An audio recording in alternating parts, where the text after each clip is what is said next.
Solo Sikoa lifting Codyrhodes up. Spear from Roman. Cover, hook to the leg. Cody somehow survives. Are you kidding me? How? How did Rhodes survive? Desire is how, Corey. Grit is how, Corey.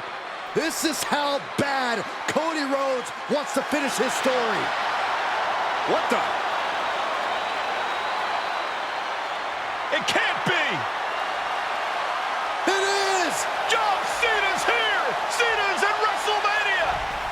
A saving grace for Codyrhodes. John Cena here to fight off Solo Sikoa. Solo sent crashing to the outside, courtesy of the franchise.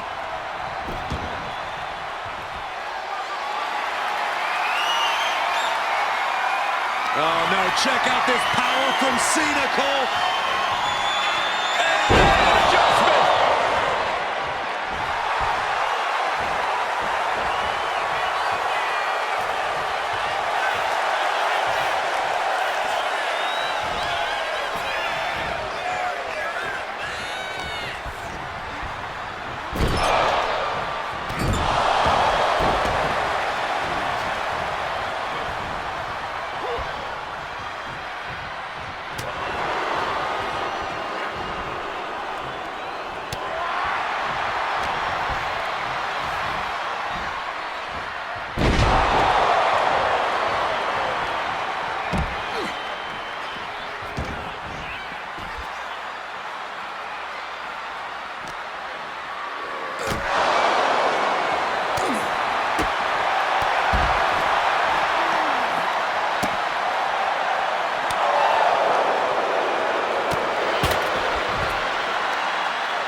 And now John Cena with Solo Sikoa and through the announce table.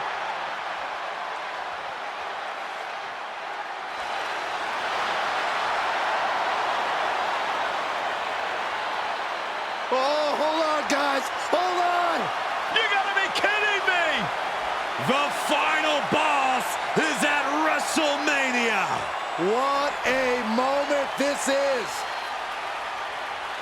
Brings back memories from WrestleMania over a decade ago.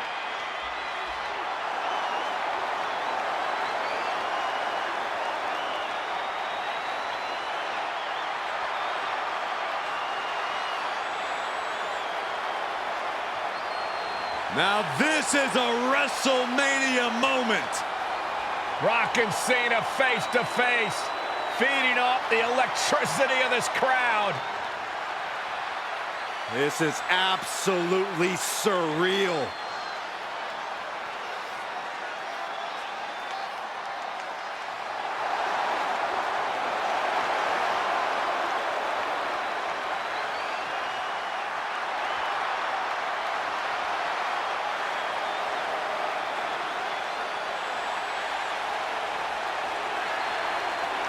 Oh, and right with a rock bottom!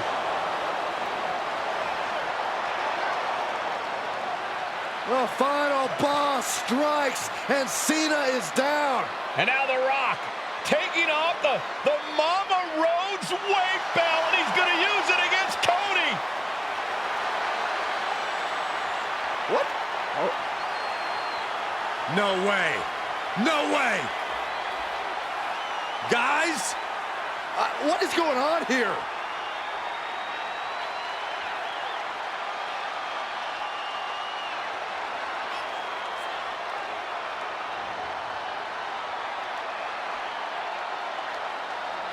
We know that music all too well, but It's Seth Rollins! And a Superman punch by Reigns intercepts Rollins, who's out here in the old Shield gear.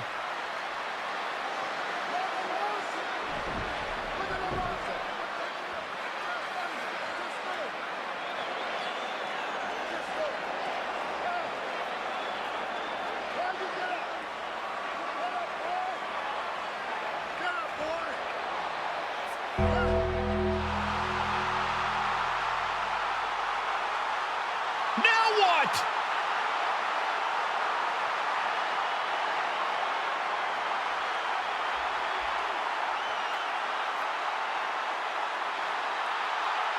Undertaker's in the ring! oh my gosh!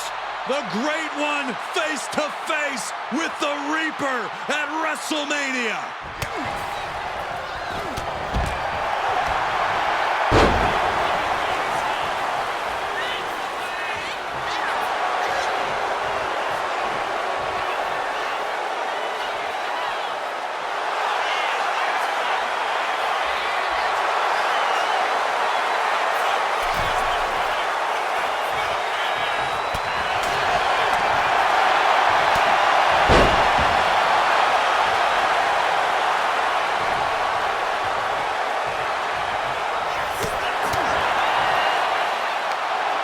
Undertaker with the Rock!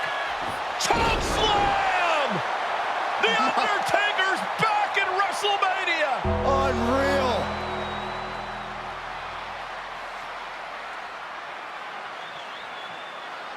And now Roman Reigns and Cody Rhodes struggling to grab a hold of the steel chair in the ring. Both men struggling to their feet. Roman beats Cody Rhodes. And this could be disastrous for the American Nightmare. Payback! For all those years, Plan B.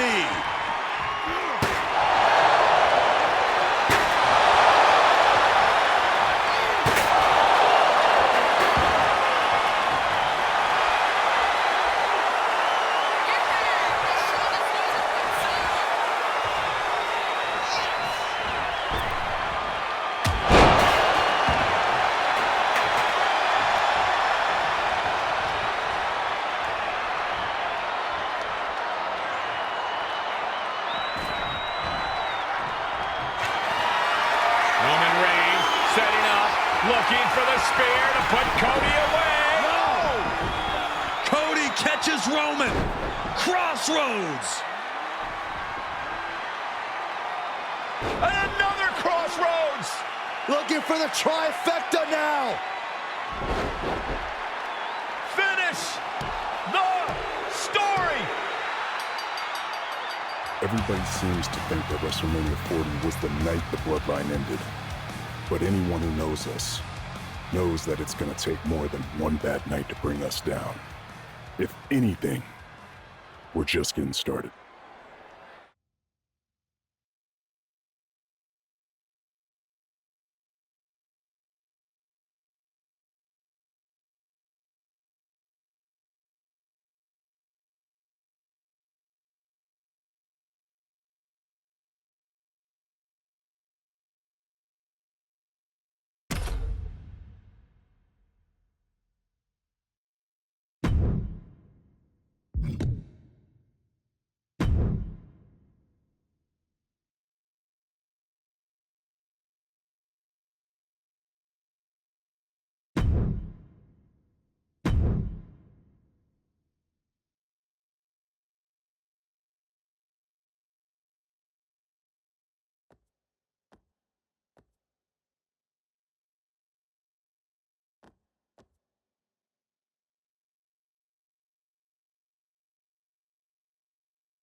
Ladies and gentlemen, this is an event of international magnitude. Photographers from around the world as they are documenting Yokozuna's every move. Coming down the aisle with Mr. Fuji is the champion from Polynesia Islands, weighing 550 pounds, Yokozuna! One thing, Corey, he's 550 pounds, bigger than he's ever been. And I understand Hulk Hogan trimmed down so he can have more speed, more endurance. But I'll tell you something, Hogan's got to take him out early. This is going to answer a lot of unanswered questions from WrestleMania 9. A lot of pressure on the president of WWE for what he did. But this is Yokozuna versus Hulk Hogan. Let the winner be the winner. One thing's for sure, Hogan will be quicker. He will be faster than he's ever been in any previous title defense. Well, this is going to be interesting because he's wrestling a fresh Yokozuna this time. Not a man who's already wrestled a 15-minute match with Bret the Hitman Hart. Well, Hogan and Yokozuna's last match lasted less than 30 seconds when Hogan won the title at WrestleMania. Well, I can tell you, this match will go much longer. Yokozuna will not be caught by surprise this time.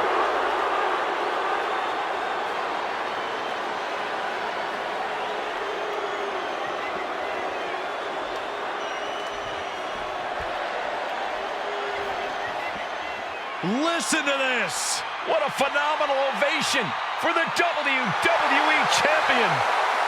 His opponent, coming down the aisle with his manager, the mouth of the South, Jimmy Hart, from Venice Beach, California, weighing in 302 pounds, the WWE Champion, Hulk Hogan. You can feel this facility shake, literally moving. The rafters shaking with the ovation of the WWE Champion Hulk Hogan. Hulk Hogan thrives on these people. He thrives on the Hulksters, the little Hulksters. This is what keeps this man going. Hulk Hogan's relying on the fans. He wants to hear them cheer. He wants to draw strength from them. But Yokozuna's focused. He has not taken his eyes off Hulk Hogan. He is ready, believe me. The Hulkster ready for war, and you can bet, ladies and gentlemen, it will be warfare here. Well, he's been saying for weeks that he is going to be the first man to slam Yokozuna. Oh, nobody slams Yokozuna. Well, we'll see. Hulk Hogan wanted to prove it was not a fluke that he beat Yokozuna. And now, we're going to find out if it was a fluke or not.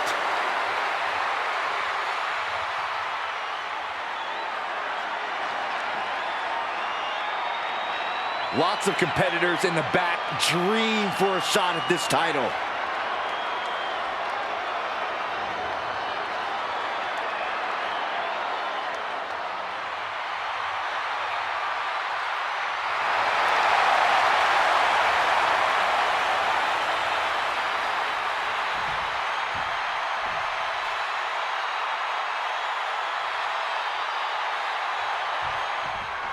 Michael Cole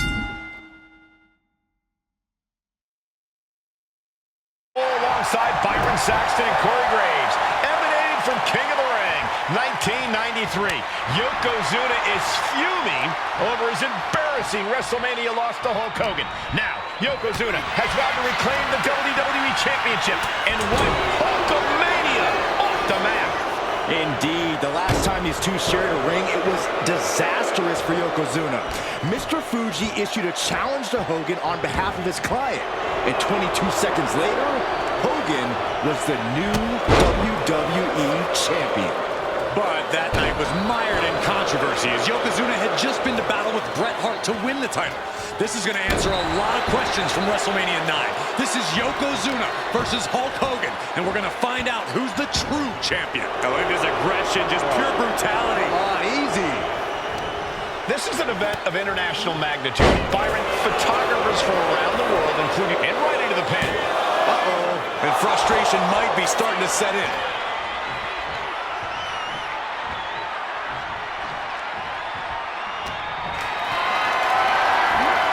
Gets lifted into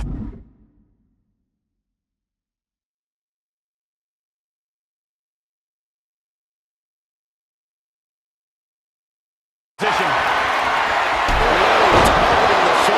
Momentum is really on Yokozuna's side. Yokozuna making Hogan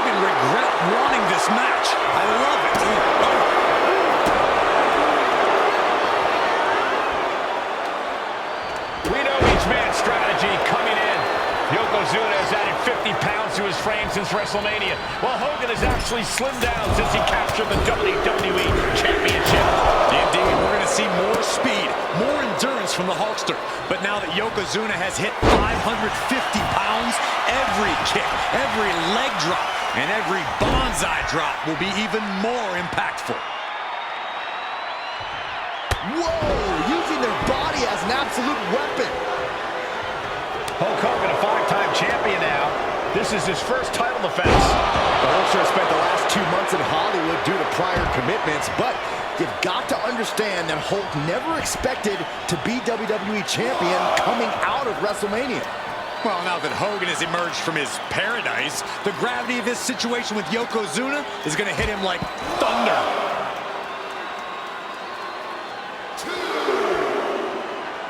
Like a brick wall running into you.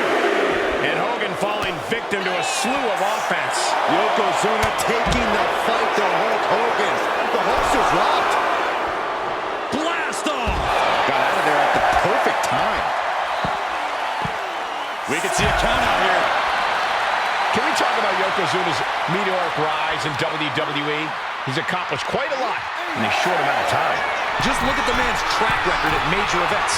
He made his premium event debut with a quick win at Survivor Series, won the Royal Rumble from the top.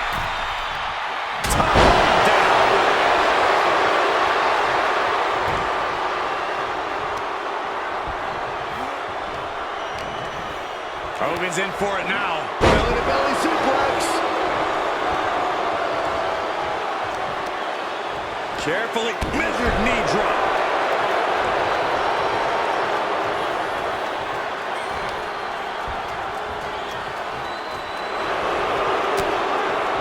Counters. The champion into the pin.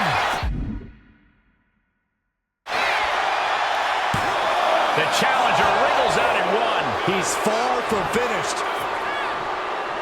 The big boot by the Hulkster. Whoa, whoa, whoa. Awesome. I love it. No, he kicks out. It's not over yet. Plenty left to go in this one.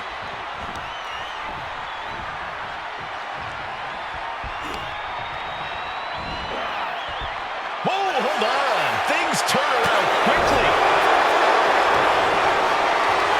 Hooked up. Driven down. Straight into the pin. The champ not letting the ref get to 2. Channeling his energy to stay in this matchup.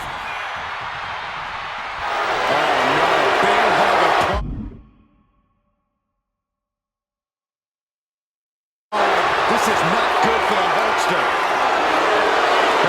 Cinched in. Gotta find a way out and catch your breath. There's no quit whatsoever. Raining down elbows and escaping the bear hug. Yes, press. As we get deep into this match, you have to be impressed by a man the size of Yokozuna. Watch out. There it is. Awesome. Simple but effective leg drop.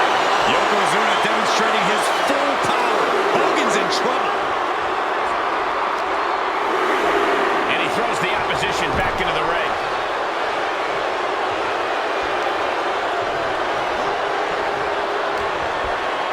Oh, that opens. Oh, shocking inside cradle. Small packages could be it. Still in it with a quick kick out. Still in it. What a gutsy performance. And Hogan gets stonewalled. Lots of counters from each athlete. Impenetrable defense. Manages to fight out with a series of punches. A brick wall running into you. And his body seems to be the preferred target.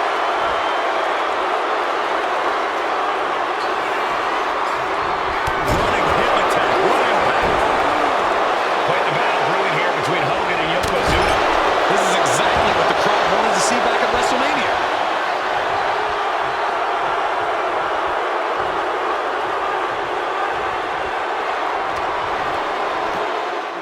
Yoko now. Belly-to-belly slam. That's got to be the end of Hulkamania. Jimmy Hart trying to rally. And a kick out by Hogan with authority. Hulk Hogan's not done yet. Hulk Hogan is coming alive. Yokozuna back to his feet. Big chop to Hogan. And Hogan Hogan's starting to hulk up here. How many times have we seen this over the years? These massive strikes from Yokozuna having absolutely no effect on Hogan. Hogan fired up. Hogan's ready to go. Hogan feeding off the energy of all the Hulkamaniacs. And here comes Hulk. And Yokozuna being backed up to the ropes. Big boot. I can't believe Yokozuna's still standing. Hogan continuing to pour on the offense. A second big boot, but Yoko still on his feet. Don't let up, Hulkster. Keep swinging, keep firing away.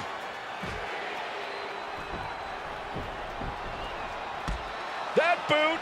Yoko staggering. Here we He's go. down. Drop the leg, Hogan. Drop the leg. Hogan. Leg drop. Here's the cover on Yoko. Who kicked out of the leg drop? What? Get Mr. Fuji out of there. Hogan feeding off the energy. Wait a minute. What is that photographer doing on the apron? There's a match going on. What the heck? What was that? What in the world just happened here?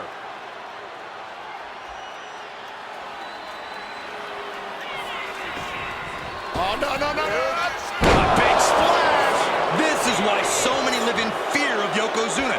This is how he's dominated so many. Gets the knees up, incredible wherewithal. Here's the pin. Time could be decided. He breaks the pin before a 1 count. How on earth could he not keep him down for even 1 at this point?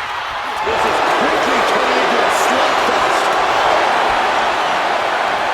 So much pride, so much resiliency on display. The fight is on, and it's furious. It looks like we've got ourselves a brawl here. Both absolutely drained, but both refusing to give up.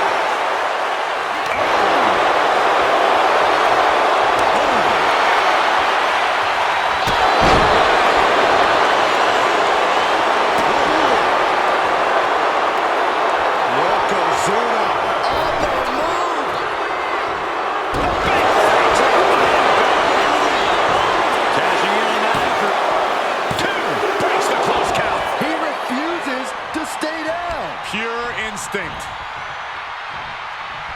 Hulk Hogan, Yokozuna, 2 giants who will not stay down.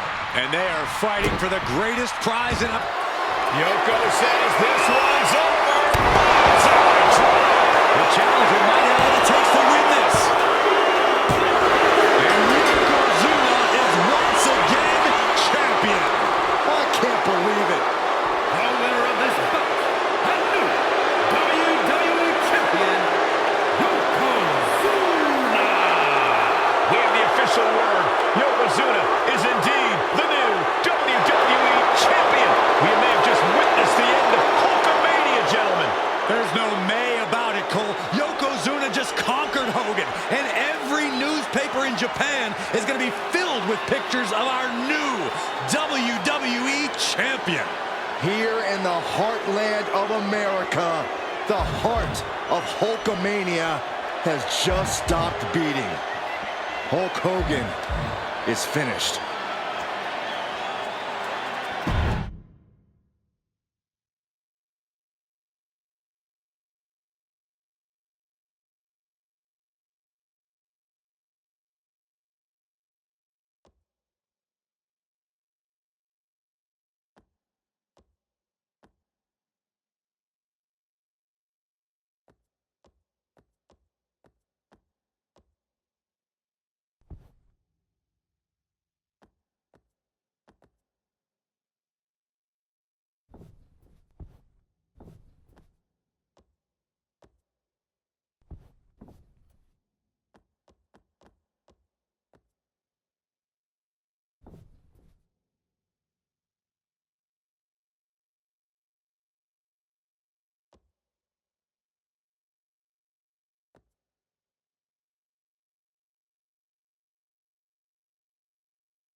One of the toughest teams in WWE history. Nearly 600 pounds of pure savagery. Is a tag team match set for one fall. On the way to the ring, accompanied by Alpha at a combined weight of 565 pounds. Samu and Fatu, the Head Shrinkers. Fair warning, this one may not be too pretty, guys. You talk about rugged individuals. These are two tag teams that can really bring the fight to anyone that steps in their path. Yeah, there's about to be a seismic collision in the ring.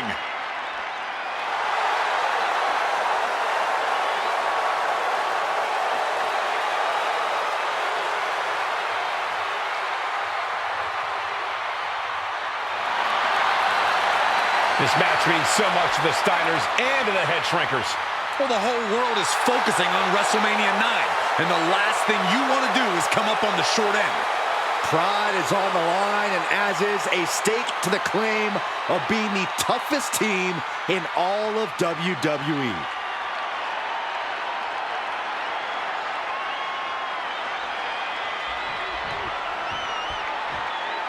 The Steiner brothers getting a tremendous ovation here in their first WrestleMania, and we'll see if they can carry on Michigan's winning ways. And their opponents, at a combined weight of 531 pounds, Rick and Scott, the Steiner Brothers. The Steiner brothers are one of the most promising tag teams we've ever seen in WWE. But Samu and Fatu are looking to stomp out any of that promise right here at WrestleMania. Let me warn the WWE Universe right now. This is going to be a brutal match. Just two heavy-hitting tag teams going at it. Physical, smash-mouth wrestling. And like Saxton said, it won't be pretty at all.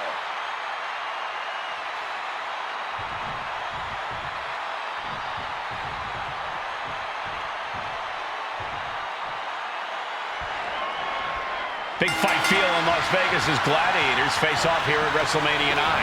And we are watching four men who would have been right at home inside of a Roman Coliseum. The Head Shrinkers and the Steiners are ready for a true battle. Both teams are relatively new to WWE, but we've seen that each duo is not afraid to get physical. Each side is looking for their first WrestleMania win, and they will do anything to earn it. Samu and Fatu already some success in the tag division tonight. It really be their coming out party. Well, they certainly have a tradition to uphold, Cole. The man in their corner, Alpha, has held the WWE tag titles on 3 occasions, and he's primed to bring the Head Shrinkers to the top as well.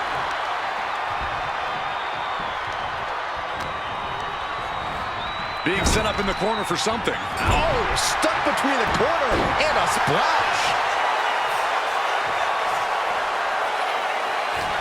There may be an abundance of togas in the arena today, but you're not going to see a lot of Greco-Roman wrestling out of the Head Shrinkers. They're just looking to hurt the Steiners. And that actually may help Samu and Fatu here. The Steiner brothers have earned most of their wins by utilizing their amateur wrestling skill set. I can't imagine they'll get many grappling opportunities against dedicated brawlers like the Head Shrinkers. Makes the much-needed tag. Gets the reversal. What a counter.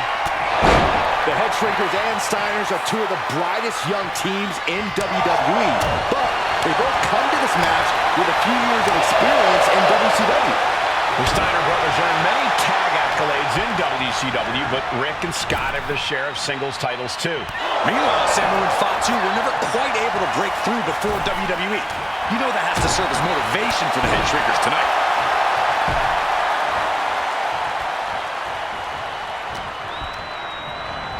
Placing him in the corner. Splash.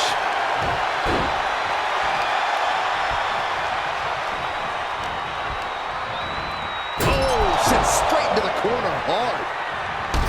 Bang! The Head Shrinkers accompanied at ringside by Alpha, but he's not the only tag team legend serving in a managerial role tonight. That's right, Michael. Just like Alpha, Mr. Fuji earned many WWE tag titles as a wrestler, but now he's hoping to lead Yokozuna to the WWE Championship. And looking at all the top young talent in this ring, I see many other main event stars of the future that could follow the lineage of Yoko. Boom, running FTO plants lands him. Nicely done. Samu dishing it out now. The head shrinkers smartly keeping themselves out of the grasp of Rick and Scott Steiner. There is a method to the madness of the head shrinkers. Double leg takedown. Gonna stack them up here. Look at him. And a win for the Steiner brothers. Here are your winners, Rick and Scott, the Steiner brothers. What a physical match. What a war we've just seen, ladies and gentlemen. What a hard-fought victory for these two brothers from Michigan.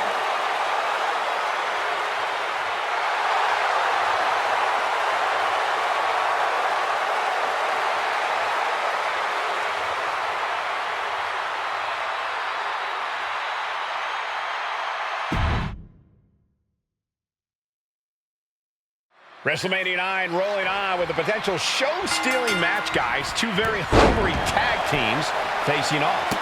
Indeed, Michael, the head shrinkers and Steiner brothers are both new to the tag division in WWE, but both teams are off to an amazing start so far.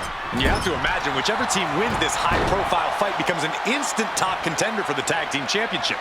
And with two teams this physical on such a big stage, it is indeed going to be a fight. WrestleMania 9 shaping up to be a big night in the tag division, guys.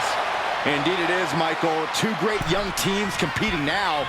And later tonight, none other than Hulk Hogan will lead the Mega Maniacs against Money Inc. for the tag team titles. Odds makers in Nevada have the smart money on Hulk Hogan leaving Vegas with the gold tonight. Up on their shoulders. Down in a hurry. A steady stream of moves taking out Steiner. The head shrinkers smartly keeping themselves out of the grasp of Rick and Scott Steiner. There is a method to the madness of the head shrinkers. Clothesline in the corner.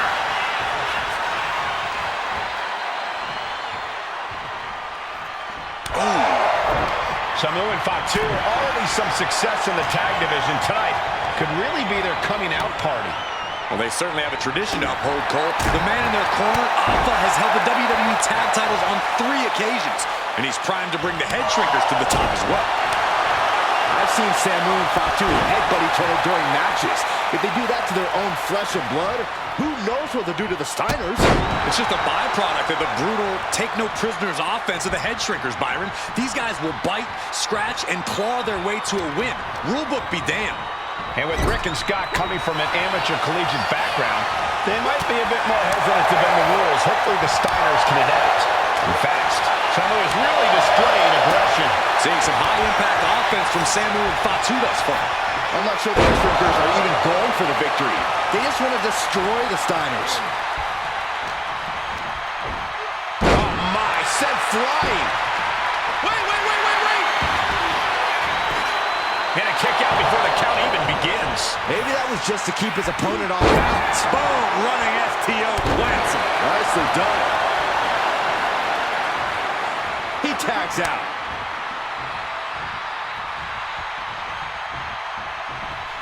Big forearm. And now placed in the corner. Turns it around. Goes right for the takedown.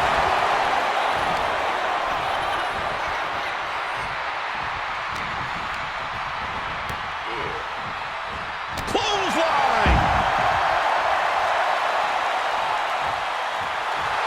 And Samu is showboating right now.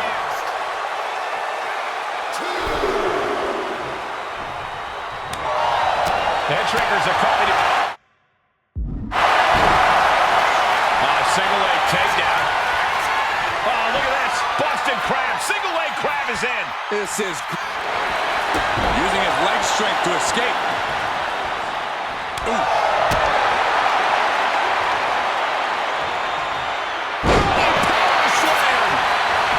This could do it. And he manages to kick out in one. He's not even close to being done yet.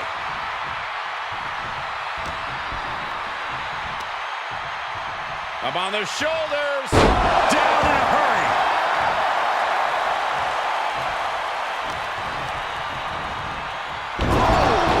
Ricocheting off the turnbuckles. Oh, what a headbutt. The whole world is focused on WrestleMania 9 tonight. The last thing you want to do is come out on the wrong side of a match like this. That's right. A big win at WrestleMania means a big boost in the tag division and a substantial winner's purse. I don't think the head shrinkers concern themselves much with the financial matters, Saxton, but they are dead set on proving they're the toughest dudes around.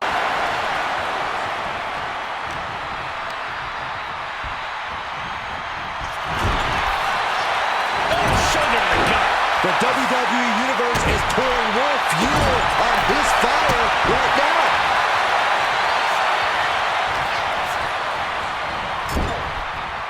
Elbows after elbows after elbows. Beat down in the corner. I think rage took over in that moment. Nothing but blind rage. Boot right to the throat. And now Scott is getting beaten down. And I don't think anything can stop Fatu now.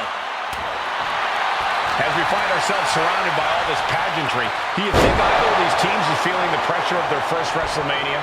I can tell you that Samu and Fatu truly did not care. Alpha has turned these men into brutal fighters who simply want to destroy their opponents no matter where the fight takes place. And as for the Steiners, we know they have big match experience, tons of amateur championship bouts in college, and some of WCW's biggest events. But even those can't hold a candle to the spectacle of WrestleMania. Got him in the corner now.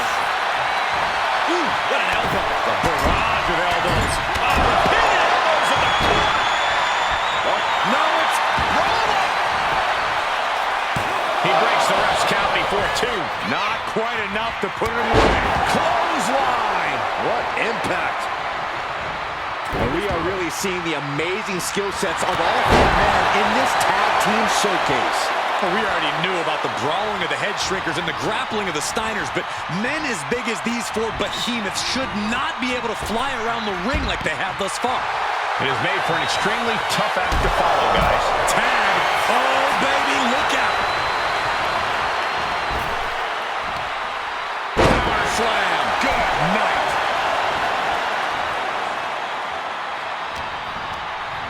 And he goes crashing to the outside. Samu calling on the WWE Universe to fuel him.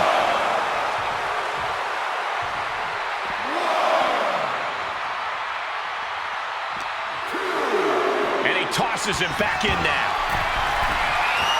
From the top, he gets the tag. Diving headbutt.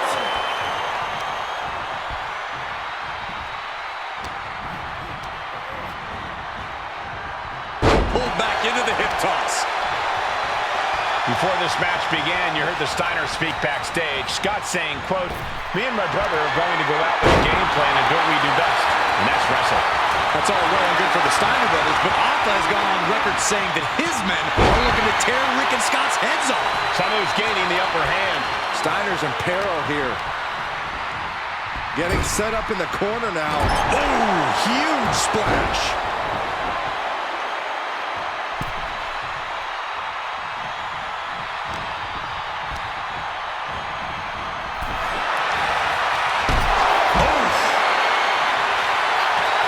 Samu is showboating right now.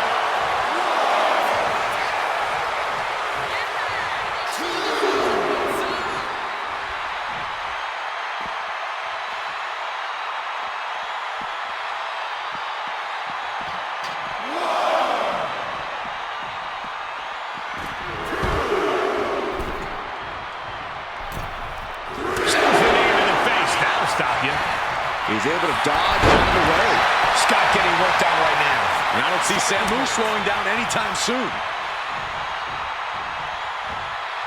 Just a nasty headbutt.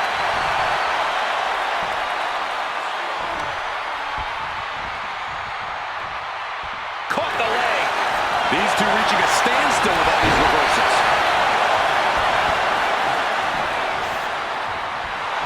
Fatu clearly wants a fight here.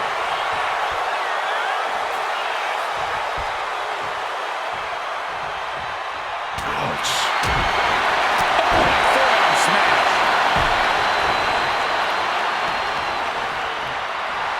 Fatu taking a moment to see if the fans will show some love. Close line, so effective.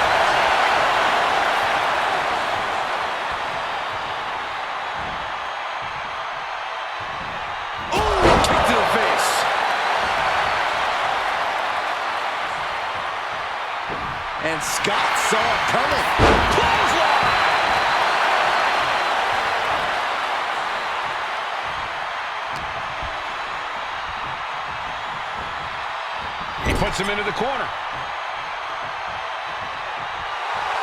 Fatu fears no man.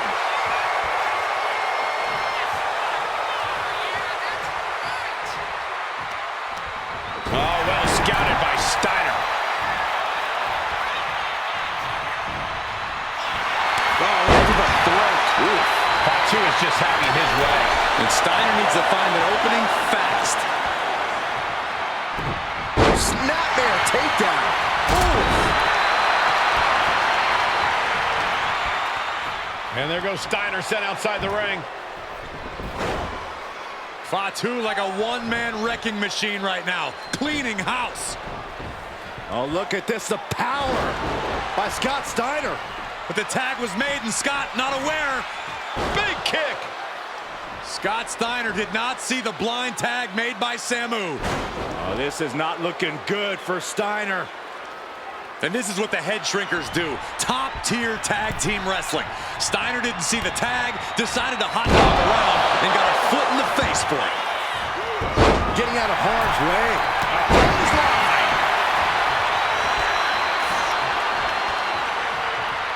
Boom, what a roundhouse.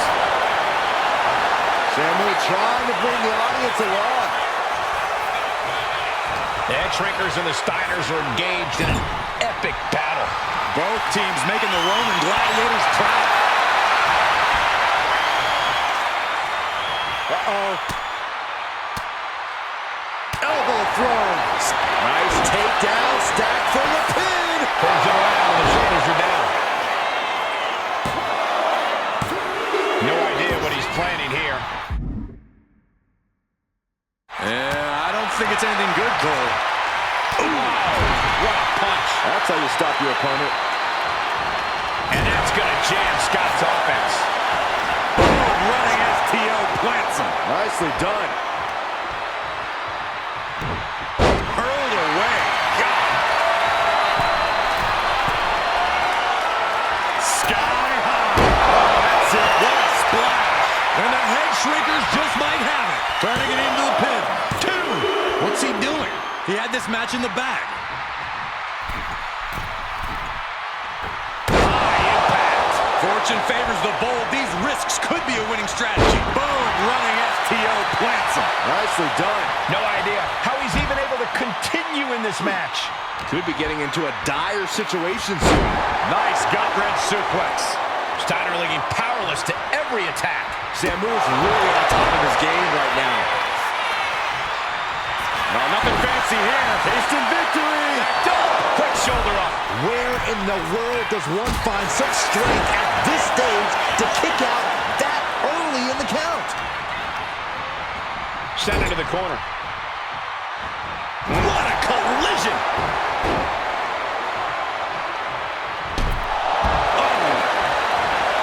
Tag it in.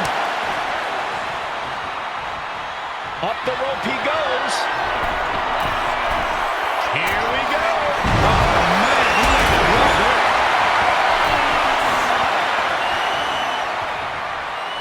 Oh, great wherewithal there. It looks like he could get it done here. He just might regret this decision. Oh, you can tell he's feeling it now. This fight is pumping him up. Listen to this place. Another big move. Down with force. That's it. No way the Steiners come back now. This is a man possessed. He's trying again. Big height, bigger impact. Steiner was absolutely out of it. Making the save. Still alive here. Running bulldog. Shoulders down, going for the win. And the head shrinkers get the win. Here are your winners, Samu and Fatu, the Head Shrinkers. And what a huge win for the head shrinkers tonight.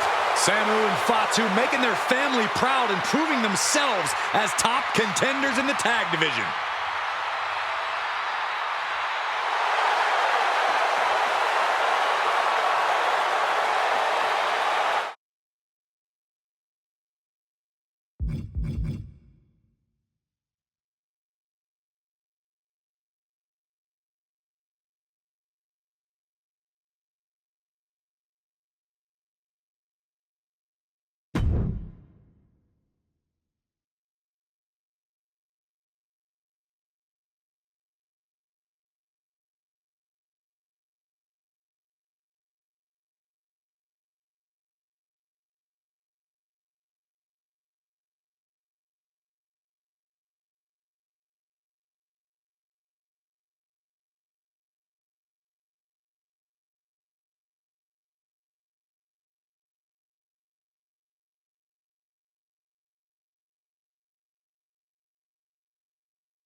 And here comes the #1 contender, at least for tonight, Rocky Maivia. The following contest, scheduled for one fall, is for the WWE Intercontinental Championship. Making his way to the ring is the challenger from the South Pacific, weighing in at 275 pounds, Rocky Maivia. A blue chip talent with a bright future.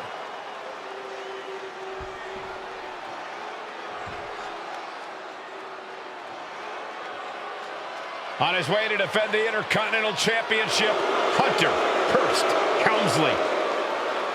His opponent from Greenwich, Connecticut, weighing in at 246 pounds, the WWE Intercontinental Champion, Hunter Hearst Helmsley.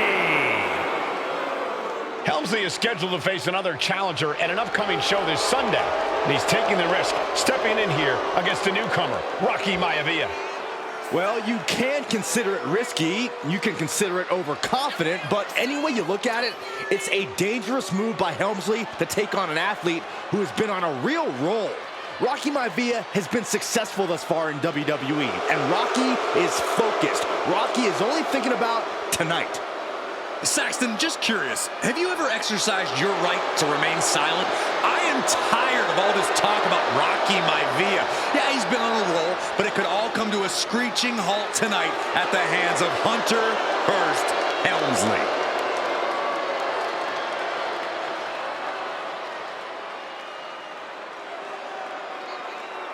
Looking at the champion, I guarantee there is no doubt in their mind as to who is leaving this match with the title around their waist.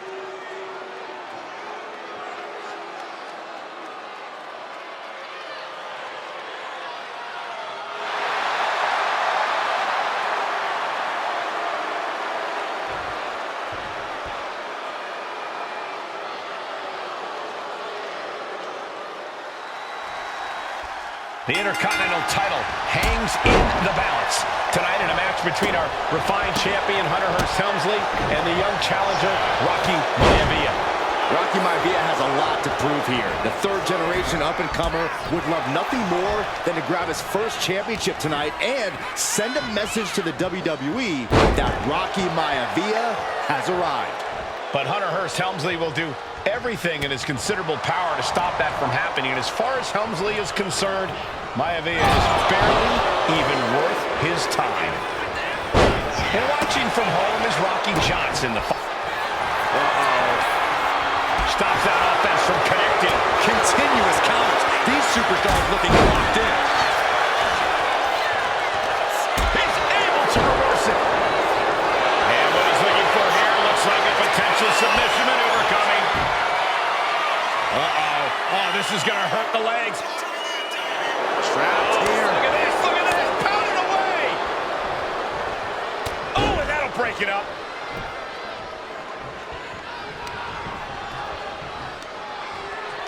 Up on the shoulders. Down in a hurry. What's it going to take for Hunter Hearst Helmsley to retain his Intercontinental title here? How can he get the better of Rocky Maivia? Well, the champ needs to put this young upstart Maivia in his place with unrelenting offense. No time for graceful treading back and forth blows now. Hunter on the receiving end. Two titans trading strikes and refusing to back down. Neither competitor is backing down. This is a war of attrition with neither superstar wanting to be the one who surrenders. The willpower, the sheer guts of these two. They are emptying their tanks, going back and forth like this. It's up. Nothing pretty about this, just a good old Donnybrook here. Oh my, that'll rock you. Punch across the cheek. And conspicuous by his absence is the butler of Hunter Hearst Helmsley, who has been intervening in matches as of late. Who knows if he might show up? Yeah, unfortunately, that's just another thing Maivia needs to worry about. Rocky has bigger problems in the ring, gentlemen. Biggest match he's ever had. Live, worldwide television. He's got to have a stomach full of butterflies.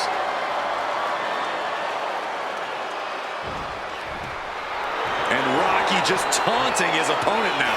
The pin for the championship. Gets his shoulder up before the 2 count. It'll take more than that to hold him down.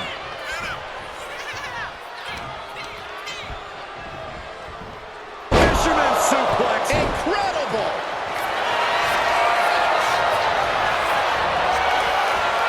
Cobra clutch. Torturing their opponent. In trouble here. A couple of elbows to the jaw, and that'll break things up.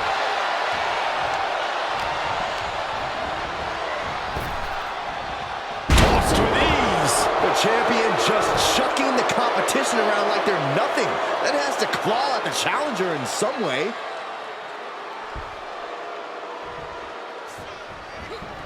Maivia was ready for that. Launched right out of the ring. He's got to mind the count-out rules as he heads ringside. Bam! And we know Rocky doesn't have the same experience as Helmsley, and that could be a developing story as this match progresses. And this is where an experienced wrestler like Helmsley can take a young wrestler and pick him apart, take advantage, capitalize, and win. So much damage inflicted.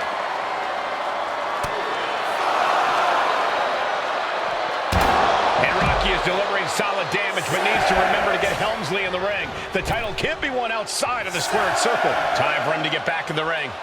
No one wants a count out here. Ooh, quick knee to the gut.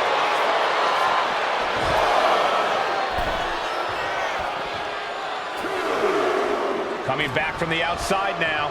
He is getting rid of the turnbuckle pad. Don't say that too loud, Saxon. He might get caught.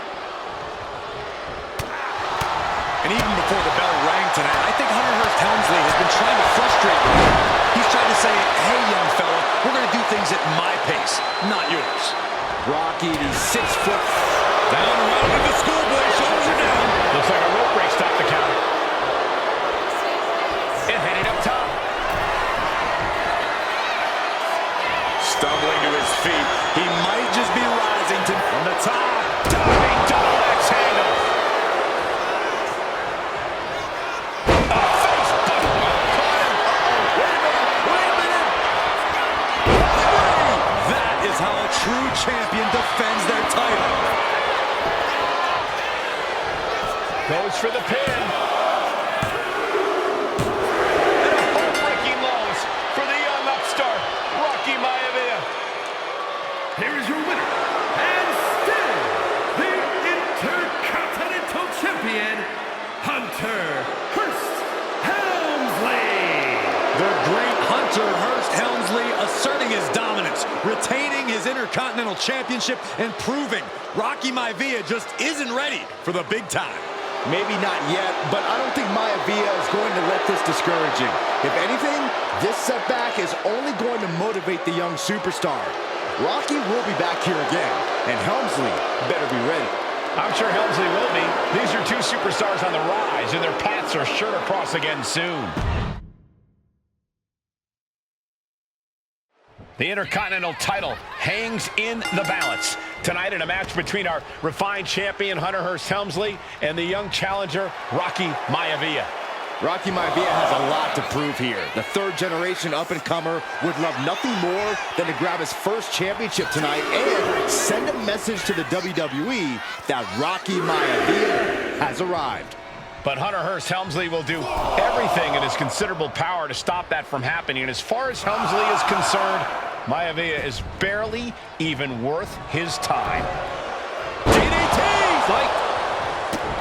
And we know Rocky doesn't have the same experience as Helmsley, and that could be a developing story as this match progresses.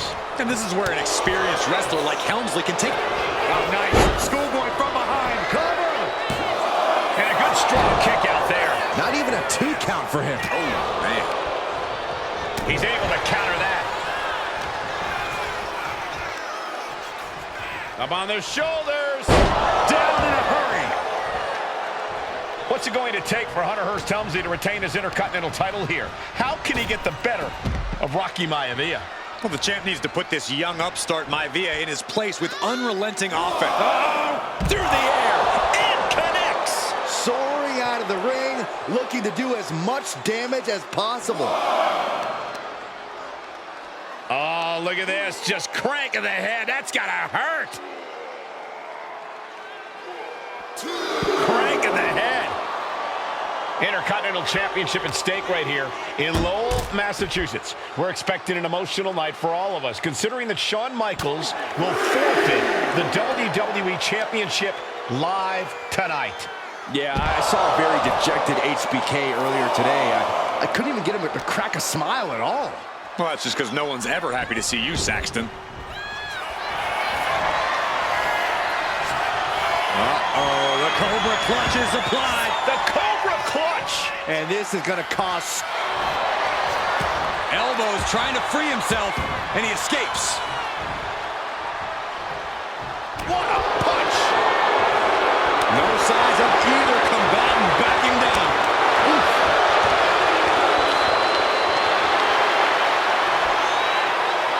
Just teeing off with that fight forever vibe. Giving up now is not an option. They have to finish this. Slugging away with everything they've got. WWE Universe appreciating these athletes going all out. Toe-to-toe, treating each other like heavy bags. Oh.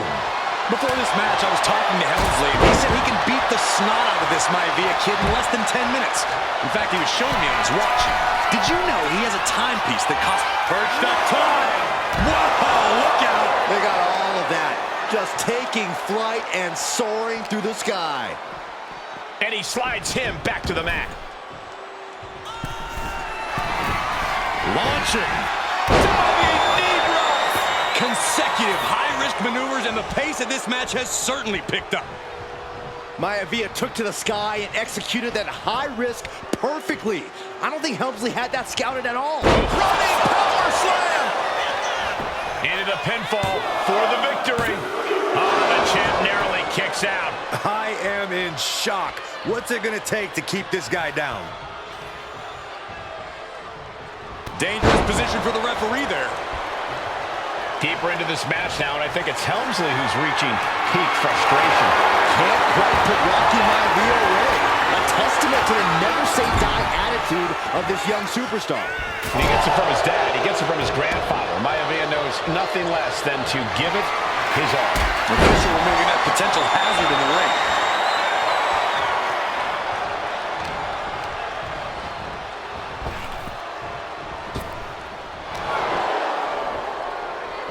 Hunter whipped into the corner. Nobody home. Rocky hit hard.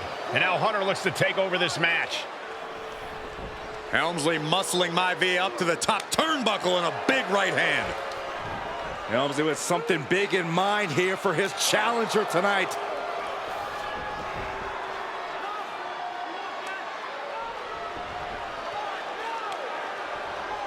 Well, this is just blatant disrespect from the arrogant champion.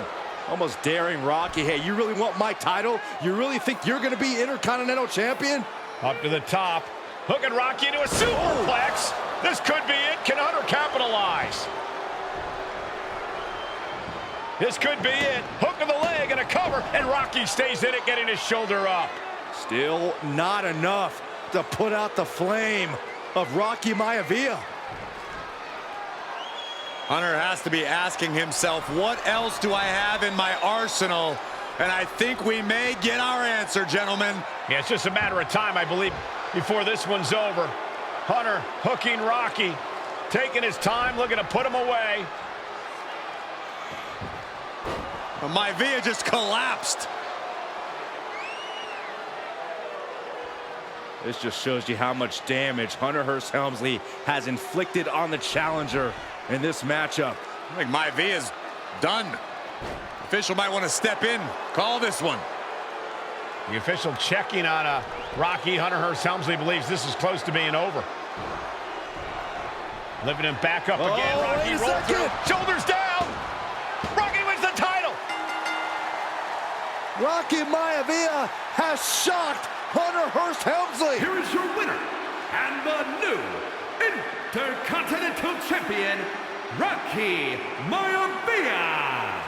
We have a new Intercontinental Champion.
Uh-oh, somebody called the local zoo.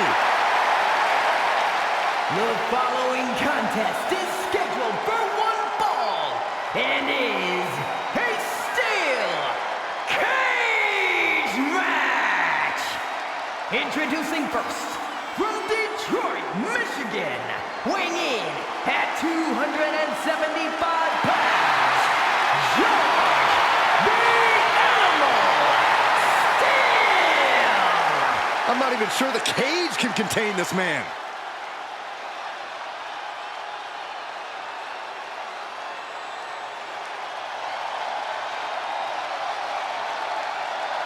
And strolling down the aisle, the opponent of George Steele, Peter Maivia. Always a chaotic matchup. His opponent from the Isle of Samoa, weighing in at 275 pounds, High Chief Peter Maivia! Steele had better keep an eye on Maivia because Maivia is a true brawler. Few men can handle the chaos of the animal inside a steel cage, but I believe the High Chief is ready.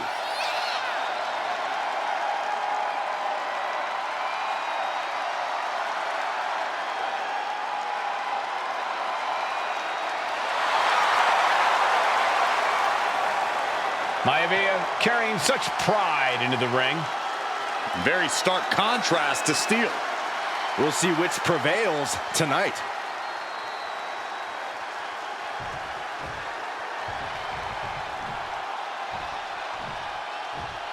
Steel cage match underway. Peter Maivia versus johncena Steele. Most of the matches between Peter Maivia and George Steele have ended inconclusively, but this time we'll have a winner. These are two very different men, Cole. The High Chief is a man of great pride and respect for the ring, while Steele is, well, he's an animal. I can't think of two opponents with more opposing styles. You said it, Corey. Let's just hope this one gets taken care of in the ring tonight. The High Chief Peter Maivia really making a name for himself at WWE, but he's had plenty of experience on the way up. Plenty of championships on the West Coast, but he's made the biggest splash in Hawaii, where he earned multiple tag team titles. Oh yeah, Maivia is a huge celebrity on the islands. In fact, I've heard some consider him the personification of Maui.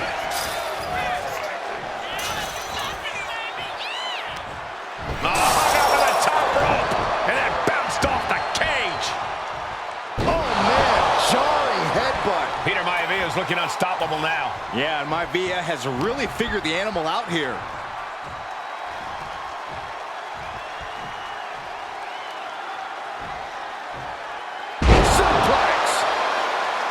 Some folks call Peter Maivia the Flying Hawaiian, and the reasons are obvious for that moniker. But guys, how has he earned the other nickname of the High Chief?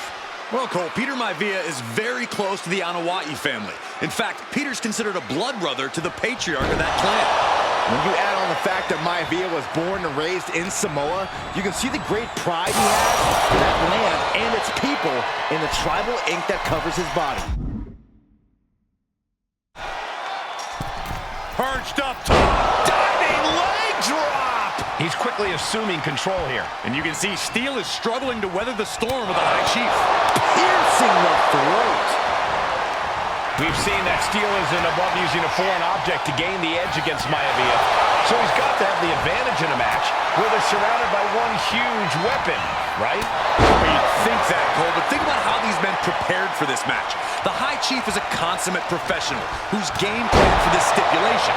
And Steele, well, I think he just shows up to the arena and asks who he's fighting. When a man like Peter Maivia signs up for a match with the animal, he doesn't know what to expect, just to expect anything in the world. Peter Maivia knows full well that he's in for some unusual treatment tonight. In fact, Steele often has trouble finding opponents due to his erratic nature. But when it comes to competition, the High Chief wants to prove he's worthy of that name. Peter Maivia will take on any competitor, no matter the difficulty. Oh my goodness. Powerbomb falls back to the mat. Didn't have anywhere to escape to. Sent crashing down. How much more can they take? Stretching and tearing at all the ligaments in the leg. The animal has to be elated to be in this steel cage against one of his biggest rivals, no less. Yeah, Byron, we've seen the animal brandish a weapon against Peter Maivia before when it was against the rules. The High Chief better be prepared for Steele to get even crazier. Oh, Maivia's prepared. The man is extremely tough and agile. In fact, the High Chief's entire body can be considered a weapon. And drops the fist. Boom. And you can see that offense was aimed directly at his skull. Another attack to the head and looking a little dazed. Tearing down the leg now. Peter Maivia now with the upper hand. And I don't see Peter Maivia slowing down anytime soon. Gentlemen, we've touched on the differences between Maivia and Steele as competitors. One man based on order, the other on chaos, but it's reflected in their looks, too. Indeed, Michael. Just look at the sculpted physique of the High Chief. And the tribal tattoos on his body are extremely intricate and definitely eye-catching. And Steele is, well, he's an ugly creature. Enough hair on his upper torso to classify as fur. Folds in his bald head. He's like a modern-day Neanderthal. He just flipped the script there. Going right after the arm and taking down their opponent effectively. Into the pin. Could be over for Maivia. Strong kick out late into the match. How did he do that? Oh, what's coming here? Submission move being applied. He's in a bad position now. Resisting as much as able to punch his way out. Peter Maivia very tough, but he also has movie star good looks. Quite the combo.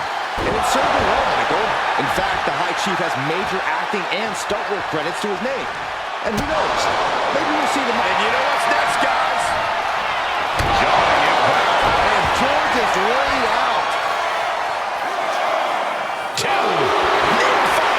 Wow, looks like this book has a couple more chapters in it. We might be seeing a whole saga written tonight. You got to imagine this match has a different complexion after what we just saw.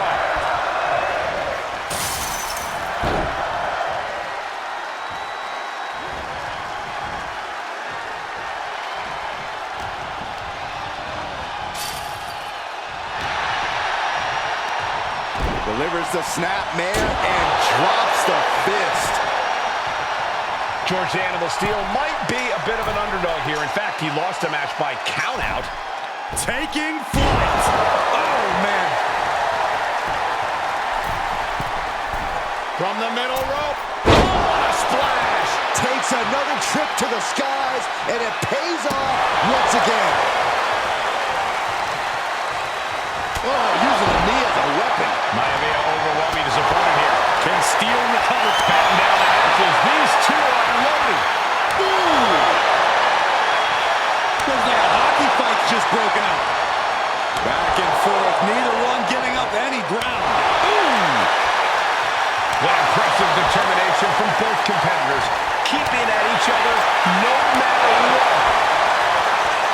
Each exchange just sapping the energy from these two. Ooh. Two fighters putting their Things have just gone nuclear. Warheads landing on the front lines now. And just like that, the scales are imbalanced. jarring European uppercut. George the Animal Steele is not a wrestler by any stretch of the imagination, guys. He's a true brawler. And he might be the best brawler in WWE, Michael. There is no shortage of fight in the animal.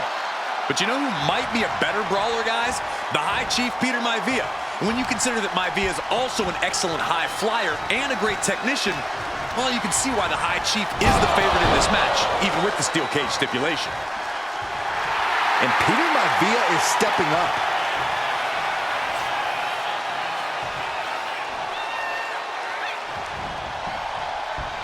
Stiff knee breaks up the offense. Escapes out of that attack.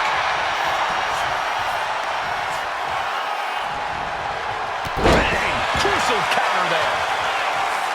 Maivia has Steele in his sights, looking to put the animal down. He wants it one more time. Backbreaker flawlessly executed. Maivia can taste it now. Right on the arm. Maivia overwhelming his opponent here. Maivia is reaching that other level. Just breaking down the opponent.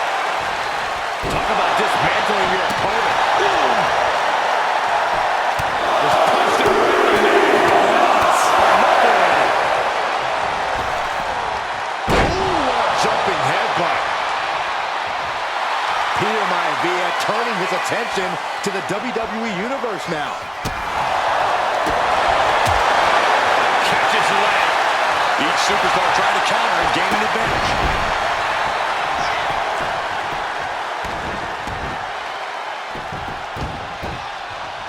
This is disgusting. It could be all over. He got the shoulder up in time. Kicking out now sends a very clear message. Oh, hold on. Is he thinking of a submission here? Hammer lock applied. The arm getting just tortured by this hold. And even if he was able to punch his way out.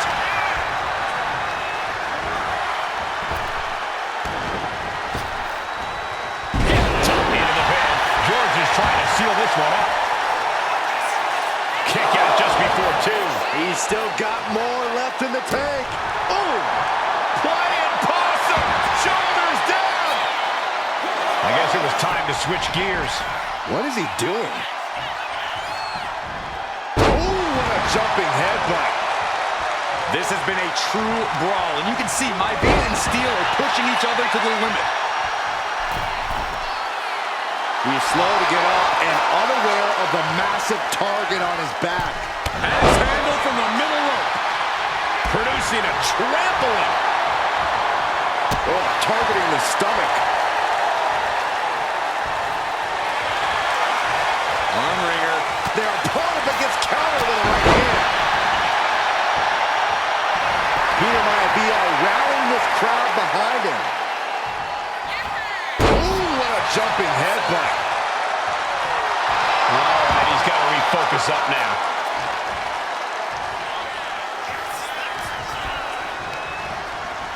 Into the cage with fury.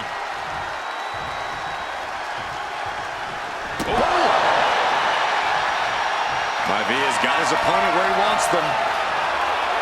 He's looking for yet another exclamation mark. There's the backbreaker. Delivered again. Just end it now. Oh, man. Maivia just dominated the animal with that one. I don't think Steele's aware of the danger that's coming. The target's been acquired once more. Oh, that might have just broken something. Is it enough? Is it enough for Peter Maivia? There's two. And the High Chief defeats the animal. Here is your winner, High Chief Peter Maivia! Anytime these two have faced off, it's been eye for an eye. But the steel cage has finally delivered a decisive victory for the High Chief, Peter Maivia. George Steele is one tough animal, but the way Maivia faced him in the cage tonight just reinforced what everyone already knew, that the High Chief is one tough Samoan.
And now a dark horse will face an unforgiving titan in hopes to don the crown. Lyra Valkyria versus Nia Jax in the Queen of the Ring Finals.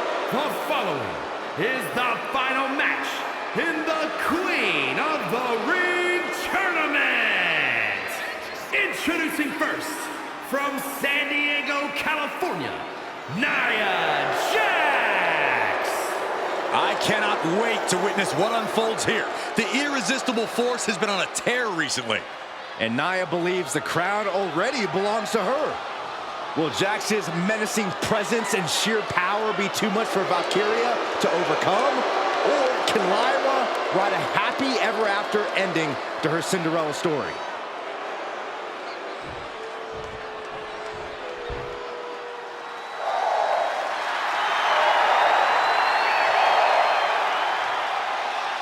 Lyra Valkyria fancies herself a Morgan, which is an Irish goddess of war. As they were on the battlefield, they used to take the shape of ravens to fly around and decide who would live and who would die. That is what Lyra Valkyria is bringing to the ring here tonight.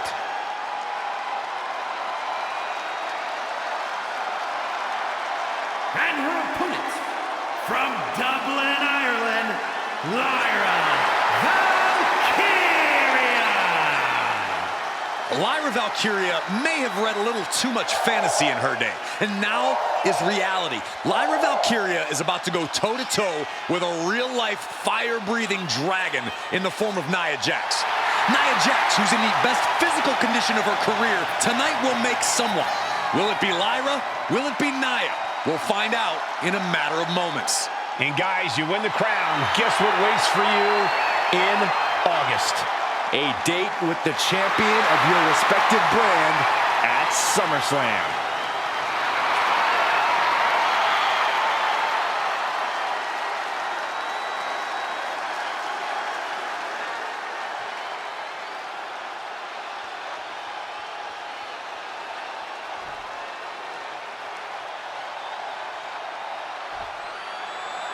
And it's all come down to this.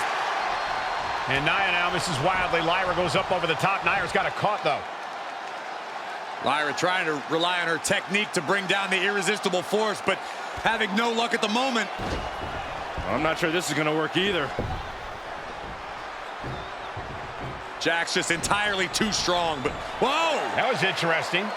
Oh, nice athleticism by Valkyria. Even Jax might be a little impressed. I wouldn't go that far, Saxton. Here comes Nia, just imposing her will on Lyra Valkyria. Again, Lyra showing how resourceful she is, applying the sleeper to Nia Jax. Lyra tried to hold on. And now Nia Jax in control, and she's going to look to put Lyra away. Nobody home! Set outside the ring, and Valkyria's got a chance. Huge window of opportunity. Right now for Lyra Valkyria to strike. Lyra may actually pull this off. Lyra may become queen. Lyra has the advantage. She has Nia reeling. But Lyra can't win Queen of the Ring with Jax on the outside. This match has to end in the ring. Tossed back into the ring. And Jax is turning to the crowd for assurance. She's letting the crowd fill her with confidence now.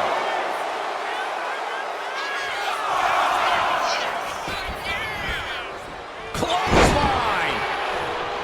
Lyra Valkyria, one of the best technical wrestlers in NXT Women's Division history. But the game is about so much more than technique. It's about experience and timing, knowing when to tap into certain parts of your psyche. Nia knows this, and we've seen it for years. The big question is, does Lyra?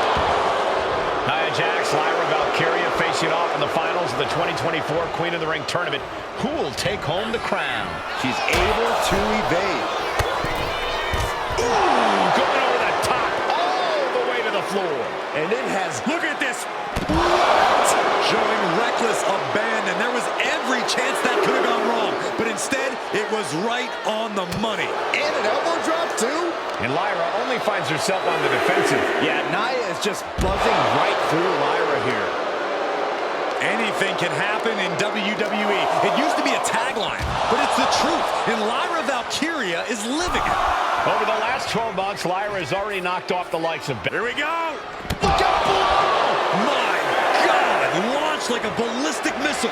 Showing zero regard for anyone's well-being. The count's going. This one will be over if she doesn't get back in the ring.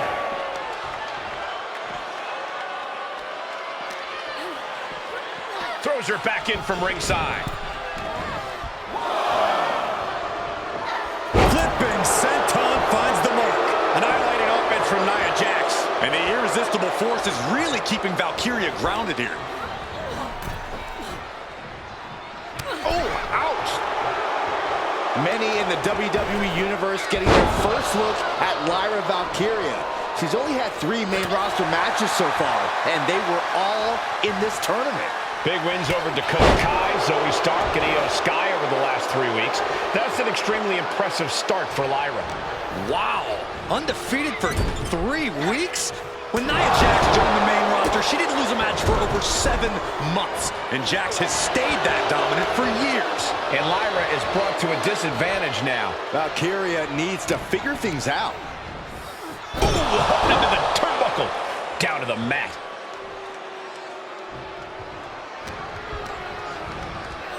Fired hard into the corner. It crashes to the mat.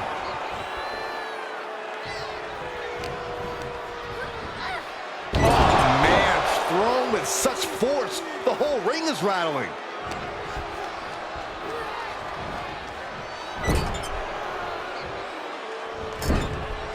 Elbow thrown to break up the maneuver. Confidence is always a key for Nia Jax. She comes into every match thinking she hasn't won. But when you have this business in your blood like Nia does, that confidence is genetic.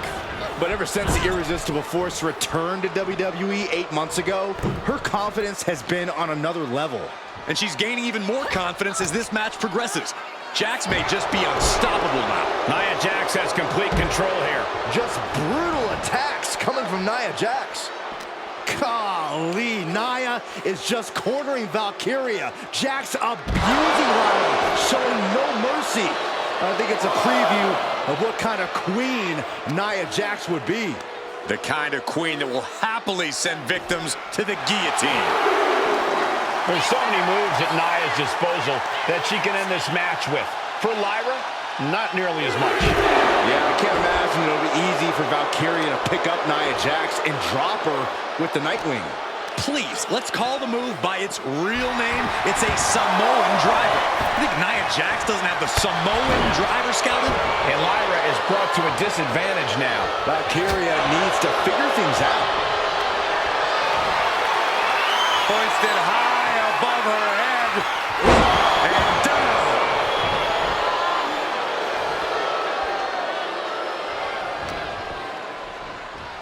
Valkyria crushed in the corner by Jax. Squashing Lyra in the corner, and the beginning of the end may be near. And Nia now, with Lyra on her back, gonna climb up to the second rope. This is a scary situation for Lyra.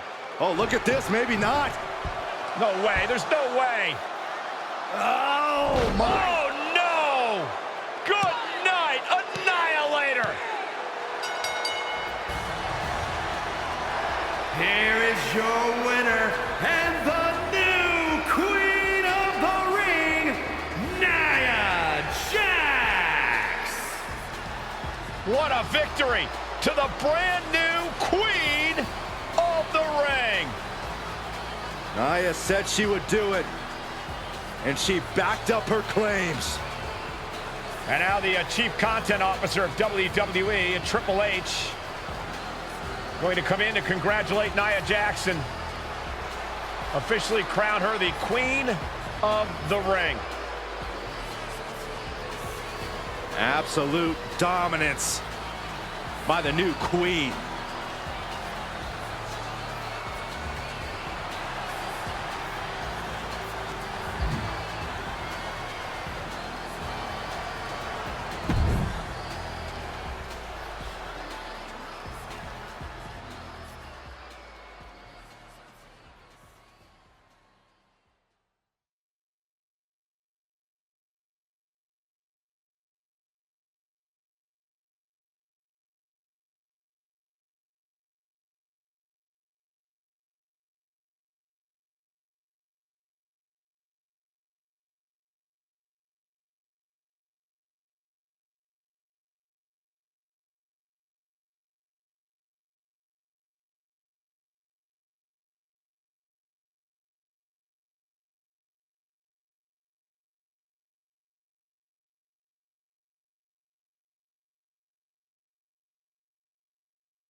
Is it legal to not show up? Rikishi has brutalized Austin lately. Austin will be here, Byron. I just refuse to think anything else. The following contest is scheduled for one fall and is a no-holds-barred match. Introducing first, from the Isle of Samoa, weighing in at 424 pounds, Rikishi! We have learned more about Rikishi in the last couple of weeks than we knew about him his entire career here in WWE. He said he ran over Austin not for himself, but for The Rock. Right, and now he's coming out here, and I guess if Austin doesn't show up, the general manager is going to have to come out here and declare this is a forfeit, and Rikishi's going to win it. This man makes me sick.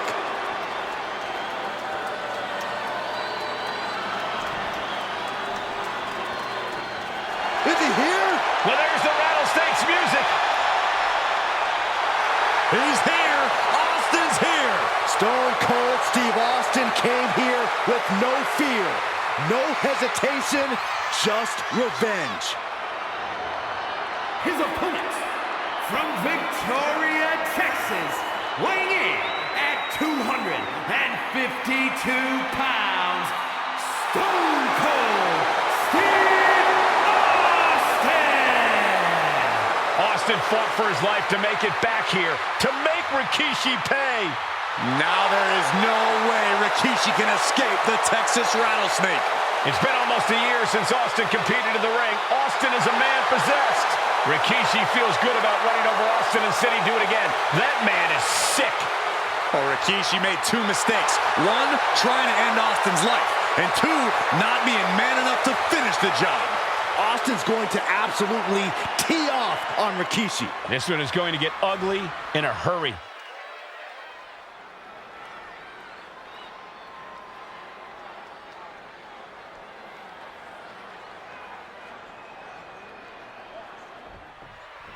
We now know the sick, demented side of Rikishi. Rikishi almost cost Austin his life and said he's here tonight to finish the job. Listen, Rikishi has seen members of his family be skipped over while other superstars skyrocketed to unimaginable heights. Rikishi feels it's The Rock's time, not Austin's. It's been a month of stunning revelations, all leading to the in-ring return of Stone Cold.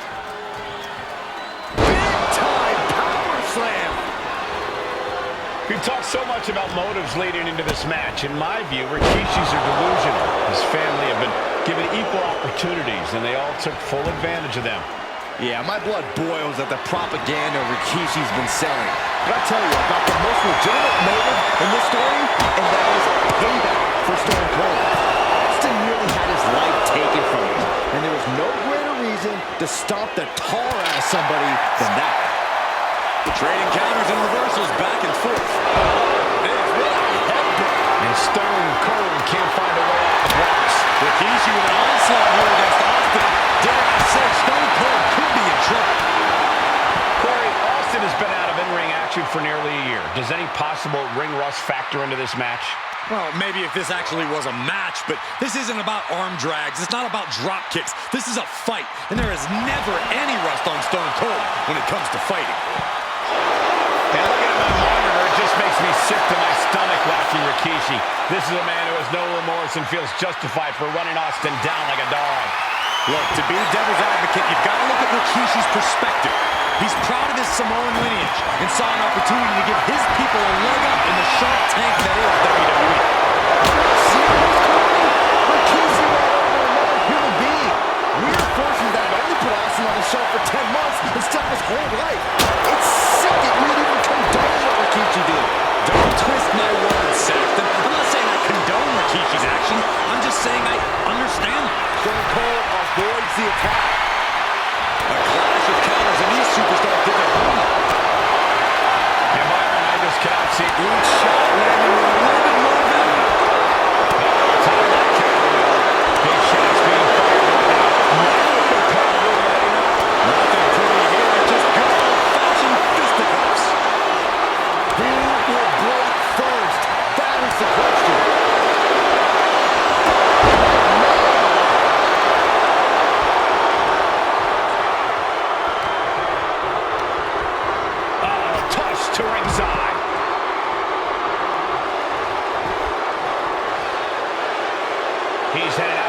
ringside area. He's grabbed a shovel, and this match just took a sadistic turn. Dropped him with a big shoulder tackle. And though The Rock wants nothing to do with this altercation, we have to mention the sadness Rikishi has brought to him. Rock might be innocent in this whole ordeal, but I feel that somewhere inside his soul, The Rock is happy with what Rikishi's done. The Rock is proud to have Rikishi and his family.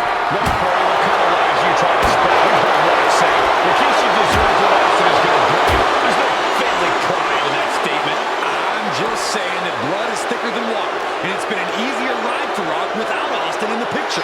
And that's thanks to Rikishi. Sounds more like Rikishi is trying to take credit for all The Rock's success. He was quick to get out of the way there.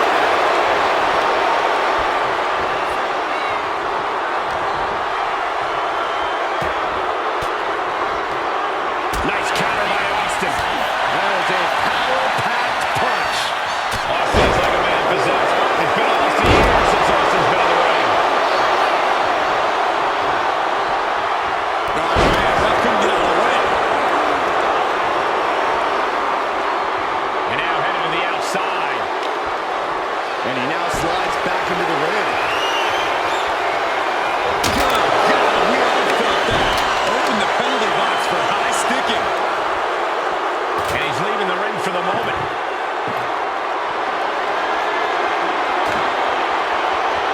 He's looking for an implement of destruction under the ring. And he's going with the great equalizer here. This steel chair. Taking a shot from the stairs right to the head. Whoa, diamond-plated steel coming at you.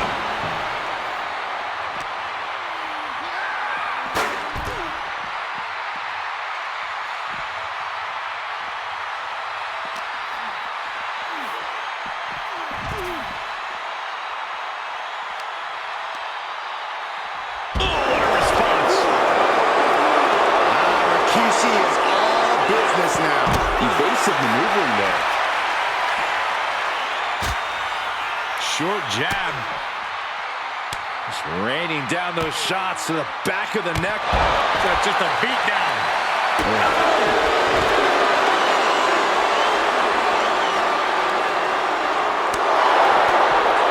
Pumped right in the face. Several reversals. Neither superstar able to penetrate their opponent's defense. What a display here. Counters on both sides. Delivered into the barricade. We talk a lot about Austin being prepared for a fight. Talk about the rattlesnake preparing to make Rikishi a dead man. Well, right now it's Rikishi doing the brawling. Rikishi's disdain for Austin looks greater than even we anticipated.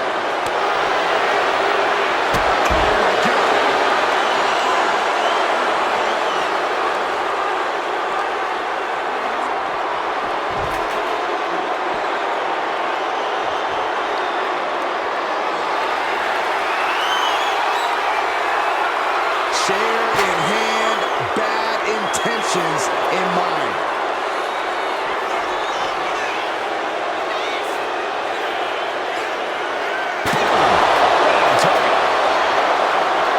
Disrespecting the competition. There's some power behind that punch.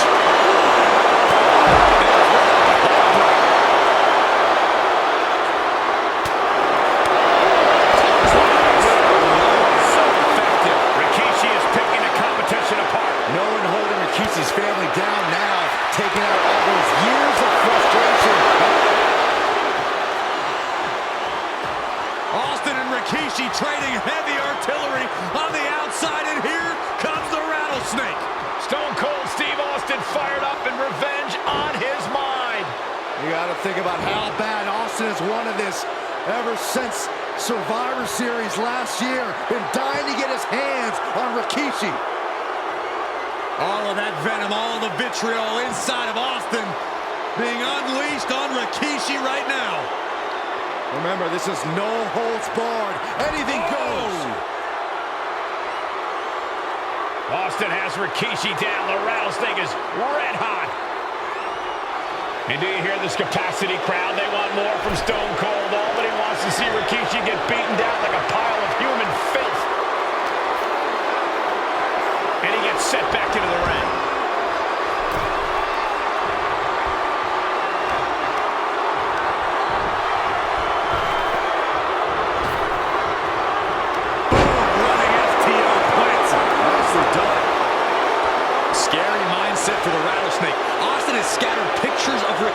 all over his home, said that every time he looks at Rikishi, he's looking at a dead man.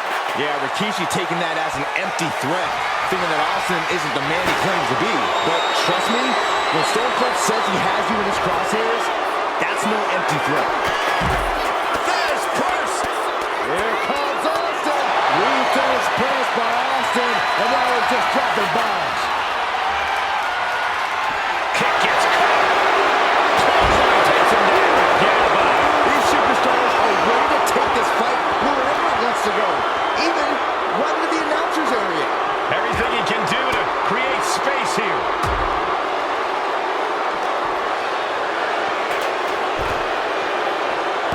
Rikishi able to dodge that. And we know how despicable Rikishi has been, but to throw vinegar on the rattlesnake's nest, Rikishi goes and destroys Austin's truck with a sledgehammer. No fury like a man who has his car tampered with. It's just extra motivation for every fist Austin lands in this fight.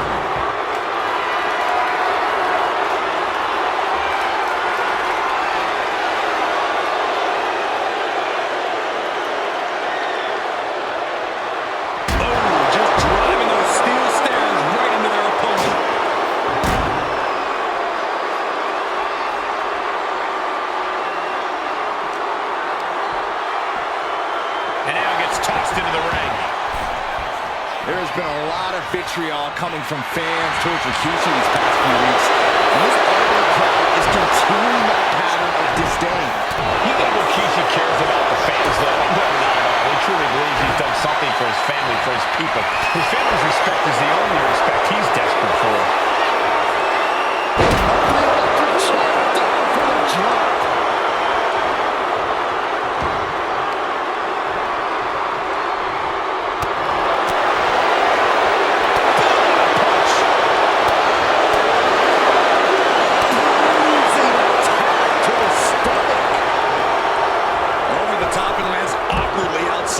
Heads outside the ring. And no countouts means he can take his time. And Rikishi lately has been calling himself a visionary, a pioneer, untouchable. Confidence, if you ask me. Well, those aren't self-imposed labels, Cole. Those labels are coming from the family, coming from a group of wrestling legends who are proud of Rikishi for standing up and making a change in this business. I have a few labels for Rikishi. Coward, liar, embarrassment. Those fit him well.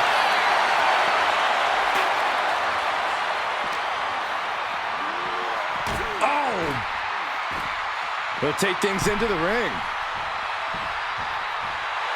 Austin reminding him that Stone Cold is not someone to take lightly.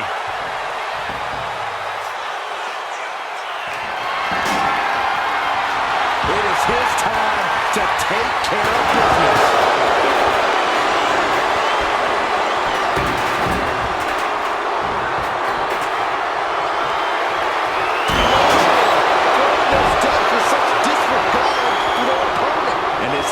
Once again, the target. Time for him to defend against that. Taking flight! Looks like he knew what was coming up.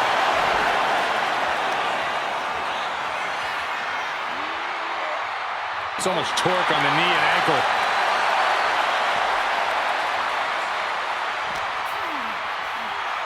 Rather than our announce desk. I don't know what's coming next, but it's not good.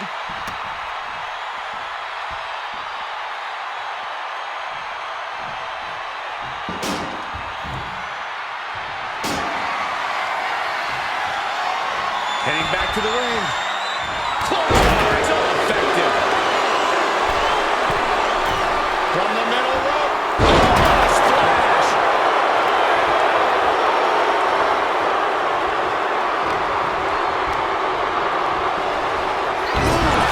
Brutal impact into the corner. Oh, what a knee!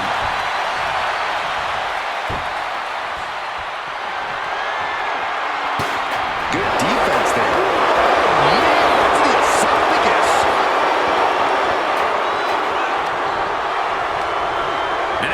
Ragdoll to the outside.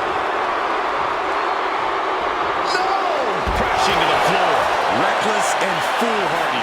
You can't just hurl yourself out of the ring like that without knowing for sure that you're going to connect. It was a terrible landing, but looks like everyone's okay enough to continue. Rikishi able to dodge that.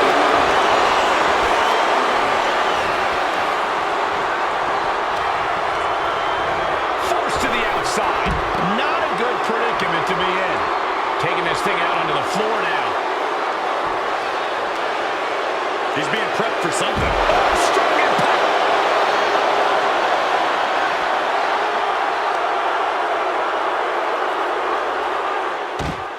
And Rikishi slows Austin down with a thunderous right. Austin's in trouble. And now steel chair. Oh, and Austin, he just averted disaster there. And now Austin gonna deliver the punishment with the steel chair.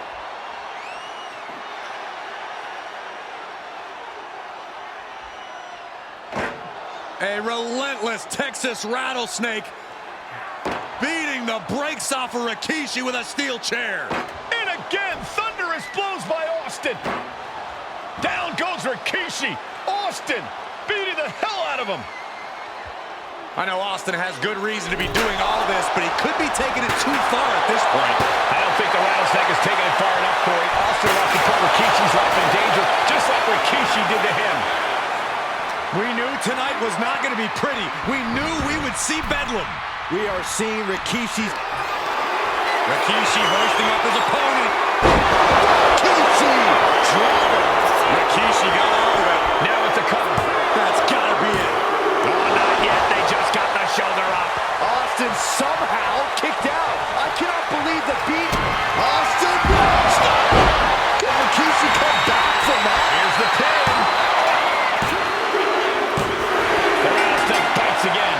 Austin gets his payback. Ladies and gentlemen, the winner of this bout, Stone Cold Steve Austin! Stone Cold made Rikishi pay the price for every day he had to rehab his injuries so he could make it back to WWE. Now you know, Rikishi, don't mess with the rattlesnake.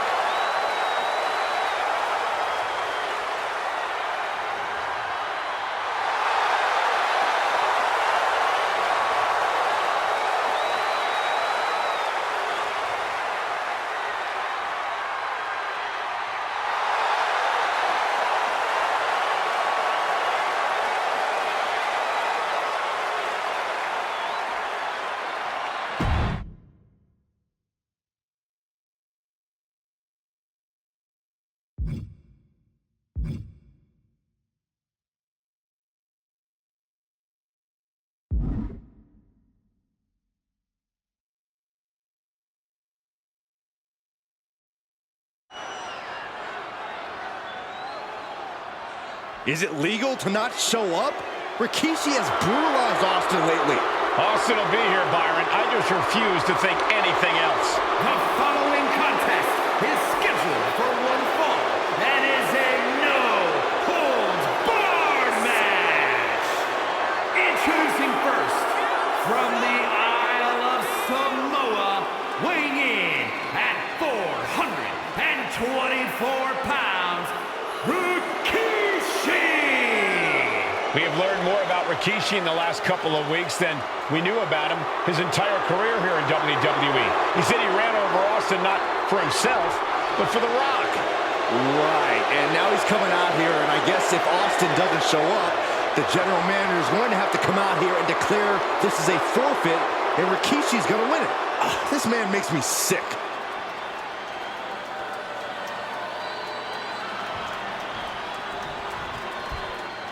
Is he here? Well, there's the rattlesnake's music. He's here. Austin's here. Stone Cold Steve Austin came here with no fear, no hesitation, just revenge. His opponent, from Victoria, Texas, weighing in at 252 pounds, Stone Cold Steve Austin fought for his life to make it back here, to make Rikishi pay. Now there is no way Rikishi can escape the Texas rattlesnake. It's been almost a year since Austin competed in the ring. Austin is a man possessed. Rikishi feels good about running over Austin and said he'd do it again. That man is sick. Well, Rikishi made two mistakes. One, trying to end Austin's life. And two, not being man enough to finish the job. Austin's going to absolutely tee off on Rikishi. This one is going to get ugly in a hurry.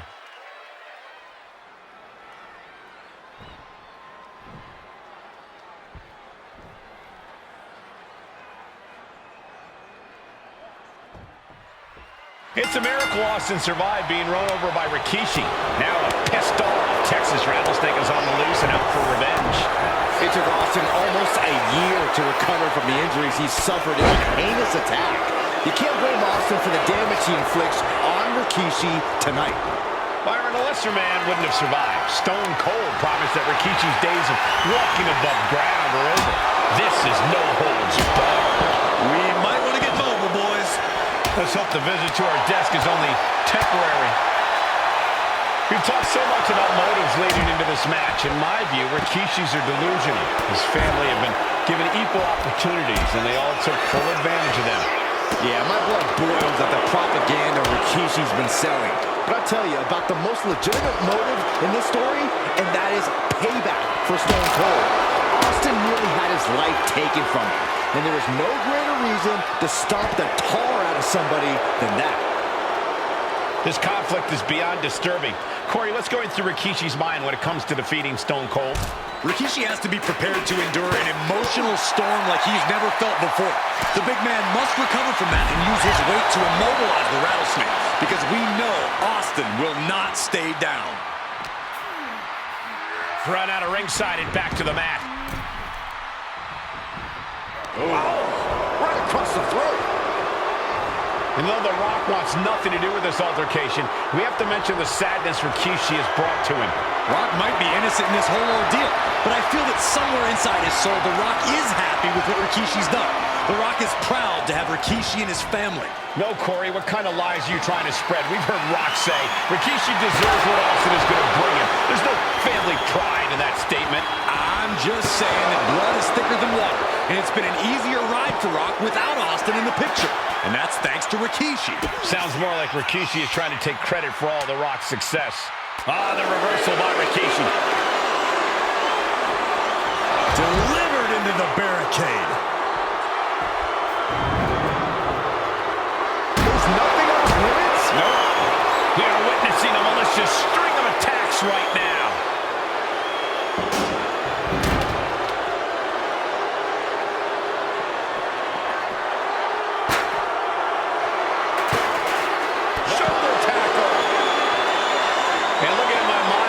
Makes me sick to my stomach watching Rikishi. This is a man who has no remorse and feels justified for running Austin down like a dog. Look, to be devil's advocate, you've got to look at Rikishi's perspective. He's proud of his Samoan lineage and saw an opportunity to give his people a leg up in the Shark Tank that is WWE. Oh, are you serious, Corey? Rikishi ran over another human being. We're fortunate that it only put Austin on the show for 10 months instead of his whole life.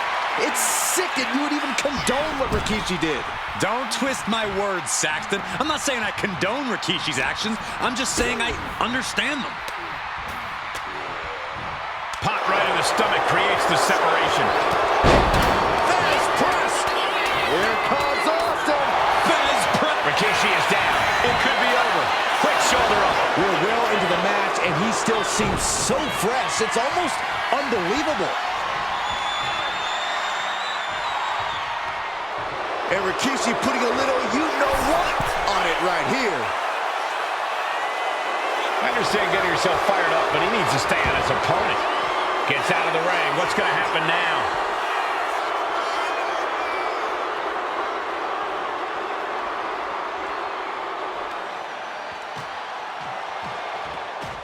Austin and Rikishi trading heavy artillery on the outside, and here comes the Rattlesnake. Stone Cold Steve Austin fired up and revenge on his mind. You got to think about how bad Austin has wanted this ever since Survivor Series last year. Been dying to get his hands on Rikishi.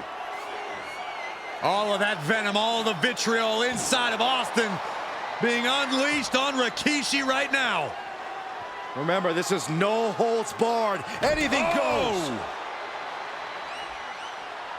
Austin has Rikishi down. The rattlesnake is red hot. And do you hear this capacity crowd? They want more from Stone Cold. All but he wants to see Rikishi get beaten down like a pile of human filth. One step ahead there.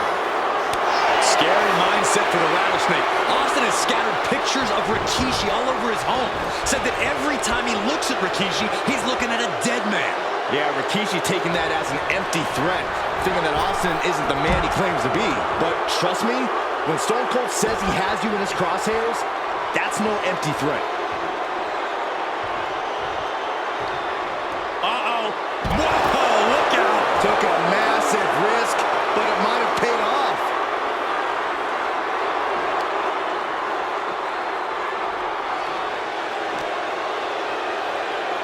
Off the barricade. Oh. And we know how despicable Rikishi has been, but to throw vinegar on the rattlesnake's nest, Rikishi goes and destroys Austin's truck with a sledgehammer. Well, hell hath no fury like a man who has his car tampered with.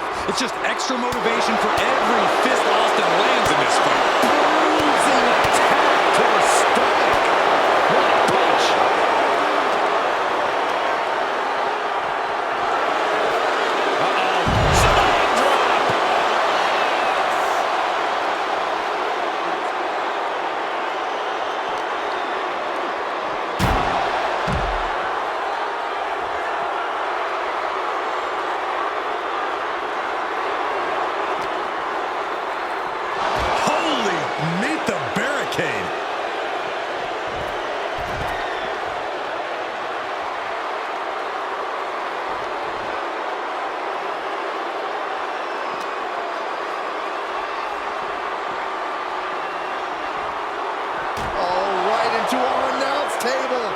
Saxton, you stay here and hold down the fort.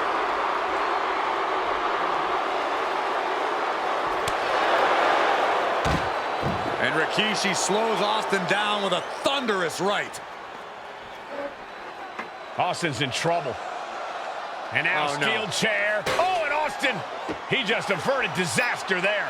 And now Austin gonna deliver the punishment with the steel chair.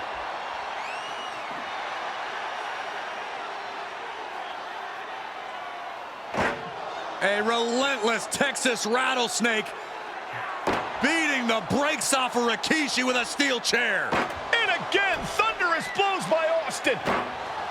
Down goes Rikishi. Austin beating the hell out of him. I know Austin has good reason to be doing all this, but he could be taking it too far at this point. I don't think the rattlesnake has taken it far enough, Corey. Austin wants to put Rikishi's life in danger, just like Rikishi did to him. And each of these lethal maneuvers have got to be taking a toll. Going to the top rope. What's his plan? From the top. You gotta be kidding me. You gotta be a certain kind of crazy to even think about attempting that kind of offense, but I can't say it didn't pay off. And that was an expertly executed DDT.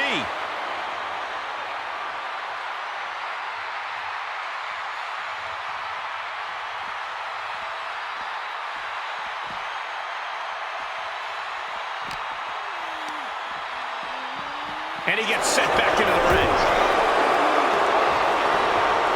Big forearm.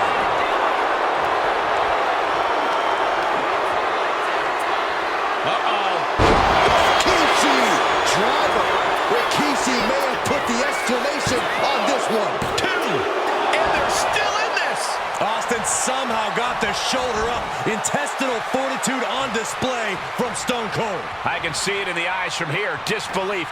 Unbelievable how this one is still going on. Heading to the outside now. Watch out. There's a seat for your face. And the announce table's getting a makeover. That's not very feng shui. That definitely says more chaos to me.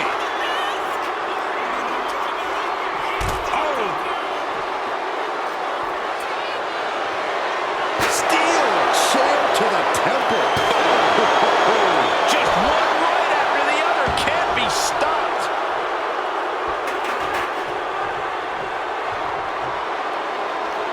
Going outside. What's he got planned here? He's looking for an implement of destruction under the ring. And he's got the hardwood in hand, and you have to imagine a sinister plan for what comes next. Looking ready to deal out some justice with that shovel.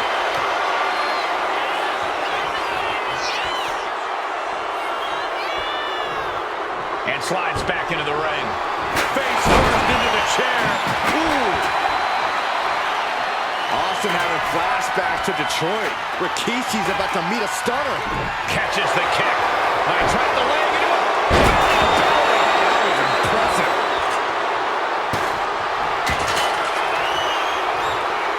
He got out of dodge just in time.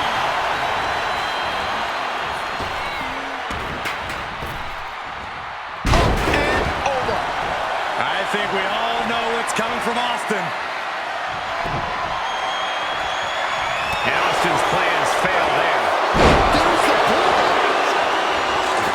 Getting clubbed by the axe handle. Austin stomping at Rikishi's heart. That's if Rikishi even has a damn heart. Rikishi hoisting up his opponent. Rikishi's right. And you can see from the blood that real damage has been done. Bright red and Rikishi somehow defangs the rattlesnake. Damn it. The winner of this bout, Rikishi! This is not what many of us expected to see. We wanted to see retribution, but Rikishi was too much of a monster for Stone Cold tonight. The vitriol that consumed Rikishi powered him to finish the job and leave a battered Austin in his rear-view mirror.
Well, ladies and gentlemen, here he is. He could be the next WWE champion, the near 400-pound Umaga.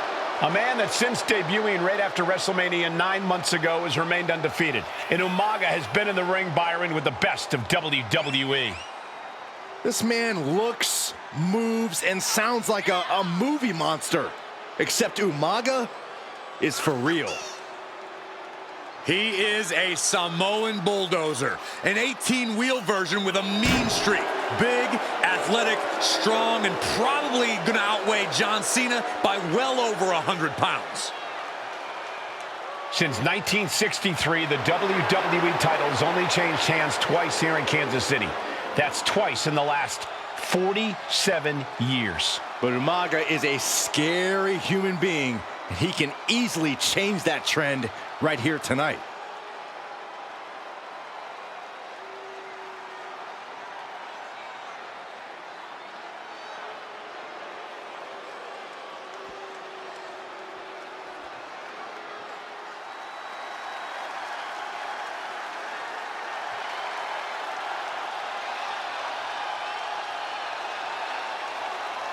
A phenomenal ovation in this arena because the champ is here. John Cena has a gigantic challenge awaiting him in the ring, but Cena doesn't have a reverse gear. Absolutely not. The champ only goes one way, and that's straight at you.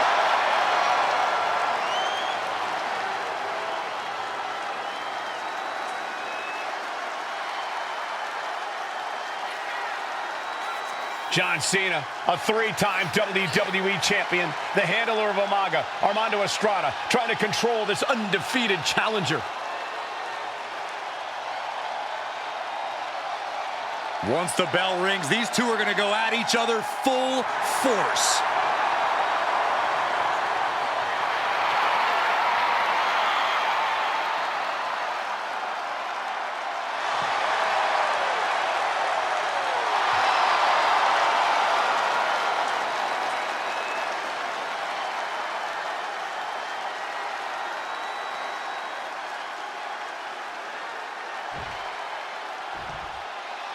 The following contest is scheduled for one fall, and it is for the WWE Championship. Introducing first, the challenger from the Isle of Samoa, weighing in at 353 pounds, Umaga.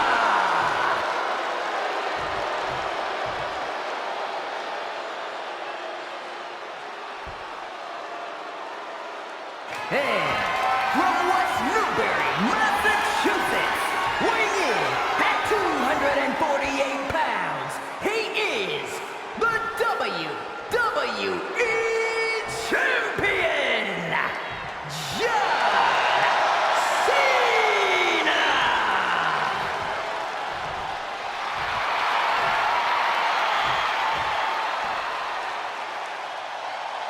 You can see it in the eyes of each individual.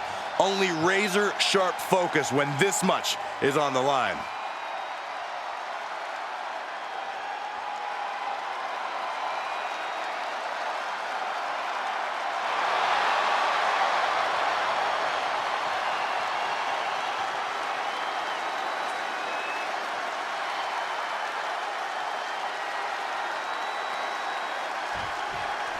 John Cena and Umaga battling here for the WWE Championship. Will John Cena halt the Samoan Bulldozer's path to destruction? Cena's going to have to go all out to accomplish that. No one has been able to withstand Umaga thus far. This brutal Samoan has made a mockery of his challengers and is perhaps the ultimate super heavyweight threat. Now, Cena could be in for the greatest challenge as champion tonight, but From the apron. what? Throwing all caution to the wind and flying around like a bat out of hell. Oh, my God. And don't expect much of a wrestling match in this one. Expect more of a brawl. This is not going to look pretty. It's going to get ugly. This is two trains on a track to a head-on collision.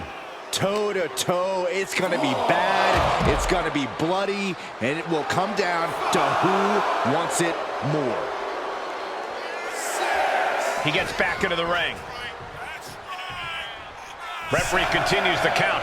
Not much time left here. Clothesline. What impact.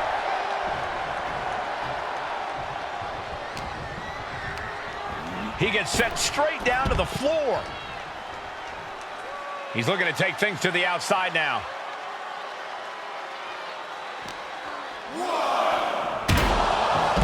And you just see Cena's legs bent awkwardly off the steel steps. Umaga really pinpointed a target with that attack. I don't know if it was strategic on the part of Umaga or just a result of his rampage, but either way, taking out Cena's foundation is going to sway the power advantage into Umaga's favor now. Goes under the ropes and into the ring. Clothesline.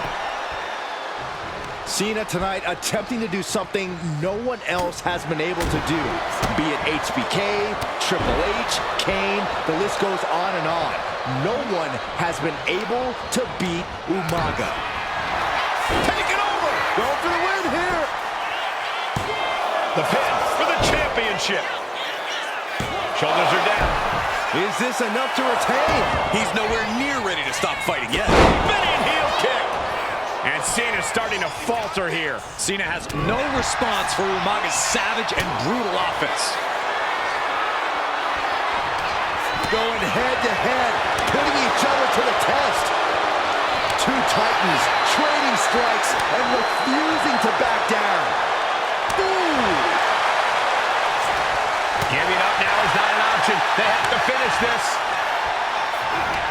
Exhaustion setting in, and neither one of them is letting up. This is a war of attrition with neither superstar wanting to be the one who surrenders. Lift off, elbow drop. Boom, running STO plants him. Nicely done. Umaga is truly a specimen to marvel at, Corey. And his handler, Armando Alejandro Estrada, knows he has a thoroughbred on his hands. There's a difference between thoroughbreds and Umaga, though, Cole. Thoroughbreds can be tamed. Umaga cannot. Estrada can only serve as a mouthpiece for Umaga. He can only help direct Umaga's blind brutality. I think even Estrada knows no one can control the Samoan bulldozer.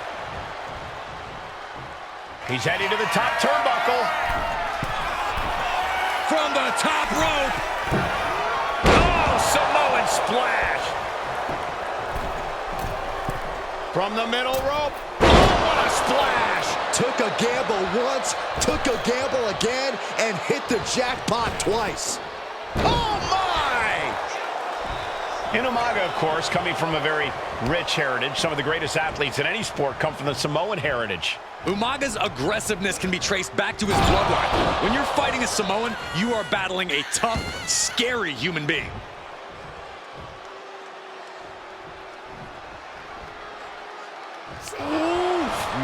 Man, what a hit. Momentum fully shifted to Umaga. Umaga is simply overpowering John Cena right now. Taking this match to the outside.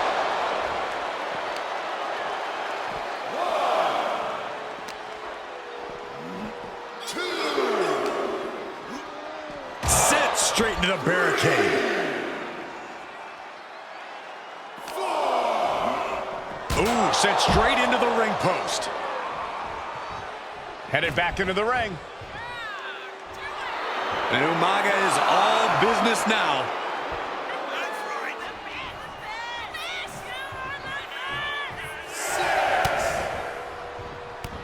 Ref took the brunt of that one. And I could look at Umaga and he reminds me of Yokozuna. His unmatched thickness and size is an orthodox offense. Look at Umaga's thighs, his calves. They give him a great power and a great base. It makes him almost... And Cena flattened in the corner. Umaga's just overpowering him. Look at the strength. Into the corner, just setting Cena up. You have to start to ask yourself, is the end of John Cena near? I think so. Look out! What a headbutt. No one has been able to stop Umaga. No one. You are seeing why Umaga is undefeated.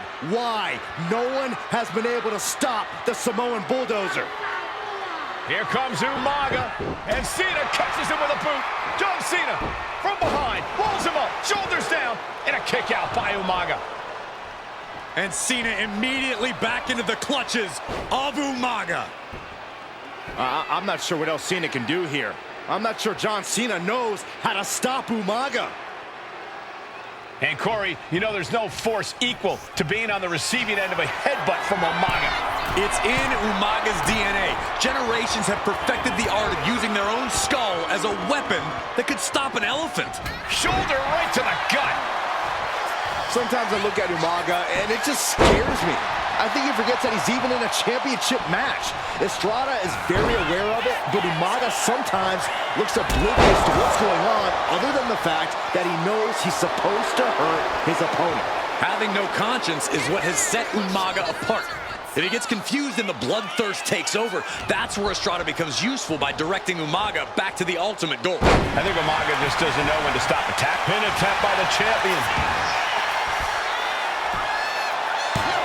And the champ can't keep the shoulders down. He's still playing possum. Whoa, playing possum. And he fights it off. I cannot believe what I'm seeing right now. No one can. Oh, gets caught up in a bad position. Nice scoop slam.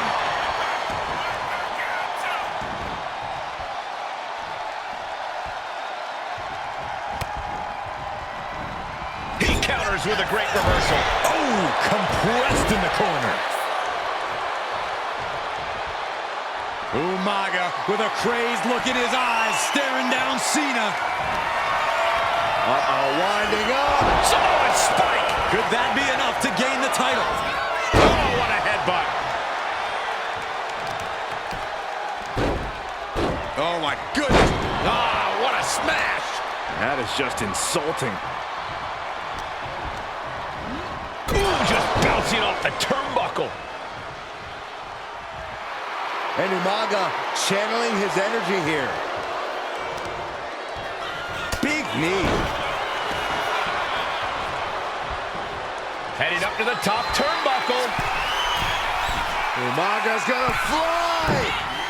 Samoan splash. And Cena is taking on a lot of offense now. Umaga continues to maintain the advantage.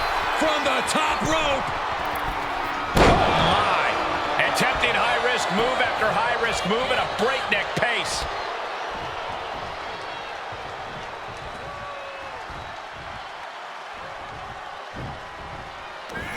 Good Lord. Pop-up Samoan drop. Brutal attack from Umaga. He smells Cena's blood in the water. Pulls their opponent in. Belly to belly. Into the pinfall for the victory. Something of a cocky decision, him just stopping the pin like that.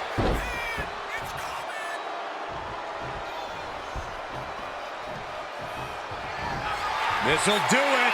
Umaga. Samoan spike. The challenger clearing a path to the title. Kick out. I thought it was finished off for sure. Guys, I thought we were getting a new champion there. Well, we might see a new champ here tonight. Don't put the cart before the horse. The champ kicked out and has no intentions on losing that title anytime soon. And I think we all know this is only going to make a monster like Umaga even angrier. Two powerhouses, a championship on the line. We knew this would be a battle. Umaga and Cena aren't Up high. Oh, God, terrible landing on the outside. Good God, just a disgusting thud heard here at ringside. Oh! Now clearing the announce desk. This isn't going to end well.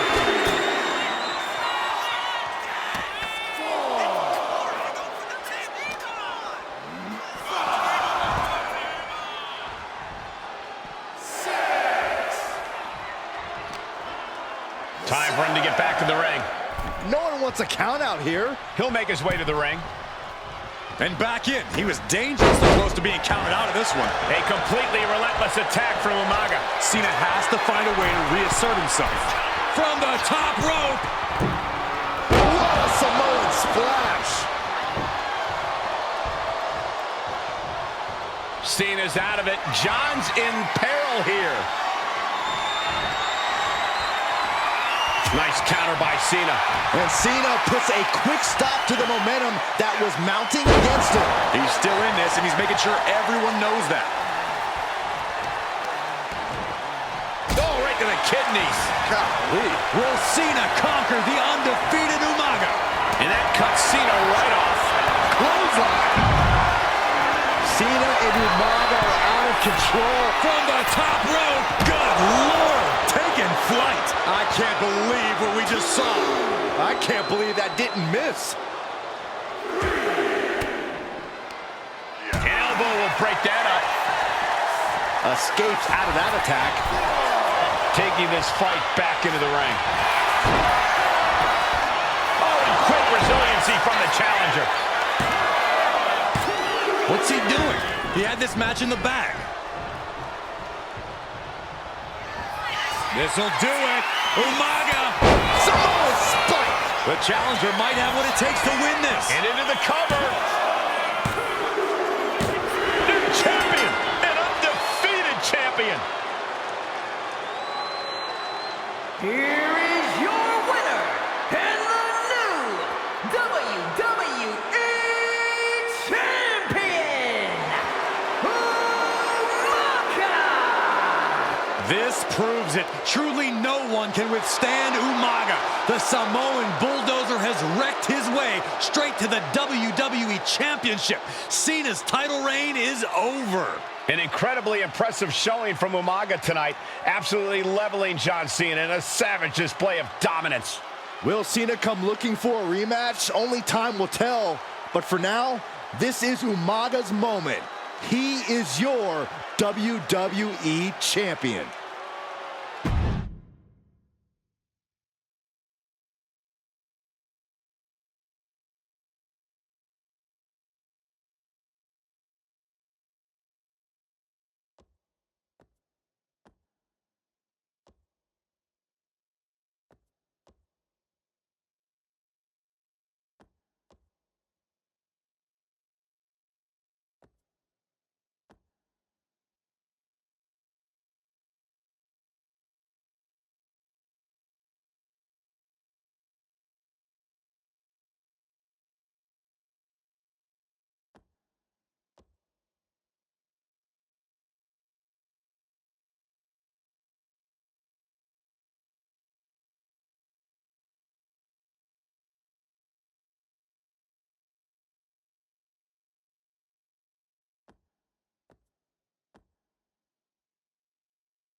AOP is here, ready to wreak havoc. And they want to prove 3-minute warning has nothing on them. Two roughneck teams ready to use this extreme rule stipulation to the fullest.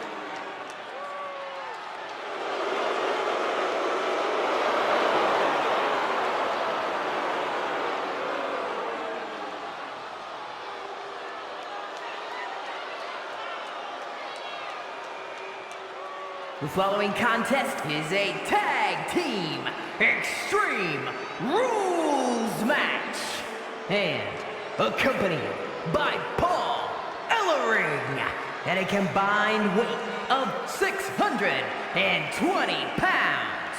Akam and Razor, the authors of Pain. AOP look unintimidated by the task at hand. They are totally prepared for the merciless tandem of 3-minute warning. You know, there's actually a lot in common between these two teams in terms of tactics and physicality.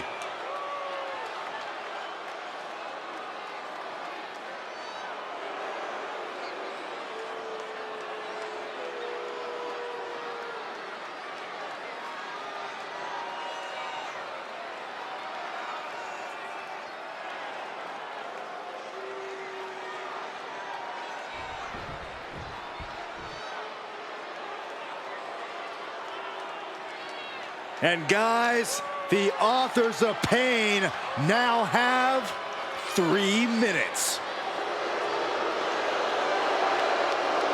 And at a combined weight of 770 pounds, Rosie and Jamal.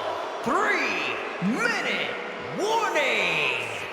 Authors of Pain versus 3-minute warning is a recipe for brutality and ruthless carnage. And that's an irregular match, Cole. This is Extreme Rules. These two hit squads are going to tear each other apart. 3-minute warning made a career out of demolishing anyone who got in their way. Why would AOP be any different? Because that's exactly what AOP does too. They play the same game as 3-minute warning. Here we go with AOP and 3-minute warning going head-to-head. This is an Extreme Rules match, and it's a good thing it is, because neither one of these teams likes to play by the rules or limit their aggressive tendencies. There is nothing on the minds of these men except dealing as much damage to one another as possible. Both 3-minute warning and the AOP excel at brutalizing their opponents and inflicting massive amounts of pain. But only one of them can be the best at it. We can safely predict that this is going to be an exceptionally gruesome and painful match to watch. Man, Rosie and Jamal, Akam and Razor representing the biggest, most imposing teams WWE has ever seen. Both teams don't care what the motive is, don't care who the target is. Their goal always remains the same, and that is complete destruction of the opposition. We call them equal opportunity ass kickers. The first few rows should take a couple steps back because no one is safe when you're in the vicinity of these teams. Many would call the AOP and 3-minute warning equally brutal. How can one of these teams get the edge in this head-to-head contest? It's true they're well matched, but AOP tends to be the more methodical and calculating of the two teams. If AOP can get control of the pace and smother 3-minute warning's chaotic in-ring style, they'll be in a position to win this. He has a kendo stick in hand, and this place just turned into South Swanson Street. Picked up and being carried around now. Oh, look at this. Rosie and Jamal tell the victims that they will feel the 3-minute warning. What does that mean, Corey? Well, it means a lot of superstars will get run over by the pain train, and it's only going to feel like the longest 3 minutes of their lives. When you're as big and strong as Rosie and Jamal, that's how quickly it can be over. Watch out. Tossing those steel steps like they're nothing. And that'll take a bit of the fight out of Akam. Jamal putting his bad intentions to work. Massive damage to the whole body. And he gets delivered back into the ring. Oh, look at this. What a headbutt. Ooh, what a jumping headbutt. Boom, running STO plants him. Nicely done. Wrench in the arm. Boom, clothesline. Just look at the size of all these superstars. The ring had to be reinforced before this match. Over 1,300 combined pounds colliding. These men are so big and so thick, it's a challenge to wrap your arms around them. It's really just best to find weapons and whack away. Yeah, and there's plenty of weapons to choose from tonight. He's been dealt a good deal of damage. Yeah, but no one has ever won an Extreme Rules match by playing it safe. Jamal pins the shoulders down. Oh, breaking up the pin. Dominating shoulder tackle. Retaliation from Rizzo. Diamond-plated steel coming at you. And this one's taken to the outside. Special attention to Rosie in this matchup. 6'5", 375 pounds. The man can run a 40-yard dash in 4.8 seconds. This guy is a pure athlete. Rosie played high school football with a legendary running back before playing college ball in Hawaii. Imagine being pancaked by the force Rosie brings. Straight to the knee. Clubbing away with forearm after forearm. Look at these cross faces.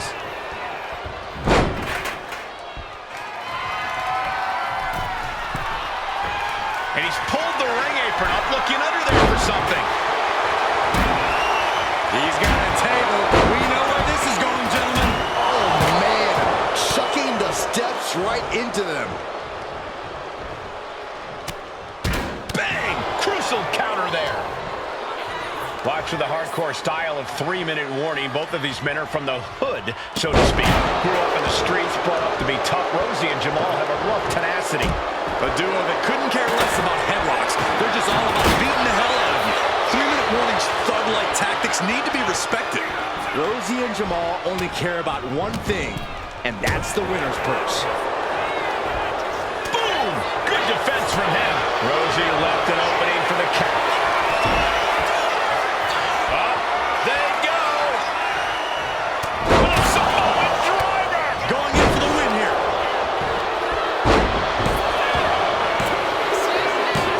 Rosie and Jamal survive Extreme Rules. Here are your winners, Rosie and Jamal. 3-minute warning. Gotta give it up to 3-minute warning. In a contest between two of the most badass squads we've ever seen, they were the tougher competitors. Yeah, but AOP certainly made 3-minute warning earn this win. Just think about all the carnage we witnessed here tonight.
We are making history tonight here in St. Louis, the first ever women's Money in the Bank ladder match. The following is the first ever women's Money in the Bank ladder match. Introducing first, from the Queen City, Charlotte Flair. Charlotte Flair looking to become a Triple Crown champion. Every title, every opportunity she has put in front of herself, she has seized. This is a night where careers change forever. You're right, Cole. You can feel it. Legends are going to be made. Careers defined. Hearts broken. This is Money in the Bank.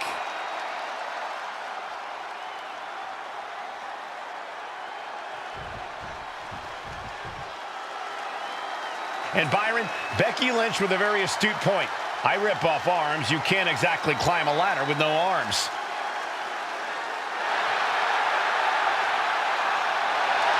Next, from Dublin, Ireland, Becky Lynch. To add to that, Michael, I talked to Becky earlier and I asked, are you nervous about this? She said, yeah, I'm a little nervous, but I'm more excited than anything because I get to be part of history. Becky Lynch, the first woman drafted to SmackDown. First SmackDown Women's Champion. Can she become the first Miss Money in the Bank? Well, you could feel the excitement the moment they brought out the ladders before this show started. There is a big fight feel right here in St. Louis.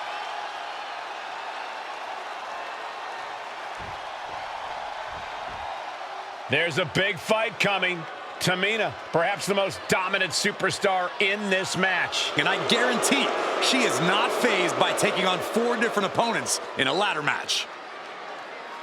From the Pacific Islands, Tamina.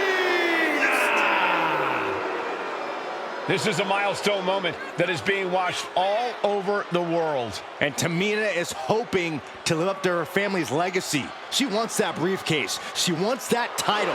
It's in her blood.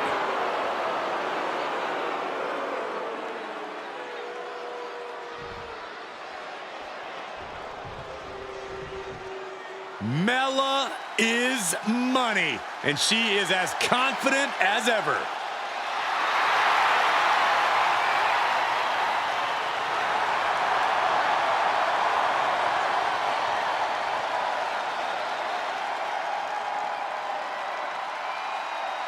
Making her way to the ring from Staten Island, Carmella.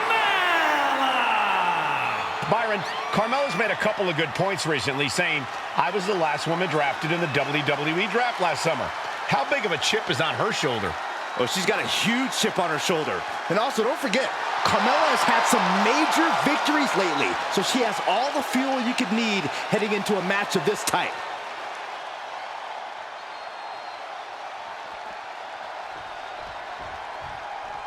Natalya, another superstar who walks into this match thinking she has legacy on her side tonight.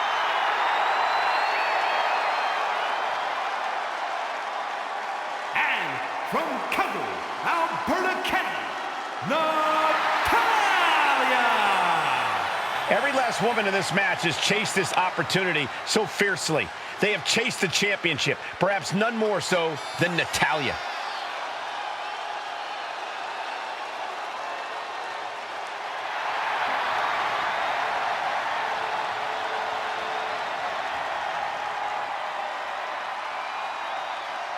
Winning Money in the Bank would certainly go a long way to helping Natalya prove she too is the best there is, the best there was, and the best there ever will be. Winning that briefcase is like taking the proverbial express lane to success. This new generation of female superstars are providing yet another milestone moment here. Tamina, Charlotte, Carmella, Natalya, and Becky Lynch to climb the ladder and retrieve the briefcase, become the first ever Miss Money in the Bank. No safe haven in this match. These ladders can be your best friend or your worst enemy. There's no allies in this match. It's everyone for herself. There is no room for friends when history's being made. Not when you can go down in the record books as the first Miss Money in the Bank.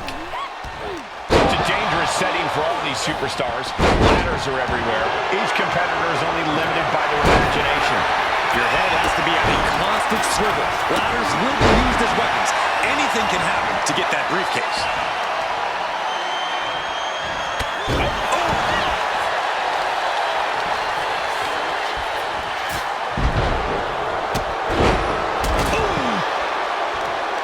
Contract that can change lives hanging above the ring. Probably the most profitable opportunity in our sport. 15 out of 17 superstars have successfully cashed in the Money in the Bank contract. A surprise cash-in has only failed once, and the other failed cash-in was alerted to a week in advance. You are almost certain to become the next SmackDown Women's Champion if you grab the contract tonight.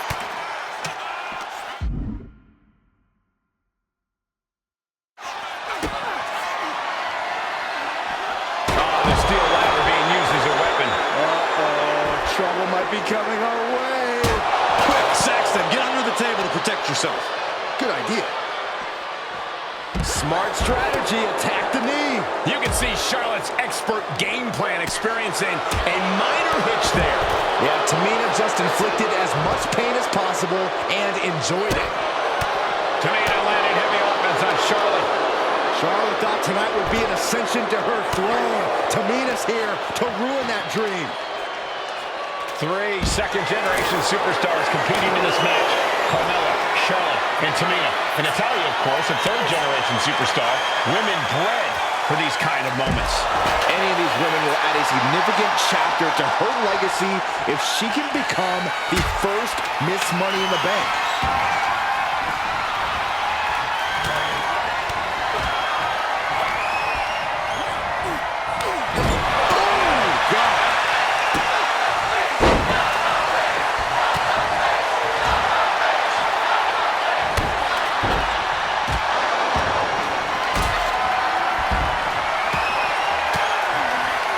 Setting up for something here. And looking at the playing field, the majority of these women love to utilize their submission offense to put opponents away. Tapping someone out won't win this match, but these women should not shy away from using the biggest weapons in their arsenal. We've heard Becky say she was going to rip arms off tonight. You can't exactly climb a ladder with no arms. Unloading!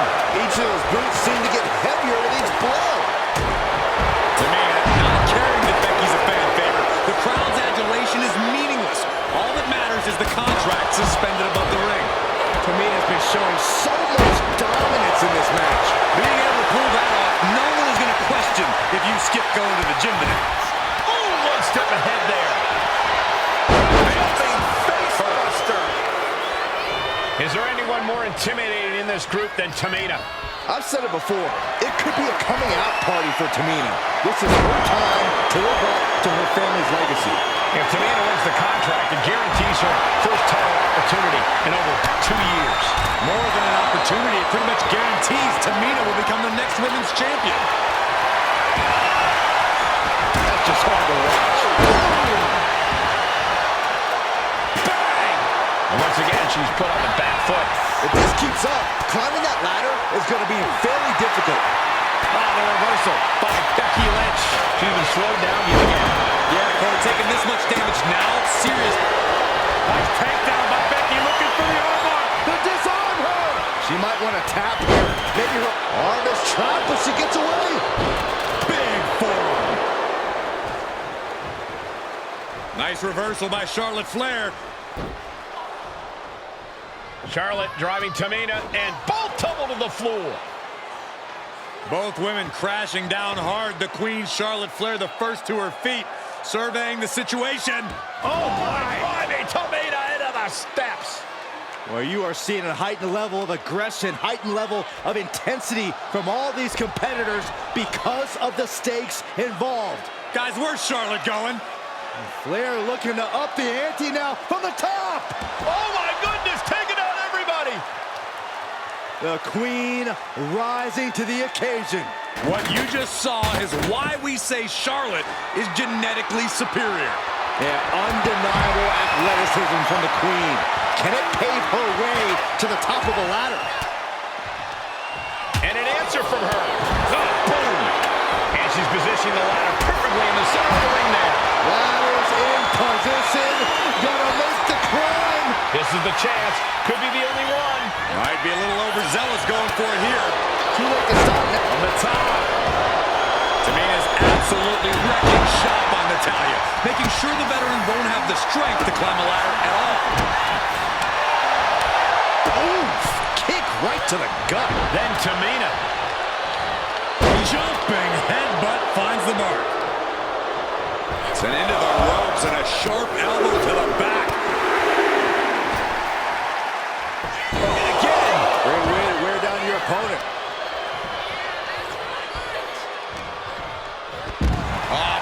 Flapjack. Gosh, landing face first. Setting the ladder up in the center of the ring. Almost touching the prize at this point. Lands the elbow. Look at this. This can't be good. Punching the shoulder. She's starting to wear down here. Yeah, but when ladders are part of the match, you really can't expect anything less. Head up that ladder. Center of the ring. She's grabbing at the prize now. Time is your enemy here. I just don't know if there's enough of it to get it down. Becky is reaching. Can she hook it in closer to reclaiming her championship? Getting your hands on the prize isn't enough. You gotta yank this opportunity down. Flair thrown hard to the outside. Now heading outside. Counter on Carmella. Solid with the spear. And this is the moment any fear of heights needs to be put to the wayside. She's getting back into the ring under the ropes. Oh no, here we go. This could be the biggest risk of the night. She's getting that ladder exactly where she wants it. A crucial step. Climbing up. But is there enough time to go for the win? Full focus on obtaining the prize. Hands must be shaking up there, making it difficult to capture glory. No time for butterfingers now. She's got it in her hands. Struggling a bit here to get it down. Danger growing with every second. She's stretching, but can she get a grip? Is this the right time? Is this the career-making moment? It's only a matter of time now. Furiously trying to unhook it now. Tugging and grabbing and doing everything to get it. Nasty chop delivered by Charlotte. Natural selection. And that is going to put Tamina out of the equation for a long time.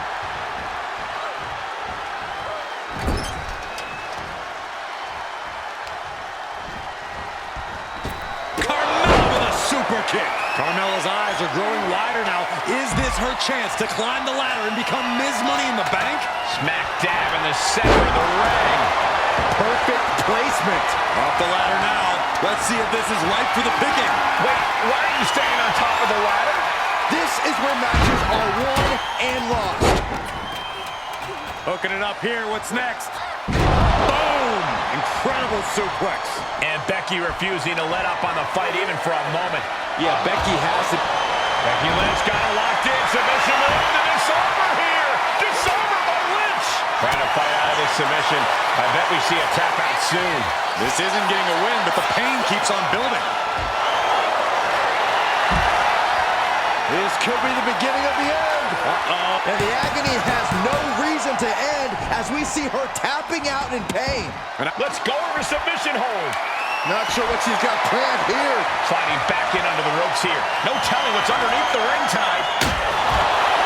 I guarantee that chair is not going to be used as it was designed for. Look at this. She's going for her destiny, guys. But she better hurry. She doesn't have much time. Trying to reach it.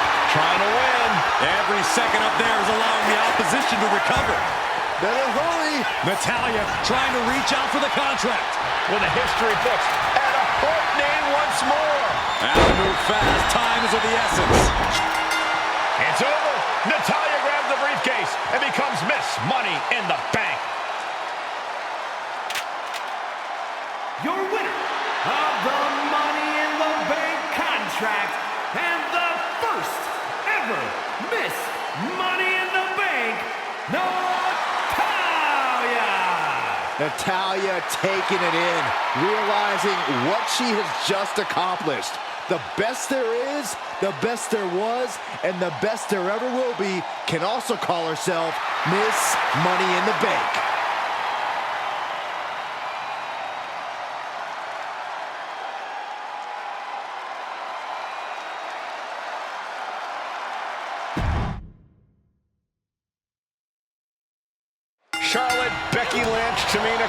Natalia, all with a chance to make history. All with the opportunity to be called the first ever Miss Money in the Bank. The revolution that became an evolution only continues in the women's division. One of these women will climb the ladder and earn the opportunity of a lifetime. No safe haven in this match. These ladders can be your best friend or your worst enemy. There's no allies in this match. It's everyone for herself.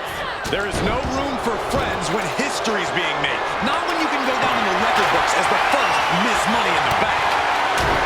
Remember the first woman to climb the ladder and retrieve the briefcase and become the first ever Miss Money in the Bank. No countouts, no disqualifications in this match. Everybody is coming in with a different strategy, but remaining close is the key. Luck is going to play a part, but you'll increase your odds if you stay close to a ladder and close to the briefcase. Decides to leave the confines of the ring. The contract that can change lives hanging above the ring. Probably the most profitable opportunity in our sport. 15 out of 17 superstars have successfully cashed in the Money in the Bank contract. A surprise cash-in has only failed once, and the other failed cash-in was alerted to a week in advance. You are almost certain to become the next SmackDown Women's Champion if you grab the contract tonight. Oh no, they're coming this way! Taking things back into the ring. Yikes, that'll either wake you up or knock you out. She's choosing to leave the ring now. Taken down by the neck. Strong hit. My goodness. Off the ladder now. Let's see if this is right for the weekend. Reaching! So close to victory. Looks like scaling the ladder was the easy part of the job. Unhooking the prize is the big challenge. Charlotte's at the top with the briefcase. Will she rise back to her throne? This is where steady nerves are a necessity. And looking at the playing field, the majority of these women love to utilize their submission offense to put opponents away. Charlotte has the contract. The Queen is Miss Money in the Bank. Your winner of the Money in the Bank contract and the first ever Miss Money in the... Charlotte, Becky Lynch, Tamina, Carmella, Natalia, all with a chance to make history. All with the opportunity to be called the first ever Miss Money in the Bank. The revolution that became an evolution only continues in the women's division. One of these women will climb the ladder and earn the opportunity of a lifetime. And she's wasting no time kicking things up by bringing this chair into play. Climbing up, but is there enough time to go for the win? Victory is within reach now. But it looks like that hook is causing a lot of problems up there. Remember, the first woman to climb the ladder and retrieve the briefcase will become the first ever Miss Money in the Bank. No countouts, no disqualifications in this match. Taking flight. And he evades the attack.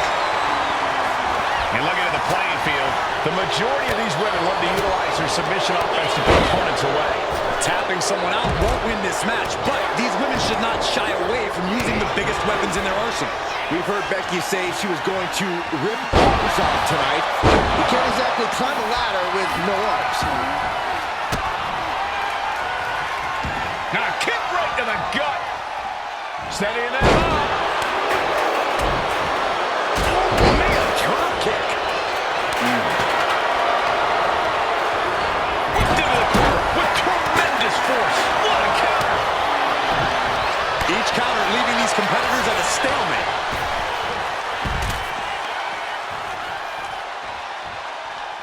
Into a backpack stunner. No safe haven in this match. These ladders could be your best friend or your worst enemy.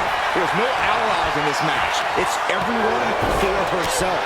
There is no room for friends when history's being made. Not when you can go down in the record books as the first Miss Money in the Bank. I'm worried our announce table will soon be in the line of fire here. Who cares about the table? What about us? Tamina not caring that Becky's a fan favorite. The crowd's adulation is meaningless. All that matters is the contract suspended above the ring. Tamina's been showing so much dominance in this match. That was a powerbomb with one message in mind. Absolute destruction. Oh my goodness. 3 second-generation superstars competing in this match. Carmella, Charlotte, and Tamina. And Natalya, of course, a third-generation superstar. Women bred for these kind of moments. Any of these women will add a significant chapter to her legacy if she can become the first Miss Money in the Bank.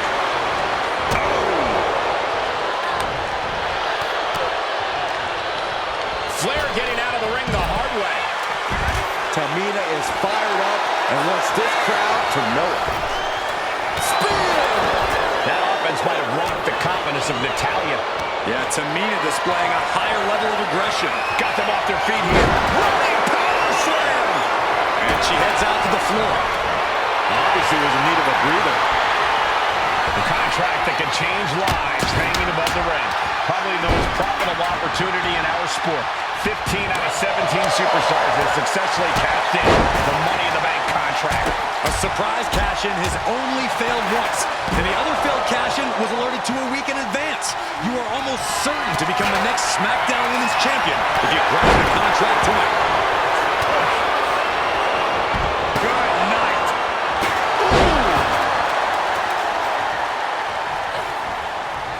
Flair retaliating. Oh, didn't see that one coming. One wicked attack after another.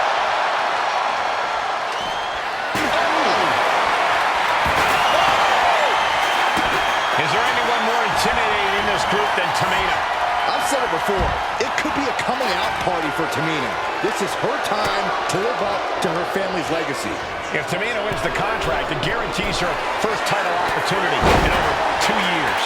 More than an opportunity, it pretty much guarantees Tamina will become the next women's champion. Money in the Bank briefcase still hanging high. This is what it's all about. The opportunity of a lifetime. What are you willing to do? How much can you sacrifice to be the first Miss Money in the Bank? And she's only taking more damage at this stage. And all of this pain and discomfort will make ascending a ladder very challenging.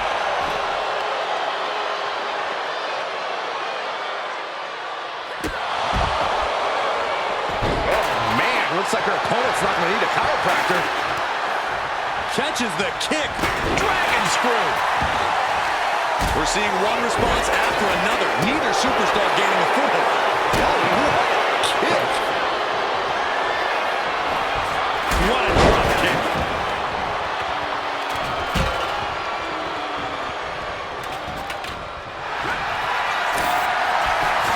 Becky Lynch suplex rolls her into disarmer. This could be over. There it is. Disarmer. Disarmer. Disarmer. Letting go of her hold here.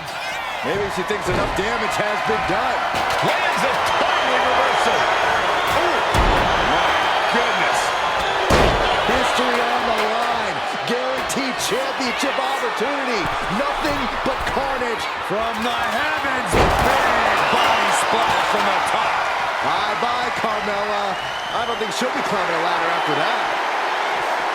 And Lynch falls victim to some big impact there. And all of this pain and discomfort will make ascending the ladder very challenging. Charlotte is really feeling the pain that's been dealt out so far. Could be getting into a dire situation soon. Tamina landing heavy offense on Charlotte. Charlotte thought tonight would be an ascension to her throne. Tamina's here to ruin that dream.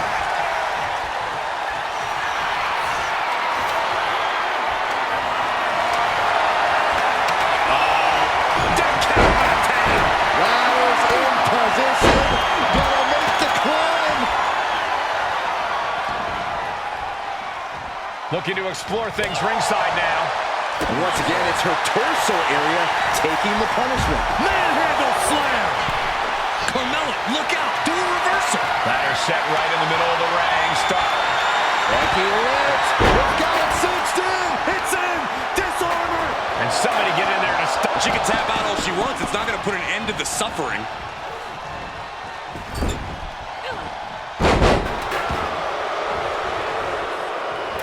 Running hip attack. What impact.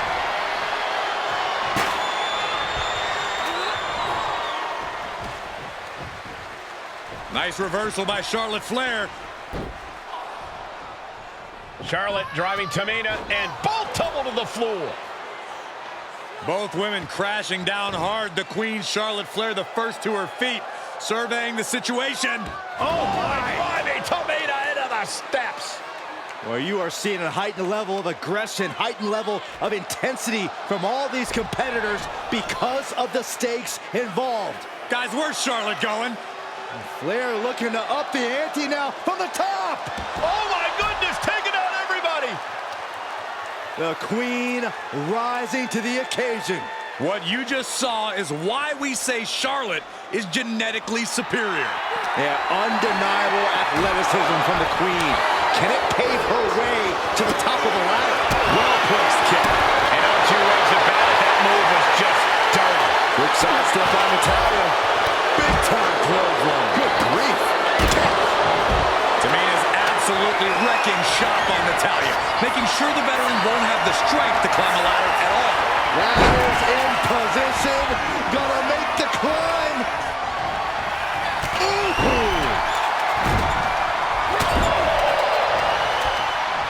Sent out of the ring the hard way. Forcing her right out of the ring. She's headed to the outside. No threat of count out here. Absolutely no telling what's underneath the ring tonight. Shades of the old EC dub as a kendo stick is introduced to the proceedings. Big shot taken. That one's gonna leave a welt. She turns that attack away. Now looking to do battle right here in front of us. Here she goes, sliding back into the ring. It is beyond electric in here. This energy is on another level. Oh, boom. Now, how she had this match planned. Uh-oh. Look at this. Cinching it in. Look at the desperately trying to find a way out, and she does.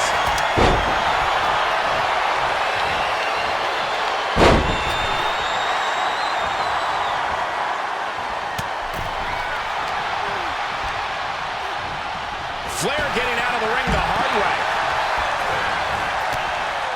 Headed up that ladder. Center of the ring. Opponent's all wrapped up in... And Tamina pushed into a weakened state now. Yeah, and Carmella might be coming to grips with how much more she needs to do to end things. All eyes are glued high above the ring. Carmella with a super kick. Carmella's eyes are growing wider now. Is this her chance to climb the ladder and become Ms. Money in the Bank? She's out of it, guys. She's heading outside the ring now. Natalya just mocking her now. Natalya strikes with natty by nature. Ladder set right in the middle of the ring. Starts to climb, but needs to move quickly. Reaching for the prize.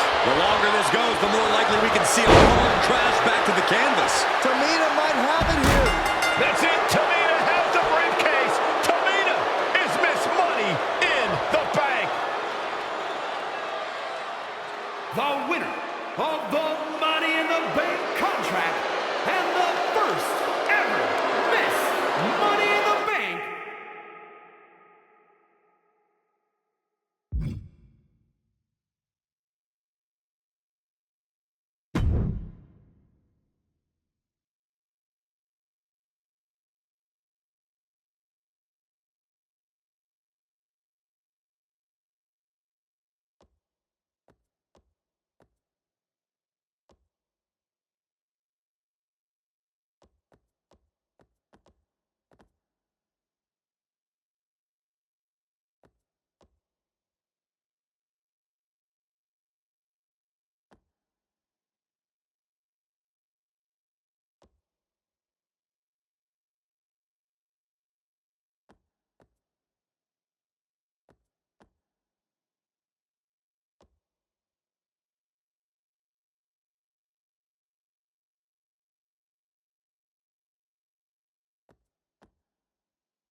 you prepared to kick off Hell in a Cell with the 4-time Tag Team Champions?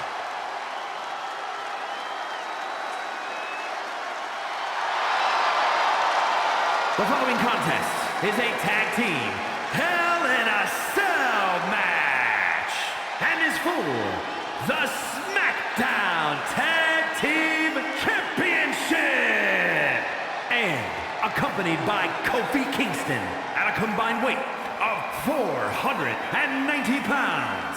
The SmackDown Tag Team Champions, Xavier Woods and Big E, the New Day. Well, I can't say that I'm ever prepared for a man swiveling his hips and playing the trombone on the way to the biggest fight of his life.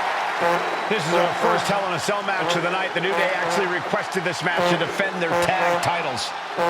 Who would have thought 4 months ago when this rivalry began that it would end once and for all inside Hell in a Cell? New Day about to make it evident that the time for fun and games is over.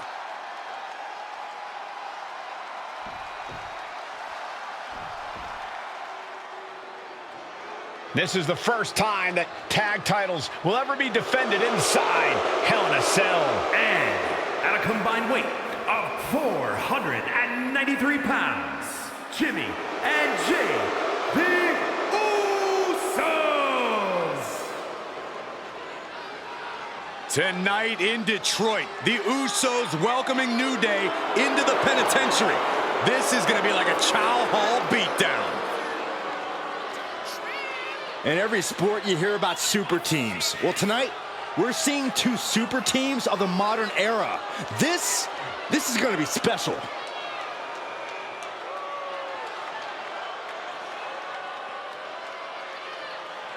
Tornado tag rules here, gentlemen. 2-on-2 as Kofi is going to be locked outside the structure.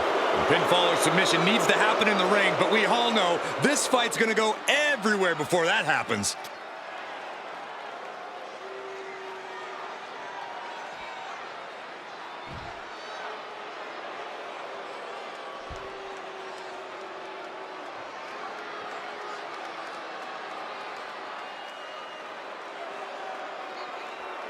There you see what it's all about. Tag Team Gold.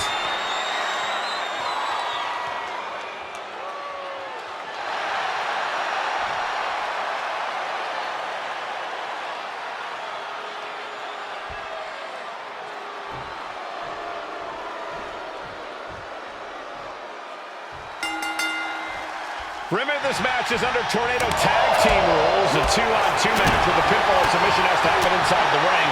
In the Hell in a Cell, no tags, no countouts, no disqualification. The Usos and the New Day came into this match expecting and prepared to raise the bar, raise the level of competition, and make history. This is going to be unforgettable. The Usos...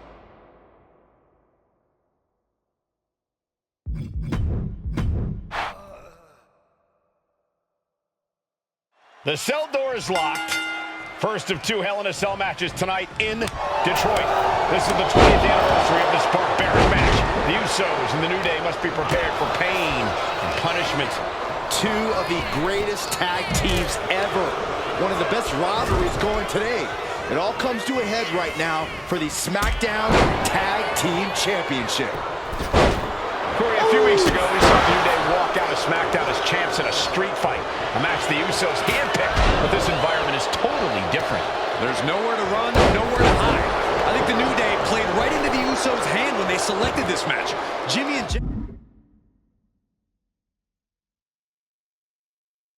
Jay have a street mentality. They're perfectly equipped. Shoulders down, championship at stake. Not so fast. I guess he thinks the one thing missing in this match is a steel chair. Now to the ring in the confines of the chain link enclosure. Look at this. Boom. Nice. And it looks like the New Day lost a bit of that focus there. Yeah, the Usos not looking thrown off in the least.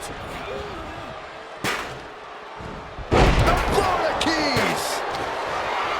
All the talking we've heard leading into this this match, we've heard the Usos call the New Day, quote, three clowns on a tricycle. Look, the Usos love the trash talk, but they deliver. And don't act like the New Day don't throw verbal jabs either. We had Big E earlier saying how he's going to drop some gloom and doom of biblical proportions. A prophecy Big E is fully capable of backing, too. Corey, for as entertaining as the New Day are, they can scrap at the best of them. Remember that. Look, don't let the booty-os and trombones fool you. New Day can get down and dirty, especially when they have the Usos pushing them.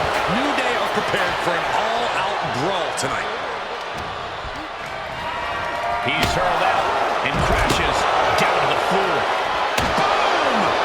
And these attacks are spelling nothing but trouble. I have a feeling the Usos' objective is to send the New Day to the hospital. Well, two teams so familiar with each other, some innovation with weapons almost becomes a necessity. New Day refer to this as their power lineup when having Big E involved in there with Xavier Woods. Big E, the obvious powerhouse of the group. Woods has that blend of speed and power, making him the most well-rounded superstar for New Day. From the top. Are you kidding me? Looking to explore every inch of hell here now. The champ is in agony here. The effects of the cell come for everyone. You can only stay safe for so long. Solid punch. The champ struggling to stay on the defensive there. This is how it goes in Hell in a Cell. The match keeps going whether you can handle it or not. Trying to impale them with that chair. He quickly slides into the ring. Holy cow! That chair came in on them fast. Jimmy Uso with a well-timed shot. The Usos following the footsteps of many great family tag teams, the Steiner brothers, the Head Shrinkers, who of course Jay and Jimmy's own father was a member of. Would be a very proud moment for the Anoa'i family if the Usos can capture their 5th tag team championship here. The apple doesn't fall. Usos and New Day going at it inside Hell in a Cell, and Jey Uso set outside the ring, and now the New Day on the attack. Big E, as aggressive as I've ever seen him here tonight. And Xavier Woods now with toys, kendo sticks in hand. And it's about to get more aggressive, more vicious, more barbaric.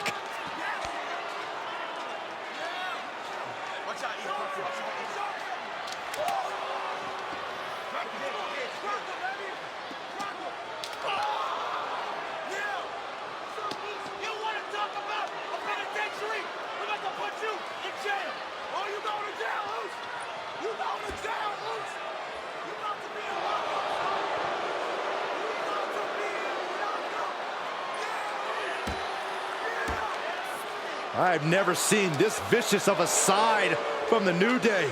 It's what Hell in a Cell does to you.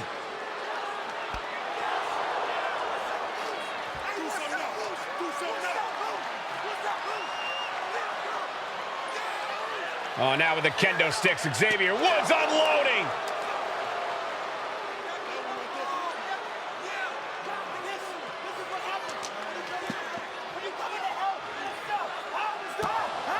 Well, you're saying it, Byron. Hell in a Cell makes you do some awful things. Just attempting to survive, attempting to win. Do whatever you want, punish however you want. Right now, that seems to be the mission statement of the New Day in order to retain the SmackDown Tag Team titles. And that's what it's about, proving you're the best in one of the most insane environments in WWE today. The New Day have just changed the whole complexion of this match. I don't know if I've seen New Day go to these cover for the championship. Ooh. The challenger's able to kick out. I can't believe it. He just won't go away. The Usos and the New Day have been trading title reigns for the majority of the year now. Shoulders are down to retain. Oh, kick out. Are you kidding me? Ooh, Jimmy manages to counter. Clothesline. Good Lord. So effective. Got him right where he wants him. All the way over. Oh, missed connection. Belly to belly suplex. And that has to bring Jimmy down a peg. Yeah, Big E brought the fight in a major way on that exchange.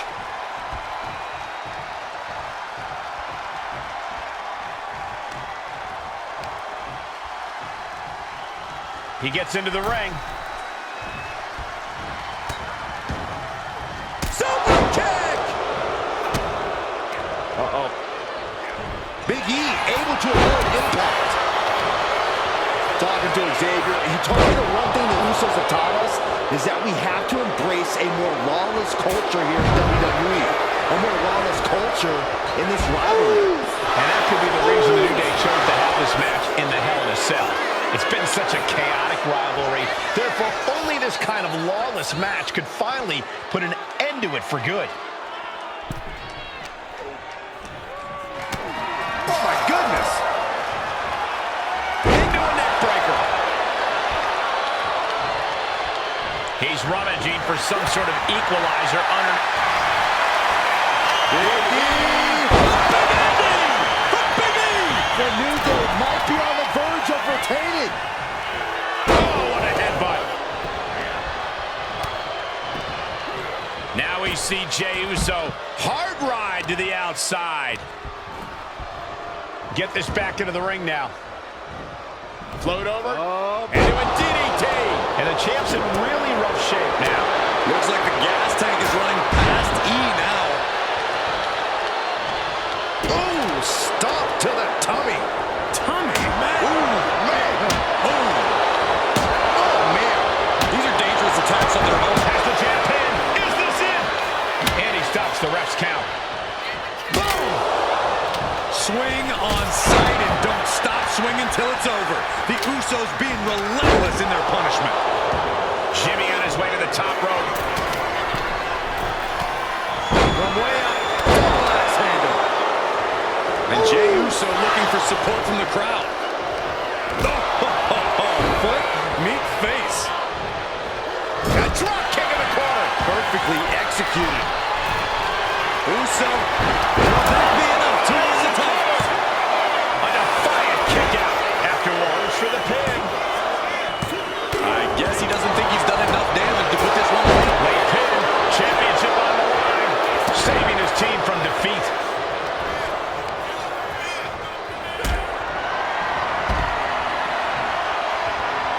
Caught in a bad spot. Can't prepare your face for that. Snap power slam. Coming back from the outside now. What a way to get out of that one. Picture perfect drop kick. Looking for something, anything under the ring. A steel chair? Something we all know can be a devastating weapon. Oh, God. Taking a nasty hit. The pin. Champ's in trouble.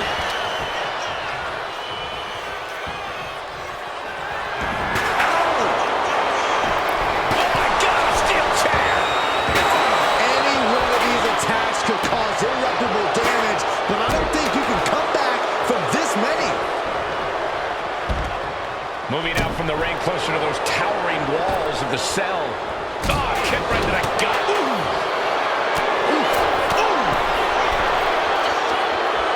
From the top.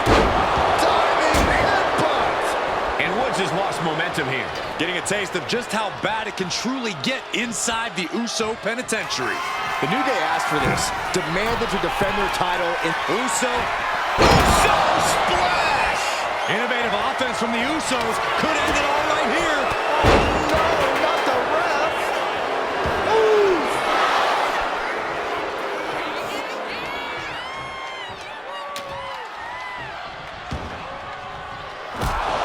And the champ needs to count early. Better hold up on the victory parade. And Jimmy and Big E slugging it out middle of the ring. This has been a vicious, brutal match between two of the great tag teams today. Here comes Jey Uso into the fray alongside of his brother. Bang! Double super kick. And the Usos now looking for that patented Uso splash from the top rope. Uso splash. The cover to win the tag team titles, and Woods, handcuffs and all, breaks it up.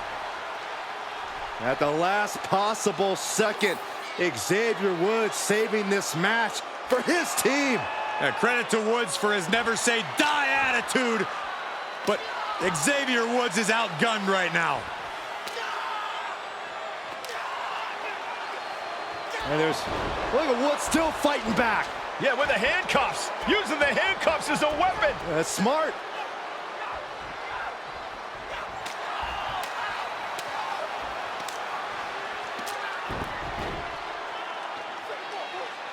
And Woods now down. And trying to still fight back. What heart from Xavier Woods. That Hart may not have much more fight left. Jimmy and Jay back up to the top one more time. Uso splash in stereo. The cover. The Usos win the tag team titles. Here are your winners and the new SmackDown Tag Team Champions, the Usos!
gentlemen, it's glow time!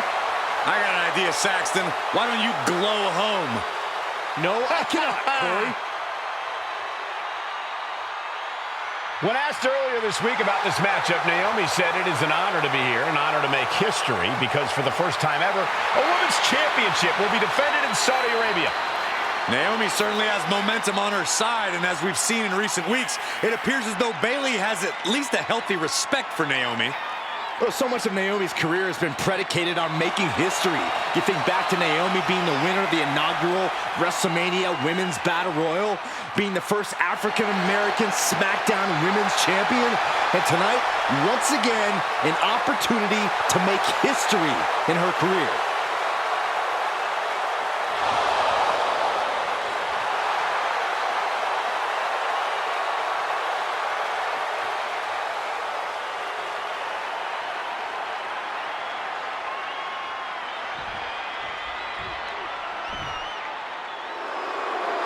And gentlemen, when Bayley was asked about this history-making match tonight, she said, of course I'm part of this, because history is made by winners. And I'm going to become a role model for everyone here tonight in Saudi Arabia and for everyone around the entire world. I asked Bayley her thoughts on this match, and she said, new country, same sheep. Bayley is nothing if not confident headed into this match. Oh, and everything you just said is indicative of the new attitude, the new personality of Bayley. Bayley has been SmackDown Women's Champion for a record-setting 279 days. She's won every title available in WWE. The NXT Women's Championship, the Raw Women's Championship, the two-time SmackDown Women's Champion, a Tag Team Champion, a Money in the Bank winner. Bayley's accomplished it all. But the one thing Bayley has never done in her career, she's never beat Naomi. And believe me, that is a huge point of confidence for Naomi and a huge pressure on the champion. What an exciting moment for both of these competitors tonight, but once the bell rings, it's down to business. The SmackDown Women's Championship is on the line.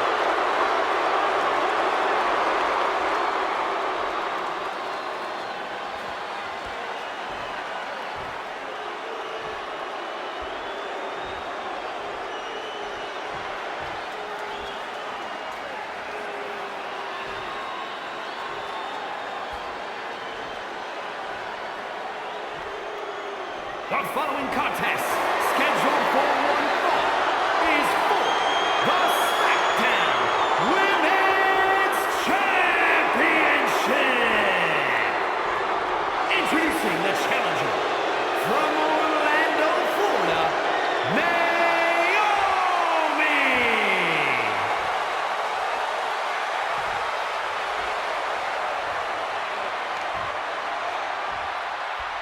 And her opponent, from San Jose, California, she is the SmackDown Women's Champion, Bayley!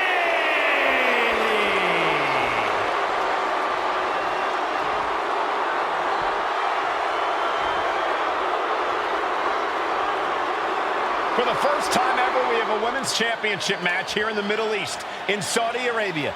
Bayley against Naomi. Will Bayley's record-setting reign end here tonight?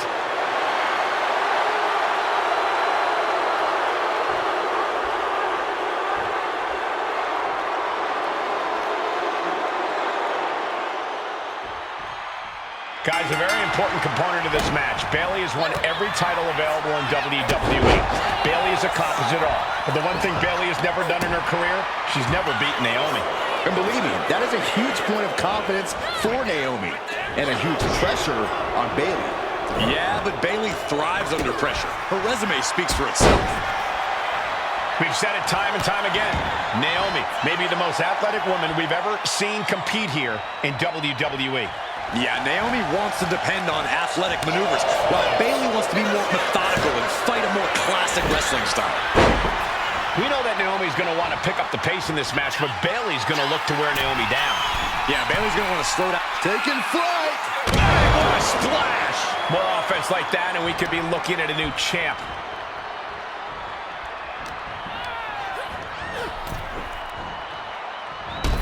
Oh, and Naomi has taken the upper hand. And Naomi continues to somehow have Bayley's number here. From the top rope. whoa, what a landing! landing. The airtime, the fearlessness. What a ridiculous maneuver to the outside. Naomi going for broke. And this high-risk offense from the challenger might be catching the champion by surprise. The challenger being the aggressor here, but remember, the title can only be won by pinfall or submission inside the ring. Oh, this fight seems to be heading in our direction. Be ready to evacuate, gentlemen. Ooh, what a forearm club. Oh, look at this. Hair pull mat slam. Bayley's got her hooked. Oh, and Bayley with a suplex. Sliding in under the rope. She's back in the ring. And Up.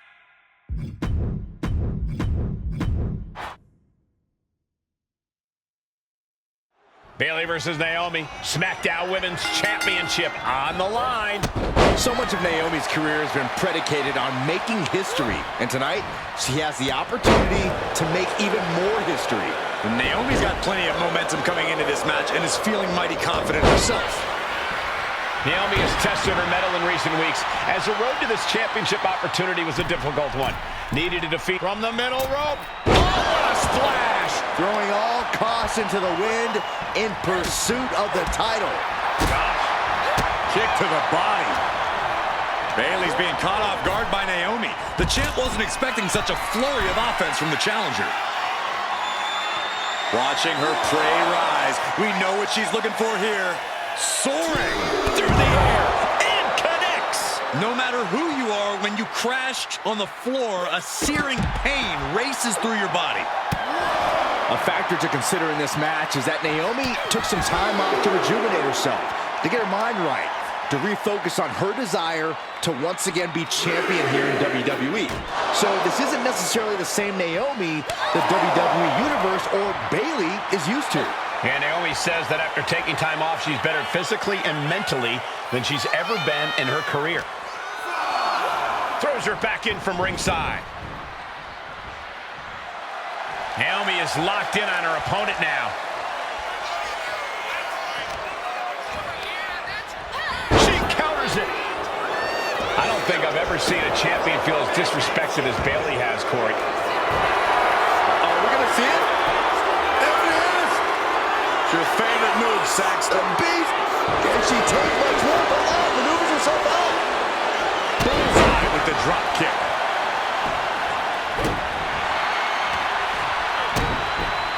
Oh, look at head scissor. And you still feel the glow when the lights are out? Scaling the turnbuckle here. Taking flight. Diving body splash. Naomi isn't feeling intimidated by the moment. Oh, dropping down all their weight.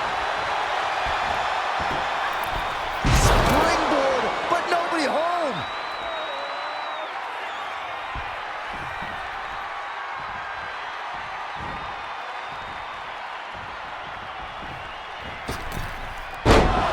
Using the ropes. And I think it was you, Byron, who asked Bayley if she changed. And she said, I didn't change. I just did what I had to do and what I've done. Well, you're right. Love it or hate it, Bayley's doing what she's had to do by hook or by crook to maintain a stranglehold on the SmackDown Women's Championship. Springboard disaster kick finds the mark. Oh, what a chop. Oh, look out. It's on now. Oof. Slugging away with everything they've got. Big shots being fired right now. Neither competitor letting up. Who will break first? That is the question. Bayley realizes that Naomi wants to pick up the speed of the matchup. The champion refusing to allow that to happen. You can feel Just going off with everything they've got now. Oh, that shot will give you the upper hand. Spinning heel kick. And Bayley is really being knocked around here. Naomi picking up the pace against Bayley and keeping her all out of sorts. Sent right into the corner. On the top rope now. And here we go. Championship's on the line. Naomi's got Bayley in trouble up on the top rope. This could be Naomi's moment. Smart move by Bayley, protecting her title and going to the eyes. Oh, what a kick. Bayley is down and in trouble. Quick thinking by Naomi, looking to close this one out. Nobody home. Bayley wisely moves out of harm's way. What's Bayley trying to do here? What the? I think Bayley's trying to trap Naomi's legs in Naomi's own shirt. A great counter by Naomi. Naomi ducks underneath, and we got a standoff. Great match so far. Well, Bayley thought she had Naomi, but the challenger was ready. Well, the champion has to find a new strategy in a hurry. Stepping out of the ring here.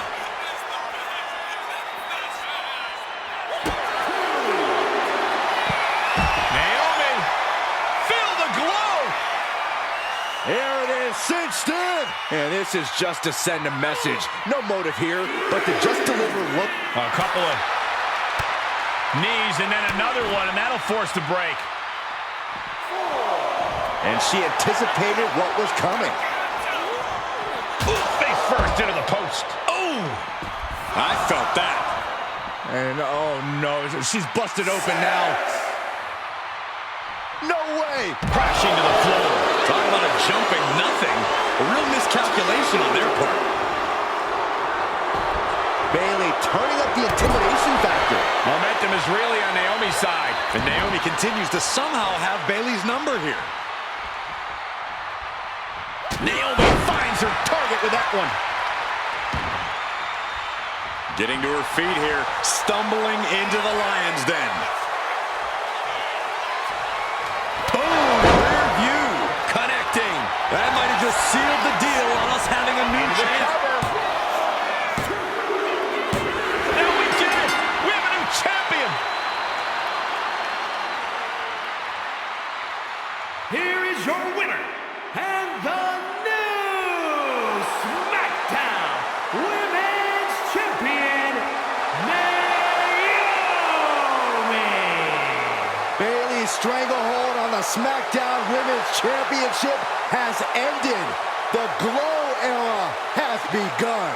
Bayley was as aggressive in this match as she's ever been, but Naomi's confidence and athleticism were just too much for Bayley to contend with. History made in the Middle East.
And here they come. Bubba Ray and Devon are ready for a fight. That's just what they'll get from Fonseca. And then some.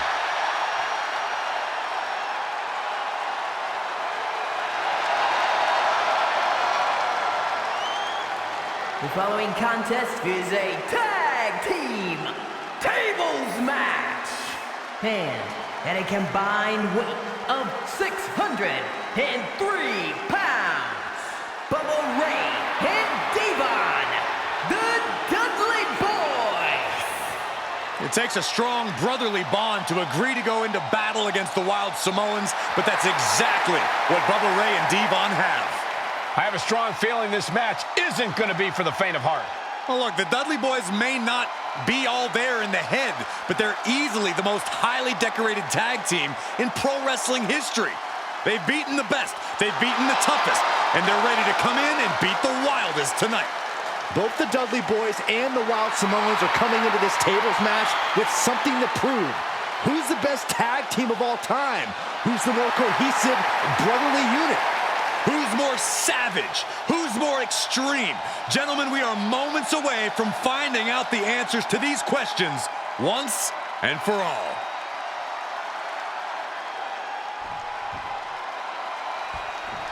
Guys, this is going to be a great one. You can feel the electricity already. I feel the excitement and some fear, too. Accompanied by Captain Lou Albano and a combined weight of 645 pounds.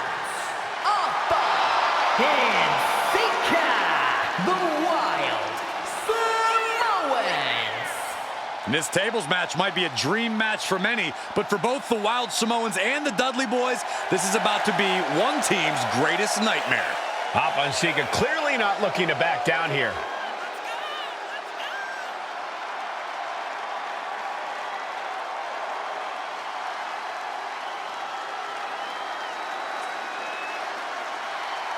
The Dudleys can certainly handle their own, but they've never faced anyone or anything like the Wild Samoans.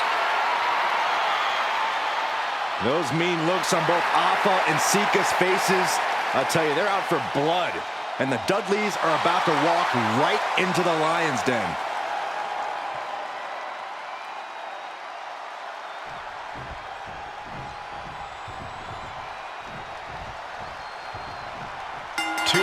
Two tables match here with the masters of the match, the Dudley Boys, taking on the Wild Samoans.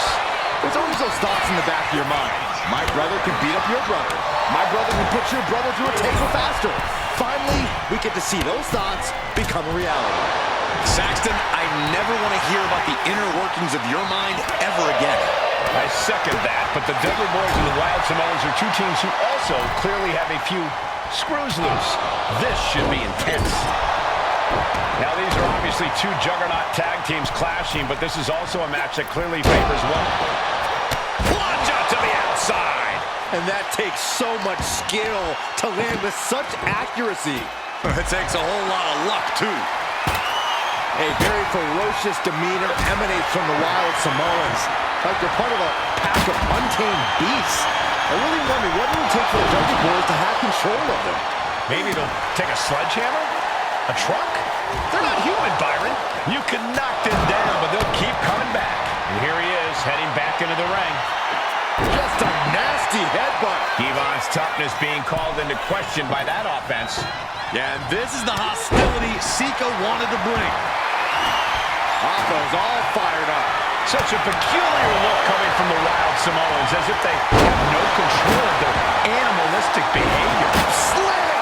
What impact. Oh, look at this. Just cranking the head. That's got to hurt. And we can hop on how this match was something almost tailor-built by the Dudley Boys. With a famous series of TLC matches they've had, the Dudleys have become synonymous with the T, TLC. And that didn't stand for tender, Cole. It means tables, and it means lots of them. Yeah, and if Bubba Ray and Devon can get the Wild Samoans through a table tonight, it will really add to the Dudley Boy's legacy even further. He's taken on some damage at this point. Using the cranium. He's in a bit of agony now. The purpose of this match is to soften up your opponent before you inevitably put them through the table. And that's exactly what we're seeing here, Cole. Oh, I think the ring just moved. Agonizing. Yokes up their opponent. Sidewalk slam delivered. Corey, the Wild Samoans are about as tough and mean as they come, a very physical duo, and we've seen how they use their heads, almost like a concrete weapon. Yeah, they don't need much flash. They're just a formidable ground and pound team. If they lack in offensive creativity, they make up for it in blunt force trauma. And nothing packs more blunt force trauma than an Alpha or Sika headbutt. Every successive move is putting their opponent in a dicey situation.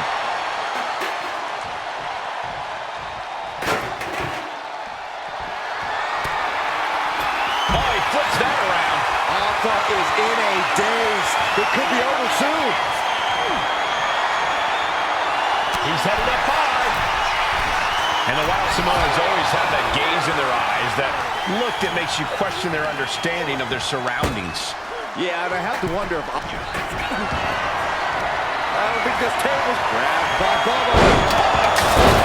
And Alpha and Sika just beat the Dudley Boys at their own game. Here are your winners, Alpha and Sika, the Wild Samoans. And it's the Wild Samoans standing tall, having beat the Dudley Boys at their own game. Devon and Bubba pushed Alpha and Sika to their limits, but in the end, there was only one way this match could end.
Here comes the A-Champ. The following contest scheduled for one fall is for the NXT North American Championship. Accompanied by Trick Williams, he is the NXT North American Champion, Carmelo Hayes. Mello and Trick looking so pleased with themselves after attacking Wes Lee. NXT 2.0 celebrating its first anniversary, all thanks to amazing talent like this man. Hayes has a look right now. He probably thinks he's getting the night off and another day on his North American title reign. Well, after what Mello and Trick just did to Wes Lee, who's going to have the guts to step up and take Lee's place?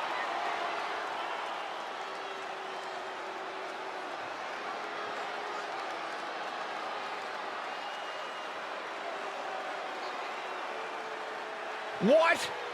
This place is shaking! We never thought we'd see Sikoa again. His opponent from Las Vegas, Nevada, weighing in at 250 pounds, Solo Sikoa!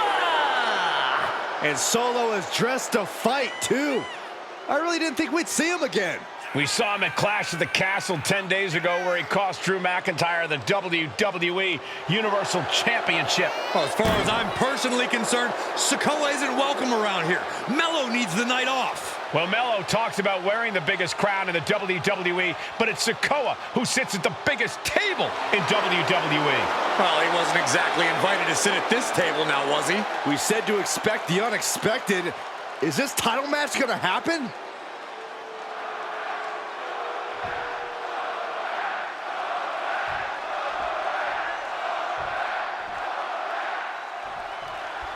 Now, this is a surprise. Carmelo Hayes seemingly had no challenger for his North American title, but Solo Sikoa just showed up here and said, I got next. Thank goodness. Mello had an opponent chosen by the NXT Universe as they voted for Wes Lee. But Mello and Trick brutally attacked Lee backstage.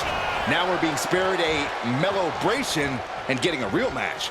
And I would have never expected Sikoa to show up. He just joined the Bloodline on SmackDown, and now he's in the main event of NXT. Can the Bloodline get even more gold tonight? Did you see Mello's reaction when Sikoa's music hit? Hayes looked like he saw a ghost. Solo's been saying he got next for the North American Championship, but that was a long time ago. Mello thought Sikoa was in his rearview mirror. These two men took part in a triple threat for the North American title back at Spring Break and 5 months ago. But they essentially canceled each other out that night, and neither man left with the title. Tonight, we're going to see who the better man is, and it will be the one who leaves with the title. Solo Sikoa already with the strategic advantage, taking Hayes by surprise and challenging him for the North American title. And the Street Champ needs to continue to be unpredictable if he wants that championship. He's got two sets of eyes watching his every move, so he needs to outmaneuver both Mello and Trick to succeed. Carrying the opposition, what's the thought here? You got to imagine that Roman Reigns, the Usos, even Paul Heyman are watching this match closely right now. Oh, absolutely, Cole. We're talking about the man who has held the WWE Undisputed Universal Championship for 744 days. And the Undisputed Tag Team Champions, the Usos, who've held those titles for 422 days. Record-breaking reigns of both singles and tag team competition. If Solo captures the North American title tonight, who knows how long he'll keep it for? He connects with a counter. Chess match of counters and reversals happening here. Oh, what a headbutt. On the mark.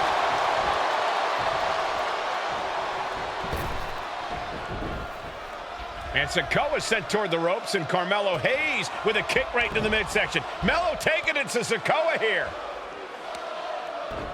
The power of Solo just a little too much for the A-Champ in this instance. What a chop.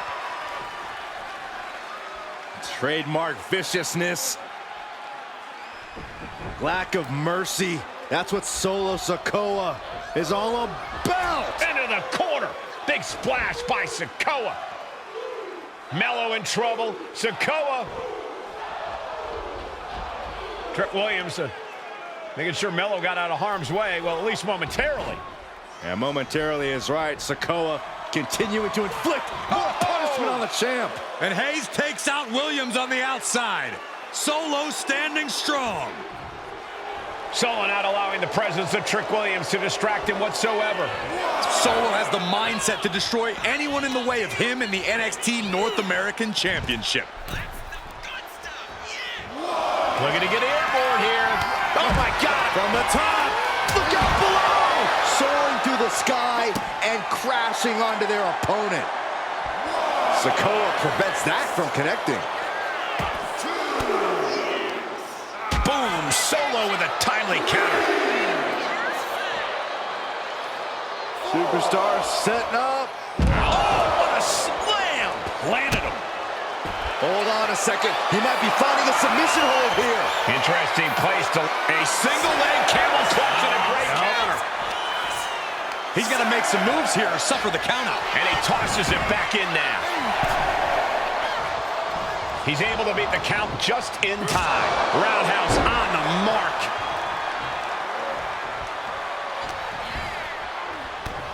Big knee. And right between the shoulder blades. What a main event this has been for the one-year anniversary of NXT 2.0.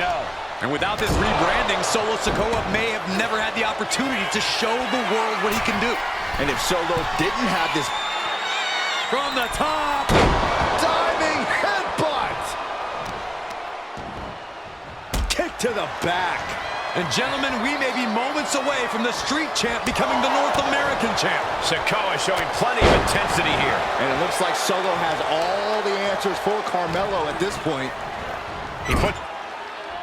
Big uppercut rocks the jaw of Carmelo Hayes. Ripped out of the corner. Looking to put him away, and now What? Trick Williams up on the apron, causing a distraction. Trick paying dividends. Ooh. First 48. And that could be the turning point for the North American champion. Oh, Samoa drop by Sikoa. Cover now for the win. Hayes kicks it too. And Williams once again on the apron. You can see how concerned Trick Williams is that Carmelo Hayes' championship hopes, might be fading away. Super kick drops Williams. Hayes picked out of the sky. Spinning Solo. Is that it for Carmelo Hayes? Trick is out. Carmelo is dazed. Here's your chance, Solo. The title could be yours. Rearing way back. Samoan spike. Can the champ recover from that? What the? Sikoa is the new champion. Here is your winner, and new NXT North American Champion, Solo Sikoa! Solo is your new champion. It is the North American title now going to SmackDown. This has to be the most unpredictable era in WWE history. You know Sikoa was given his marching orders from the head of the table. Don't leave NXT without the gold. Well, mission accomplished for the newest member of the Bloodline. As Mello would say, if you call your shot, you better make it. Solo took the shot, hit the shot, and now he's the new North American champion.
The big question as we kick off Royal Rumble, will Roman survive tonight?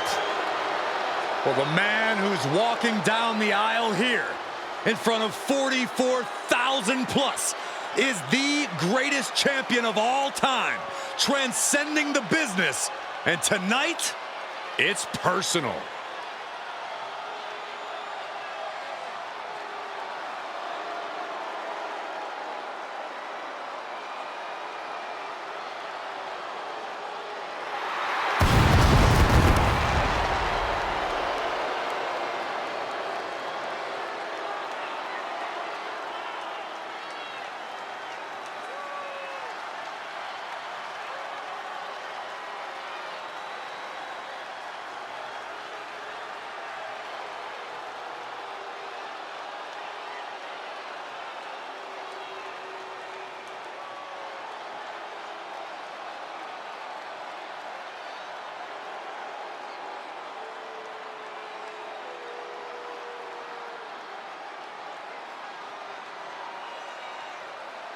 For 17 months, Roman Reigns has dominated everyone.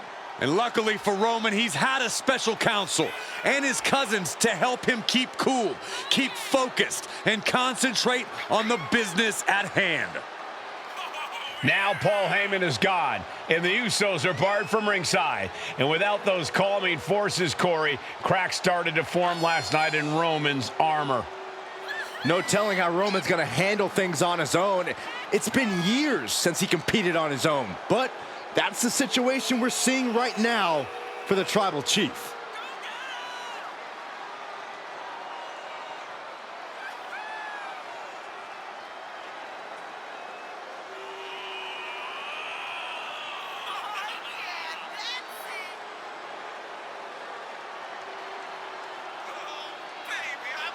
In recent weeks, Seth Rollins touched on the one thing that Roman Reigns has not been able to get over: the dissolution of the Shield at the hands of Seth Rollins.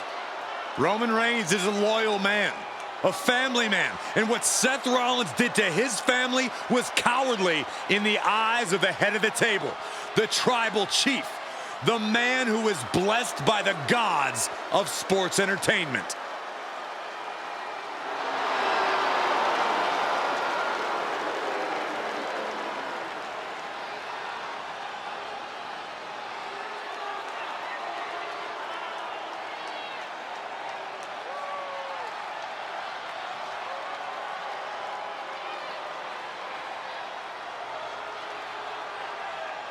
Corey, on SmackDown last night, we saw one thing that we haven't seen out of Roman Reigns. We saw Roman Reigns lose his cool.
Look at this.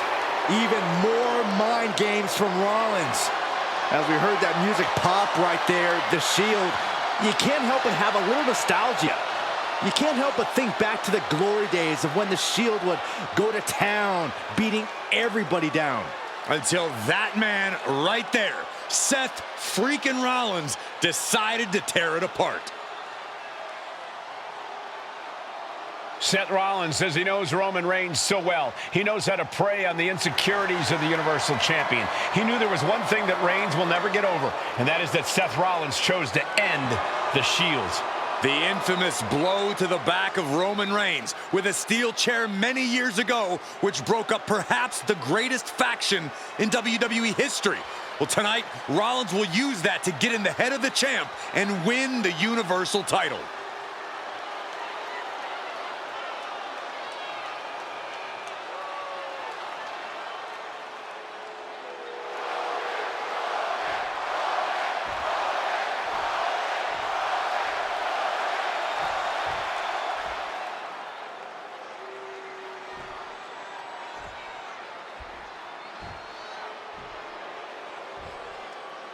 The following contest, scheduled for one fall, is for the Universal Championship. Introducing the challenger from Davenport, Iowa, weighing in at 217 pounds, Seth freaking Rollins.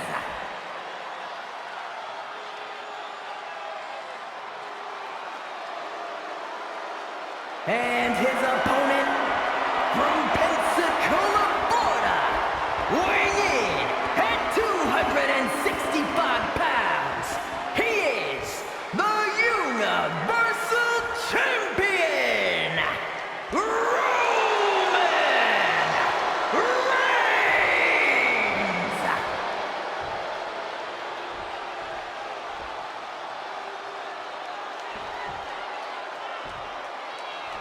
It's been interesting watching Reigns throughout these introductions, muttering to himself at times. Honestly, Rollins seems to be in Roman's head.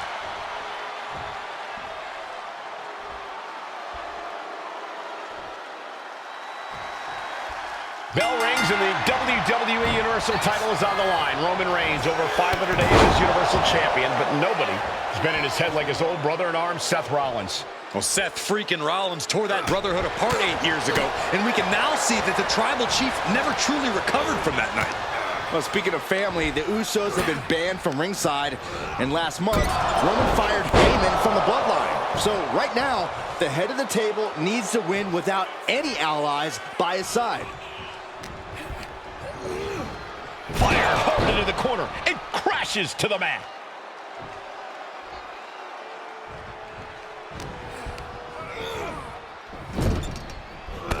Clothesline in the corner, and an elbow for good measure.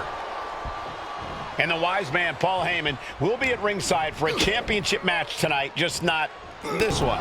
And that's just sickening to me, Cole. Reigns had just cause for firing the wise man, and now Paul's right back with his old client. Heyman has zero loyalty to the bloodline. Okay, Corey, did you forget the fact that Roman attacked Heyman? Anyway, Reigns just needs to forget all of that tonight. Rollins is already playing next-level mind games in this match. Reigns cannot let Paul Heyman's actions affect him.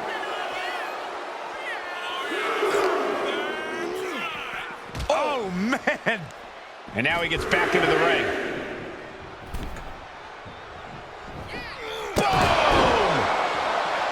Gentlemen, for 17 months, Roman Reigns has dominated. He had special counsel and cousins to help him stay in control, to keep his cool, to concentrate on the business at hand. But now Paul Heyman is gone, and the Usos are barred from ringside. Without those calming forces, cracks have started to show. Every comment Rollins has made about their past cuts deeper. Every mind game breaks Roman's spirit even further. This might be the toughest physical battle the Tribal Chief has faced, but it definitely is his toughest mental battle. Roman certainly seems out of his comfort zone right now, guys. Reigns and his comfort zone aren't even in the same zip code tonight, Cole. Unless he can snap out of it fast, he's going to make a mistake that Rollins will capitalize on. Seth Rollins desperately needs to figure this out. The power and rage of the Tribal Chief is just overwhelming Rollins here. Wow. Oh! Even before Seth put his gear on, he came into this match with a clear-cut advantage. You're right, Cole. 1 week ago on SmackDown, Seth Rollins and Kevin Owens defeated the Usos. As a result, Jimmy and Jay are barred from ringside. It was an all-or-nothing move, as Rollins would have lost his title opportunity had that match gone the other way. It just proves that Seth freaking Rollins will take every freaking risk to win.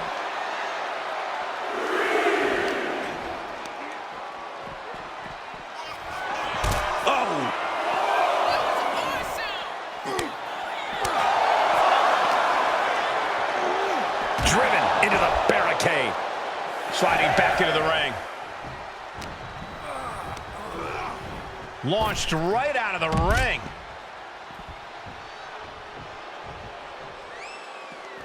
Headed out to ringside now. What does he have planned? The steel chair. Looks like he's opted to go with the simple but effective statement here. Schoolboy into the pin. We might have already had the champ with the pin. He just might regret this decision. Oh.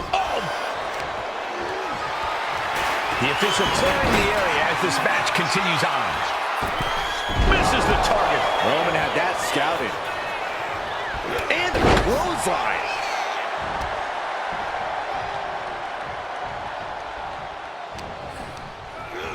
And into the turnbuckle he goes. Wicked clothesline.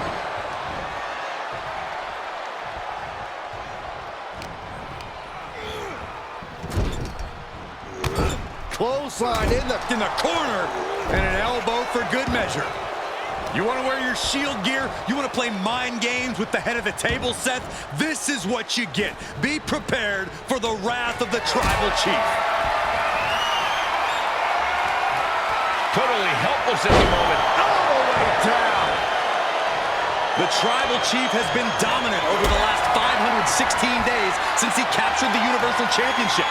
Month after month, he's dominated every top contender on the SmackDown roster. Roman Reigns has beaten big names over the last year and a half.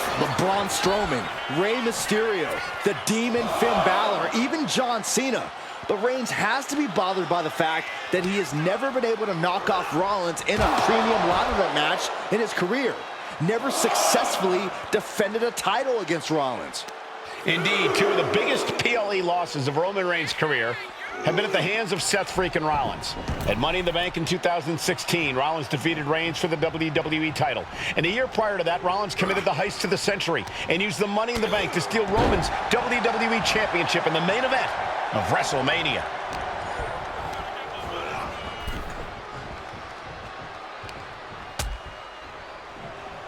Out on the apron. Oh, this is going to be bad. This is going to be really bad. Oh, my goodness.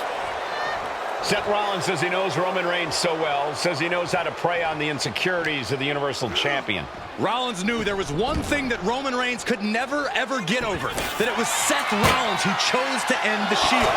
That blow to the back of Roman Reigns with a steel chair so many years ago broke up perhaps the greatest faction in WWE history. Who would have thought that moment would still loom so large and be the biggest key to victory for Seth freaking Rollins?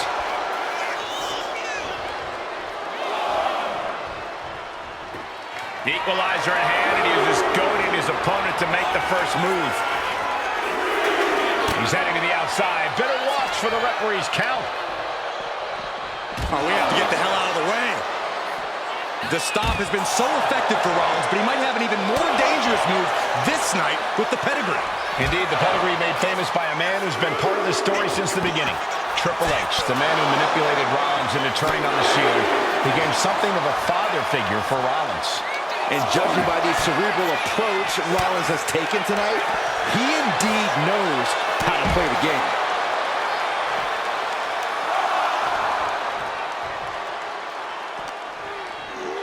Brought back into the ring from the floor now.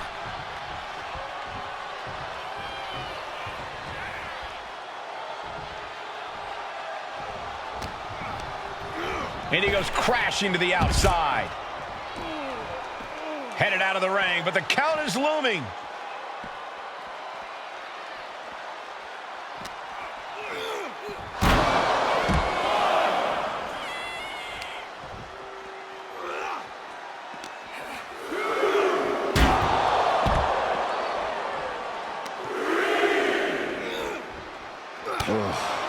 I hate to say this, but the Tribal Chief has become extremely frazzled without the benefit of having the bloodline by his side.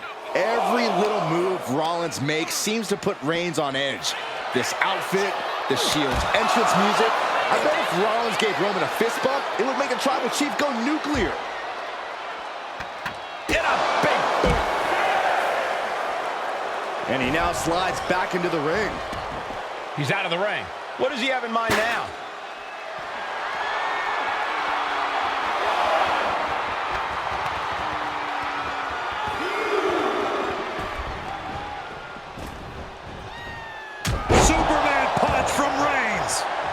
absolutely laid Rollins out. And now Reigns in the corner, ready to strike.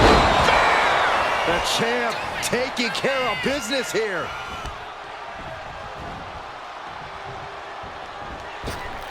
Reigns hits it. Will the champ make that pay off?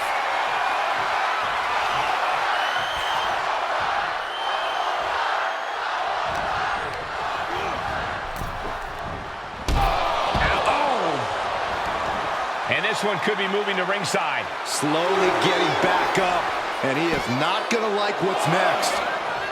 Reigns. Perfect execution from the champ. I don't even think Roman's aware of where he is anymore.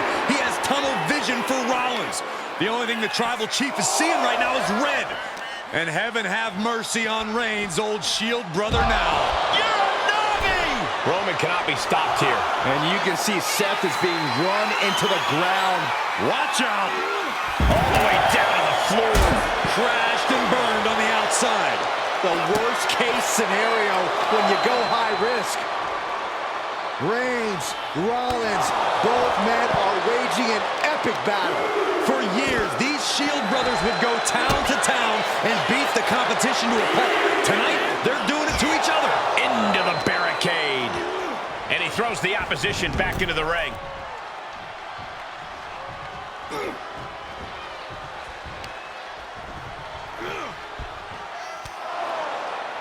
And here's Reigns now, misses wildly with the clothesline attempt. Spear! Spear by Reigns! Roman Reigns from out of nowhere with a spear! That could end it for Rollins if Roman could just make the cover. Roman trying to fight through the pain. Oh my, guys. Guys, look at what Rollins is doing.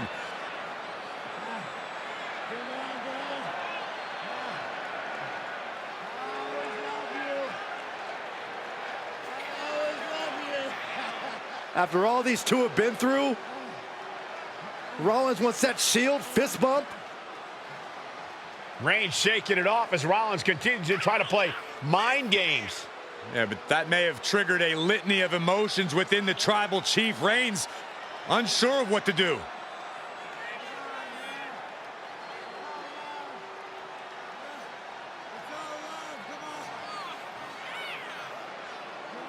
Roman Reigns determining what to do now. Will he slay his former brother?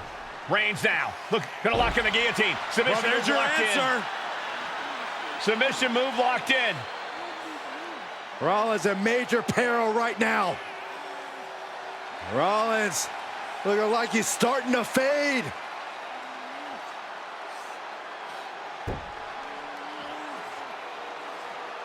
Seth trying desperately to make it to the bottom rope. I'm not sure he can make it, Corey. Trying to make it to the rope to force some sort of break. Seth trying to hang on. How can he do this here?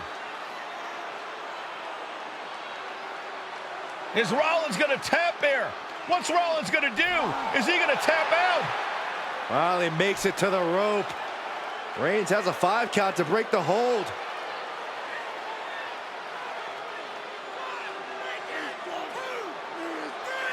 And Reigns breaks the hold here. Roman breaks the hold, and this match continues. It just shows you how locked in Roman Reigns is to winning this match.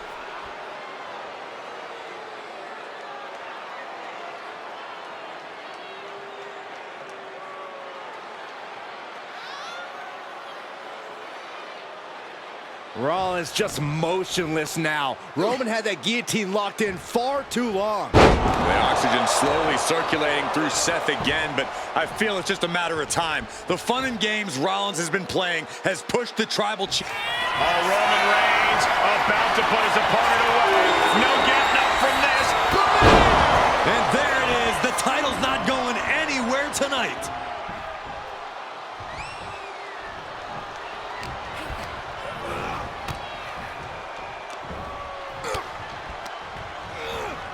Sent to the corner. Superman punch by Reigns. That could be enough to continue to reign. And going for the pin. And Reigns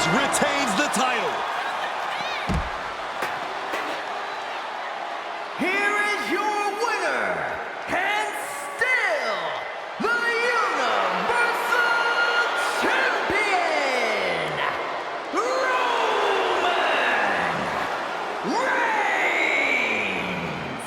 Roman Reigns has finally done it. Finally earned that title defense against Seth Rollins. Finally exercised the ghost of the Shield. It looks like a huge weight has been lifted from the shoulders of the Tribal Chief. Roman may never forgive Rollins, but now he can forget him.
The following contest is the men's War Games match.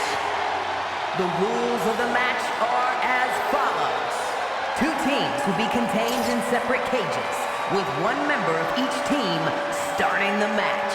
At regular intervals, alternating members from each team will be released to enter the match. The first member to enter will come from the advantaged team.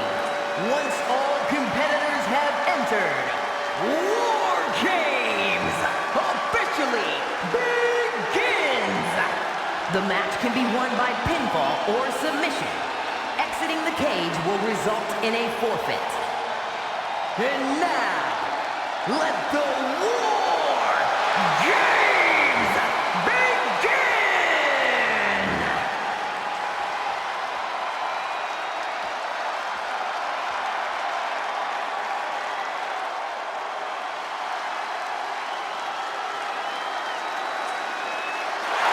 The bloodline is in chaos.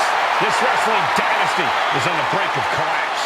This conflict goes far beyond acknowledgement, Michael. This man and the original bloodline are fighting for their livelihood. Introducing first, from San Francisco, California, weighing in at 242 pounds, main event,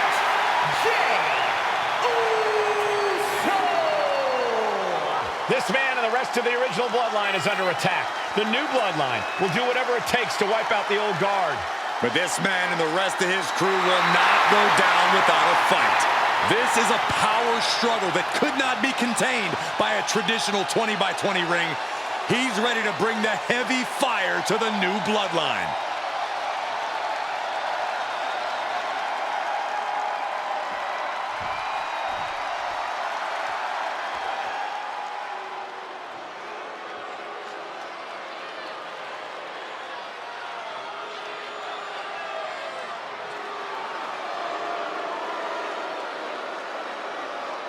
The original bloodline was created with the wisdom of the elders, but this man and the new bloodline are destroying what was built. Well, this conflict was unfathomable until now. The new bloodline is ready to hunt. And from Sacramento, California, weighing in at 285 pounds, the Samoan werewolf, Jacob. The new bloodline does not live by a code. They do not act with honor. This man says the OG bloodline will suffer the consequences of their disloyalty. We are looking at a heavy hitter with pure malice in his eyes. And he's looking to make his name at the expense of the old guard of the bloodline. The OG bloodline have never faced a threat like this. The island of relevancy is no more. The OG bloodline is fighting bloodthirsty savages who will feast on whatever they can. There will be no hesitation in pulling the trigger, and the OGs have got to match that ferocity.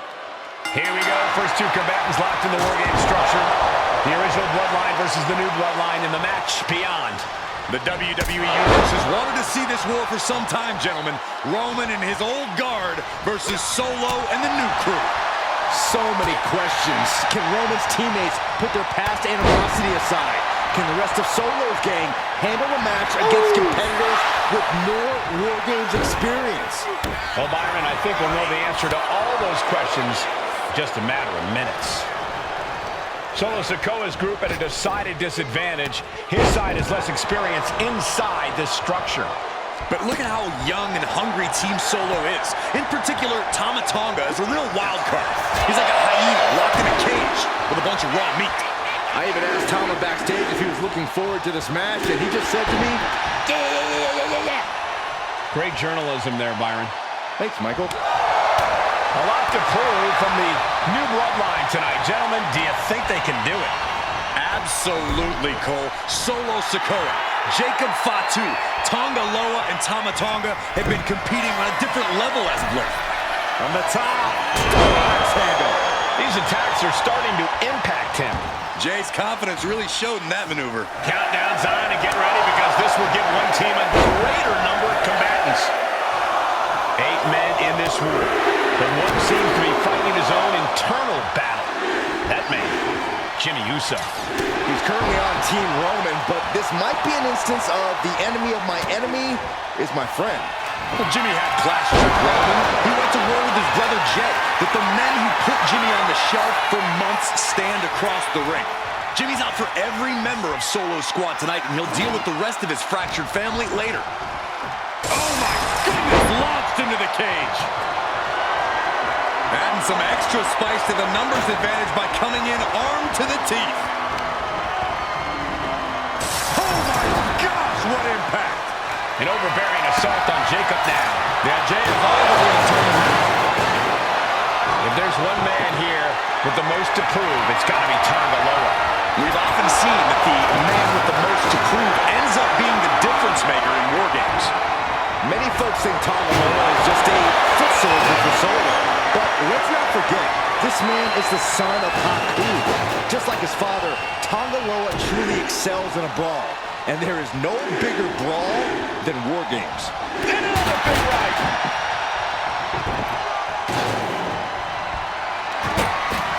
There's some power behind that punch. The next entrant incoming to even up the odds. Send him clear into the other ring. He's got a plan for that table, and it does not involve a dinner party. Tonga Loa now entering the fray of Bloodline War Games. Solo Sikoa, leader of the new Bloodline, has called himself the head of the table. He calls himself the tribal chief.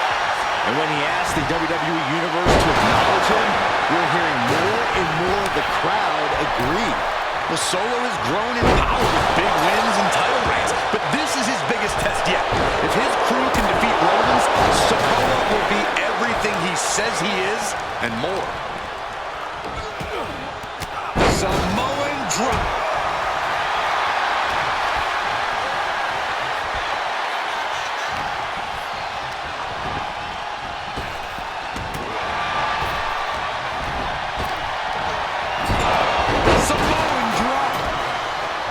Sami Zayn grew so much as a member of the Bloodline, it really gave him a sense of self-worth.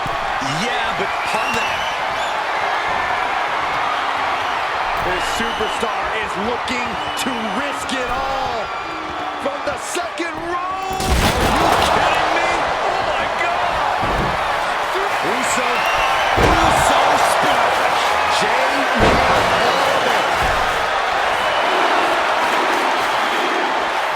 And the balance of power is about to shift with this upcoming entrant.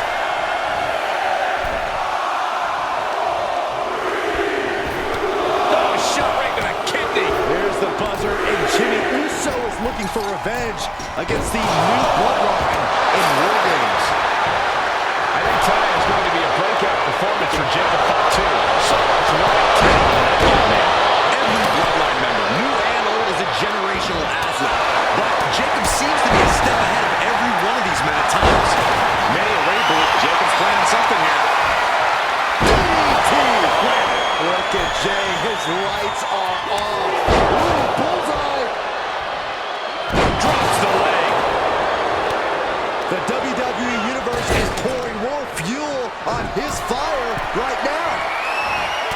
Tossing their opponent under nothing. Stop right to the gut. Old Bloodline, new Bloodline, both sides engage. Going forward again. DDT delivered. Jacob about to end this fight. OG Bloodline leader Roman Reigns has so much on the line in this one, guys. Oh, absolutely, Michael. Solo Sikoa took his spot at the head of the table. He says he's the new tribal chief. And that is Roman's legacy. Those names, this group, they mean something. But the Bloodline represents all that Roman has built in his career. And he needs to take it back tonight. Here comes the buzzer. The numbers advantage vanishes with this next entrant. Tonga looking to get wild inside War Games alongside his Bloodline. Tossed clear across that gap and crashing down into the opposite ring.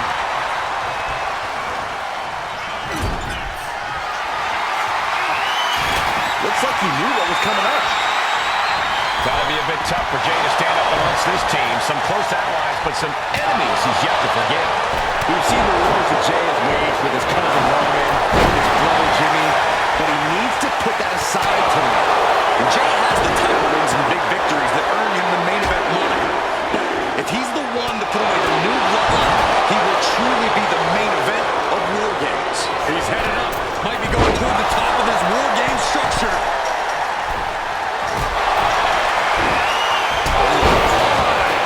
Now scaling the War Game structure. This is not going to end well. He just got some courage. Someone coming in down from 20 feet up. Misjudged the jump and paid dearly for it. This is why you don't go leaping off steel cages in the first place. Hey guys, this is what War Games is all about. Everybody's looking at in the ring. The old guard and new school trading their biggest shots in one of the most dangerous environments in all of WWE. Strong right forearm. And the tribal chief is now entering Bloodline War Games. Under the apron now, looking to stack the odds even higher in their team's favor here. Fires back with a knee across the midsection. She wrote for Tagaloa. Numbers advantage or not, he's leaving nothing to chance as he searches under the apron. He gets manhandled over into the opposite ring. Sami Zayn looking for it. You can feel it. Nasty boot by Zayn. No doubt, Sami just ended this.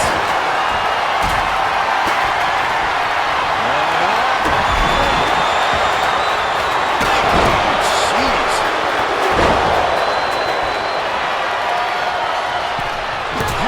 God, we're forced. That hammer dropped. Literally. Something might be broken. Tama doesn't seem as composed after that attack. That is the meaner, more aggressive Jey Uso coming out to play. And listen to this place.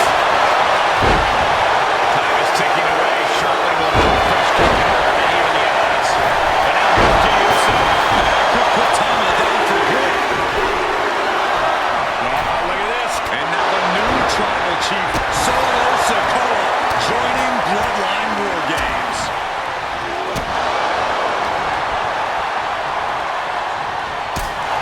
Off the neck breaker. Able to... The teams are now equal, but this weapon could be a big difference maker. His body is still the focus of the attack. What good reason does he have to open up the cage? Jimmy Uso. Uso.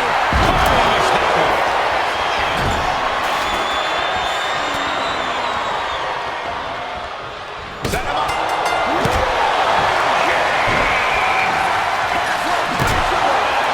And here we go. Hydrogloma and double kicks to back. This is not going to be for the faint of heart. He answers with a back. Sledgehammer. Trying to go for it again. DDT. Look at Dante. Uso. Meanwhile, it's Jimmy. Jimmy might have just finished things. Super kick. Nasty. Sledgehammer to the midsection will knock the wind out of him. And you have to be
original Bloodline crew found a way to work together and reestablish their dominance.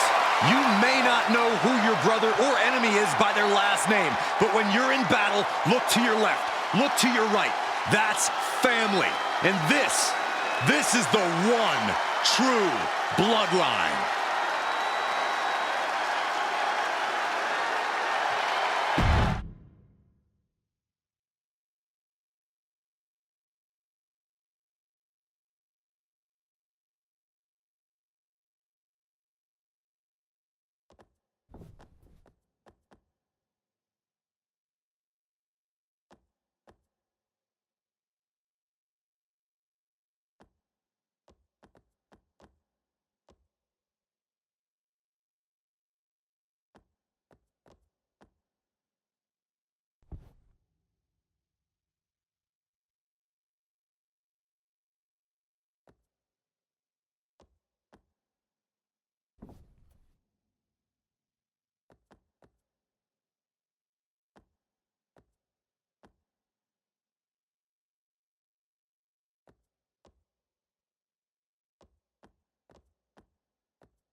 It is time for the Street Profits to get themselves some of the Islanders. Well, with all due respect to the smoke and the party cups, but AD and Tez need to up their game. This could be the Prophet's night, but it's not going to be easy. The Prophets possess tremendous athleticism, but so do the Islanders. And let's not forget, the Islanders have Bobby Heenan in their corner. The following contest is a 2 out of 3 falls match. On the way to the ring, at a combined weight of 492 pounds, Montez Ford and Angelo Dawkins, the Street Profits. The Islanders are known for innovative double-team offense, but they're looking to do more than just beat the Profits. Well, under the Brains' incomparable tutelage, the Islanders have become smarter and more brutal. Tez and Dawkins better have their third eye open and their heads on a swivel.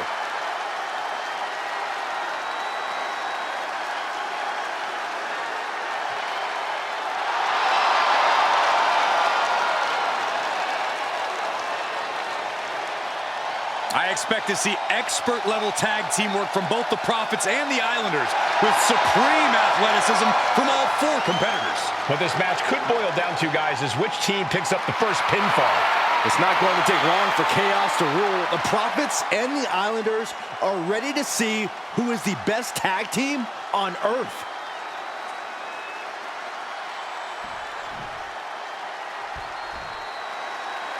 The Street Profits had better be ready for what's coming.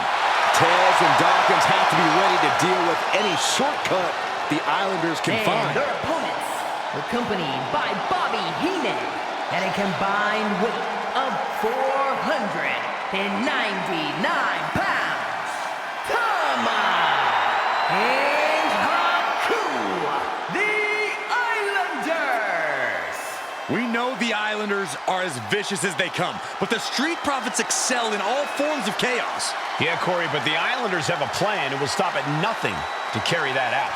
But the Profits will have to truly compete as a team to overcome the odds in this 2 out of 3 falls match. The truth is, I don't know if Ford and Dawkins have faced a team as dangerous as Haku and Tama.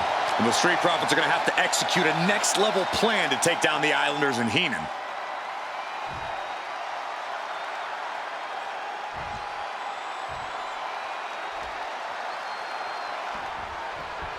The Islanders versus the Street Profits in a best-of-3 falls match. This matchup represents 2 teams who want to rule the tag team division and have sharpened their offensive arsenals so one move can put away any opponent.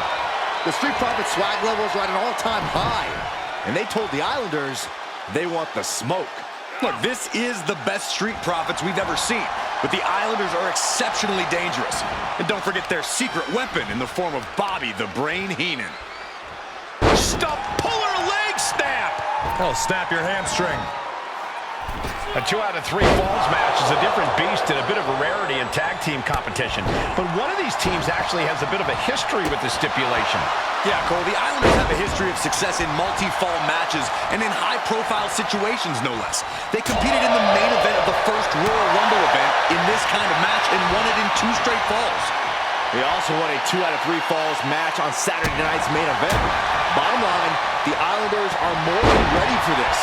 Hopefully, the Street Profits are quick learners.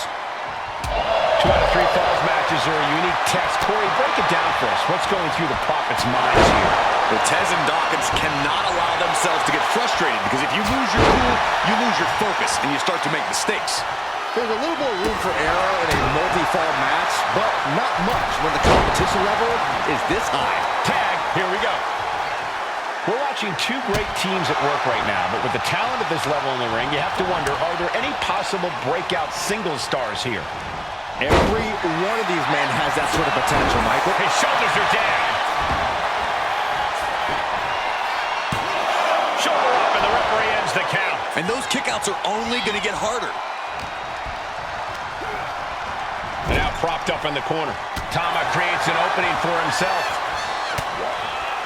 Shot combination.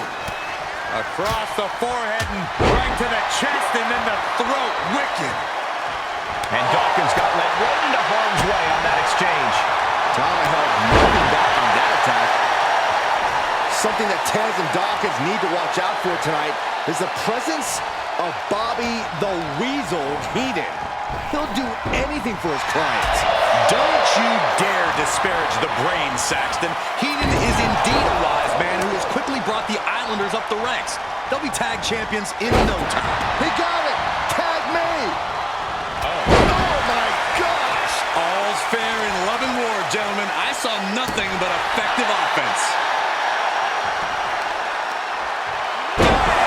Down he goes. Got out of the way that time.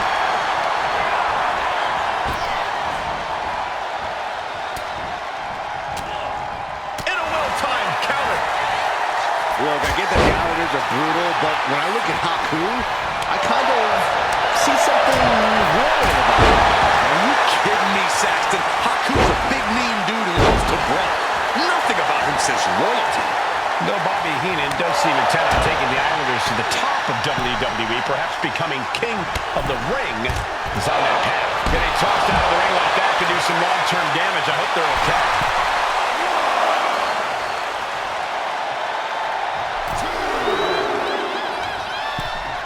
In the hard way. I'll just leave it at this. Nobody comes into a match hoping to get chucked around like that. Taking a moment to get pumped off of this crowd's incredible energy. So many accolades for Dawkins and Ford. Triple Crown Tag Team Champions, multiple WrestleMania wins. This win could be another major. Is it enough here?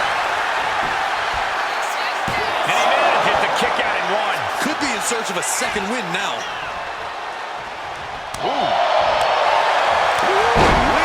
Haku is picking the opposition apart. The Islanders putting a beating on the Street Profits.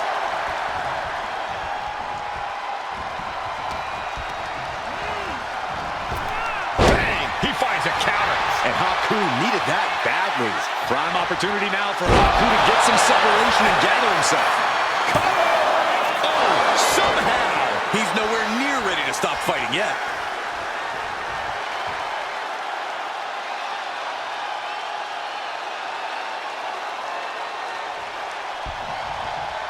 Shot to the chest. And Montez Ford finds himself on the defensive. The Islanders straight up crushing the Profits here. Countered with the knee to the face.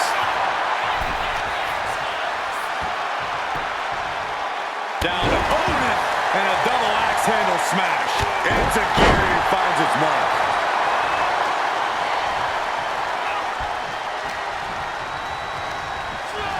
Has him in the corner, thinking of the next move.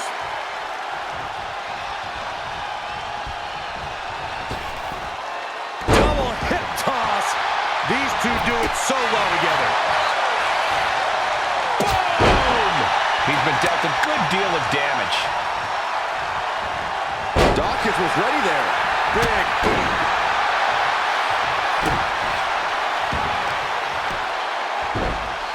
Oh my goodness, dribbling the... He thinks he has it! Still in it with a quick kick out. Look at the look on his opponent's face, Cole. He can't believe it. All the way over. Ooh!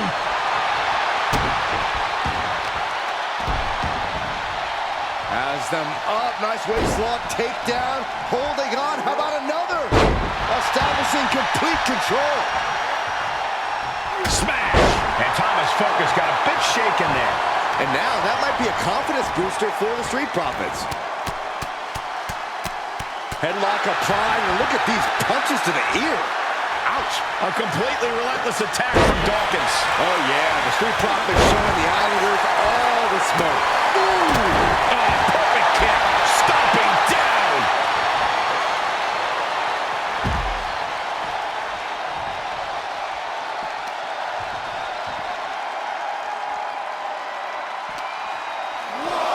And he gets delivered back into the ring.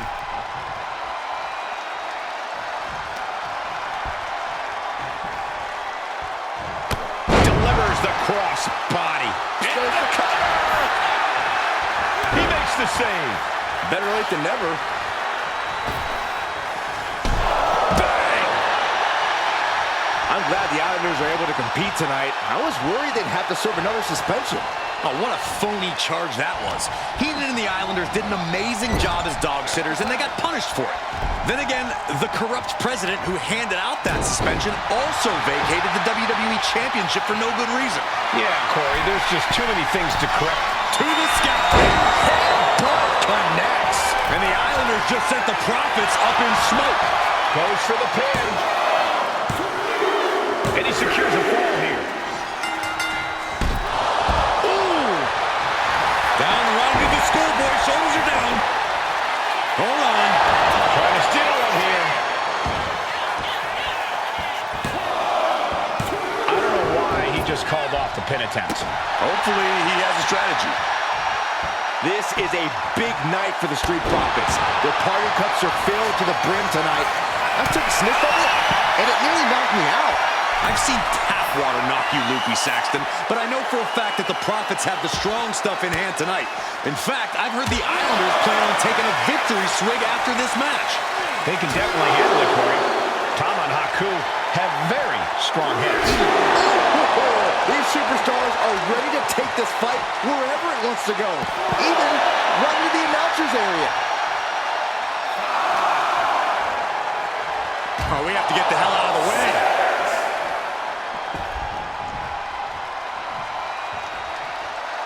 He doesn't have much time to get back in the ring. Oh my, a jumping DDT. Absolutely planted. Oh my, what a splash. The Street Profits having a bit of trouble here against the Islanders. There's just something about the Anawami family that Tez and Dawkins can't quite overcome. Roman Reigns, Jacob Fatu, Tonga Loa, Tama Tonga, and of course the Usos. Every person with bloodline affiliation has been a real problem for the Profits. Let's see if their fortunes change against the Islanders. Oh!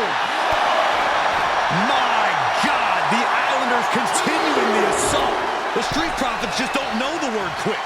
This is not just about winning. This is about taking... Up high. Taking a fight to nowhere. Man, oh man, took that crucial leap of faith, and no one was there. Ow!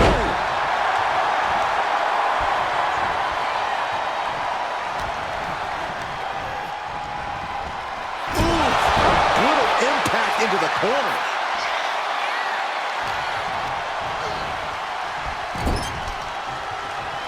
Oh, that got turned around on Dawkins.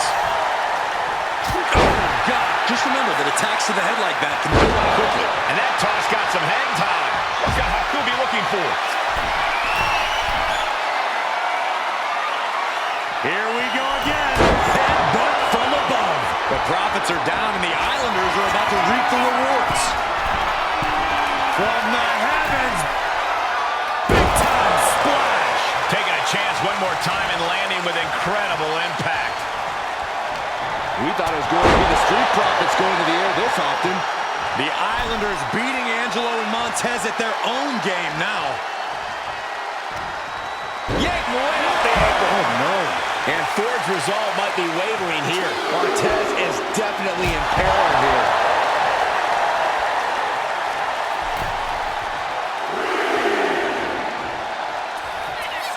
Sky high from Dawkins.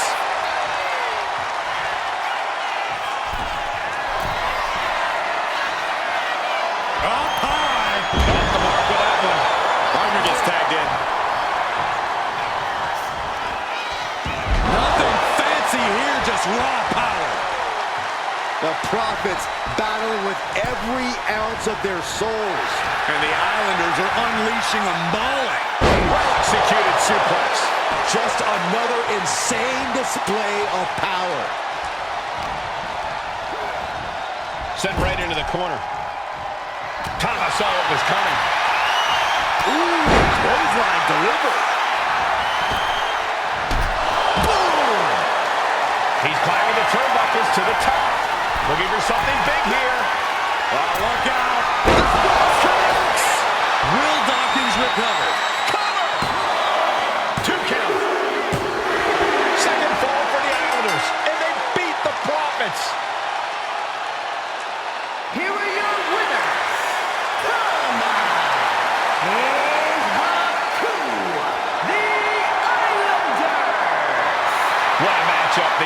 met the Street Profits at every turn in the air and the ground. This loss is going to hurt Dawkins and Ford for a long time.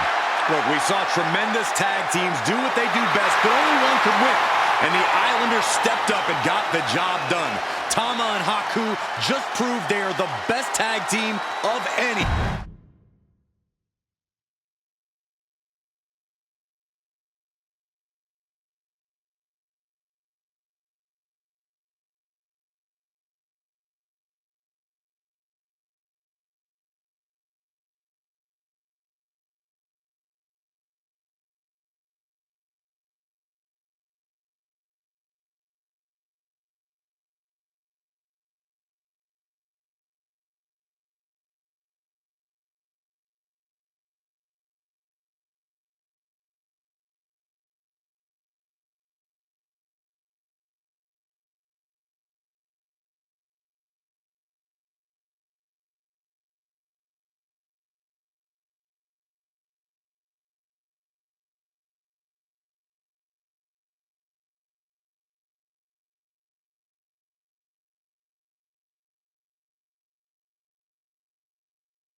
The following match is the 2K Showcase Tribal Gauntlet. The winner of this match will be acknowledged as your Tribal Chief. The rules of the match are as follows. 2 superstars will start in the ring. When one superstar is eliminated, a new superstar enters. Eliminations can occur by pinfall, submission, disqualification, or countouts. The match will be won if the first entrant eliminates all other entrants in the match.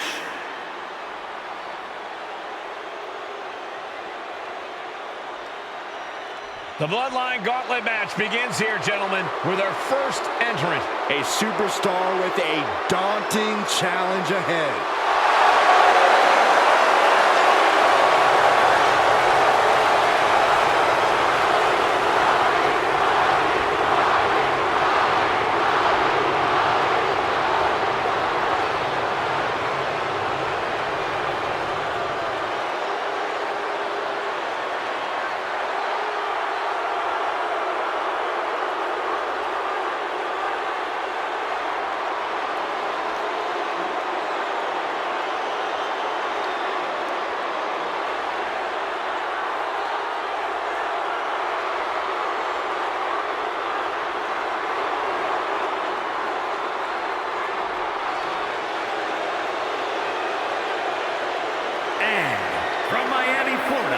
Weighing in at 265 pounds, Grinding your way through the bloodline? One of the biggest dynasties in history? Is it even possible? Well, it's highly improbable, but nothing's impossible in WWE.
It requires incredible courage to take on the Bloodline.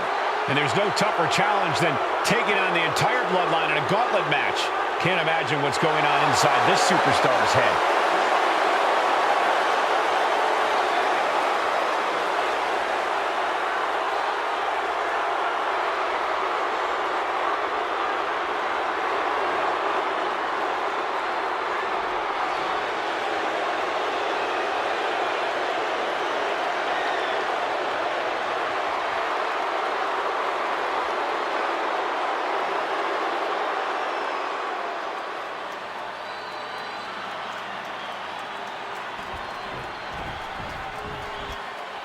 Wow! How's this for an opening opponent in a gauntlet match? Makes you want to throw in the towel before the bell even rings. And representing the Usos from San Francisco, California, weighing in at 242 pounds, Jey Uso! And on the other side of this first hurdle, just one of the Bloodline's most savage and powerful members. The Bloodline starting things off with a bang, looking to make short work of this challenger. This is where it begins. The ultimate gauntlet challenge against the full might of the Bloodline. Win or loss, this is an historic undertaking.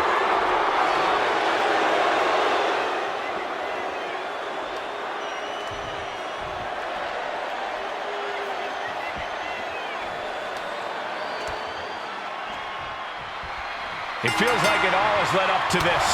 A chance to place yourself at the head of the table. The proving ground is right here, right now. It will be a gauntlet containing a member from every branch of the Bloodline family tree. The odds are almost insurmountable. The road is treacherous, but surviving it will bring you immortality. Belly to belly! And we know the lineup we are seeing tonight is exceptionally talented. Each one is capable of taking anybody to their breaking point. Yeah, but I think our prime challenger has a chip on their shoulder. As dangerous as this lineup looks, I do believe the most dangerous individual is the one who's taken them all on.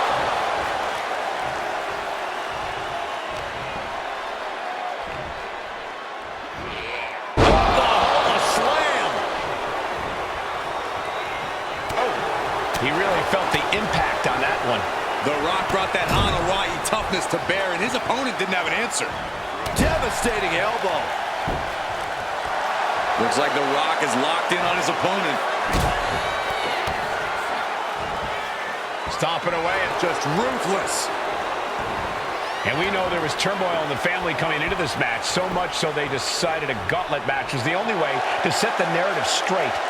Let's call it what it is, Michael. The family wants to put this member in their place, wants to bring them down a peg. To me, tonight reads more like punishment for having ambition. Uso reversing the momentum on him. But Jay still has more to do to get this fight fully in his favor. Oh, look at this! Spinning combination. And The Rock kicks out. He is going to take this match as long and as far as he needs to.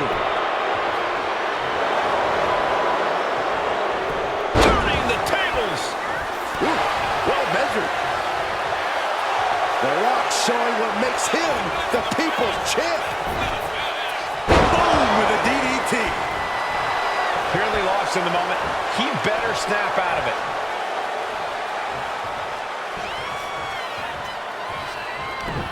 And what a reversal from Jey Uso.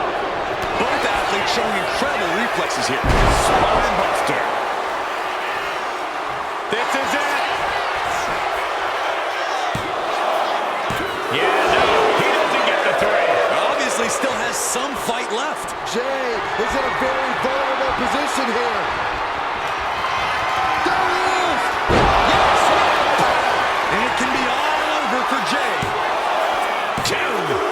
And Jey Uso is eliminated from this gauntlet match. This environment is crazy right now. I've lost my place in the entry order, but there's still tons of fight left. Now entering the gauntlet is Tamina, ready for action.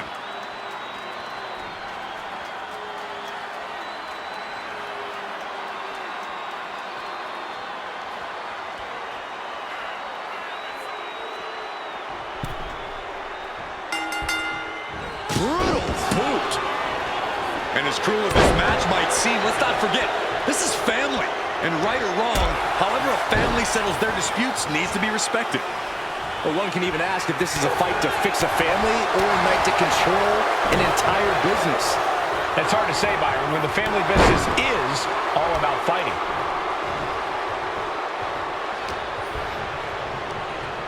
And now Tamina sent ringside.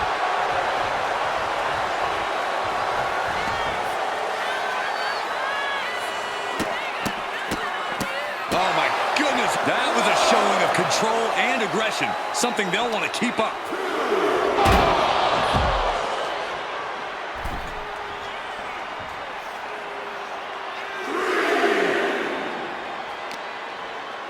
Oh God! And let's not lose the reason for this match, the right, no, the honor to have sole possession of the seat that stands at the head of the table.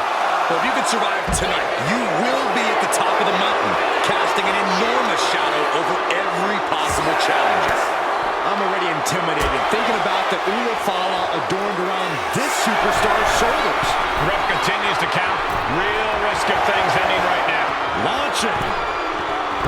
Diving hammer strike. Tamina being controlled by the opposition here. But Tamina's just one move from turning this around. And a stop to the gut, too.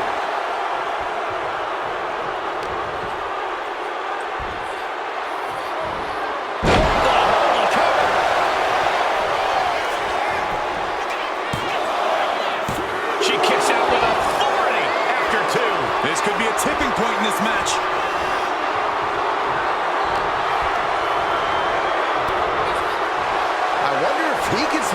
Rock is cooking. Tag with a punch. Haymaker after haymaker. So much pride, so much resiliency on display. The fight is on, and it's furious. Both absolutely drained. They're both refusing to give up. The willpower, the sheer guts of these two. You can feel the contact, and so does the WWE Universe. Toe-to-toe. Looks like we got ourselves a hockey fight.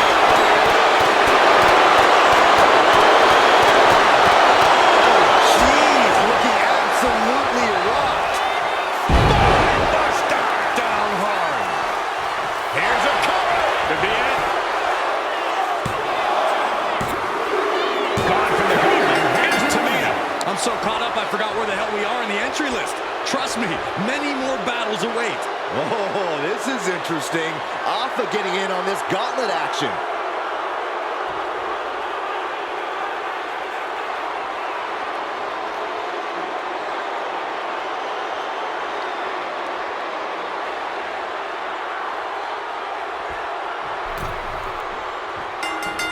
Clothesline. Boom. Oh my goodness. You gotta wonder if there's more animosity in this match. Who goes for the quick pin attempt? He kicks out before two. He was down, but he certainly wasn't out. Really just laying it in. The Rock is laying the smack it down. And the Rock's opponent is looking like a jabroni. Ooh, devastating knee to the neck. Big time clothesline. Good grief. He got nailed by that last attack. And The Rock reminding everyone that he's so... Taking flight. Tremendous splash. The sheer force of that landing was probably enough to fracture a few bones. And he powers out. You have to think this battle is starting to weigh down on him.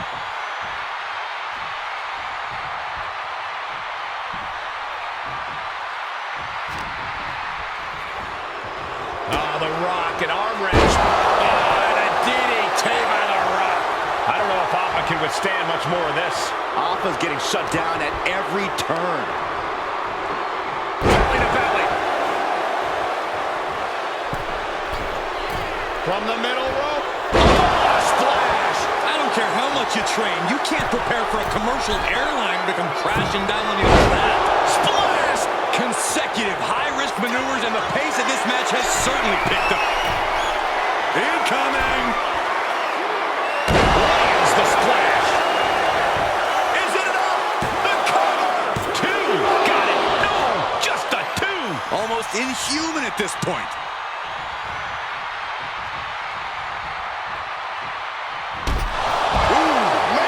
Electrifying offense from the Brahma Bull. The Rock reaching that other level. Big time spine buster. Could lead to a big time win. Suddenly we've got front row seats to this thing.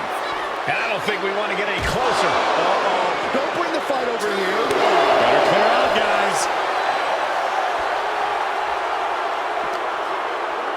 And gets tossed back into the mat. Alpha gets intercepted.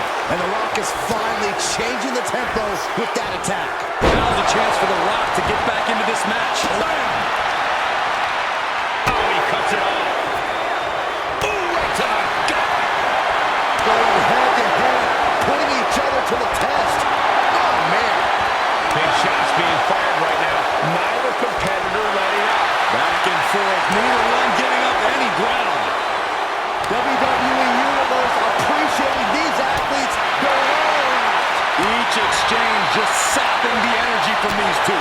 Exhaustion setting in, and neither one of them is letting up. And that attack certainly took its toll on The Rock. Hopped up into the Samoa drop. Incredible. Nothing but it already ended. Truly cannot believe that didn't even get a one count. All of that work, all the... Here it comes.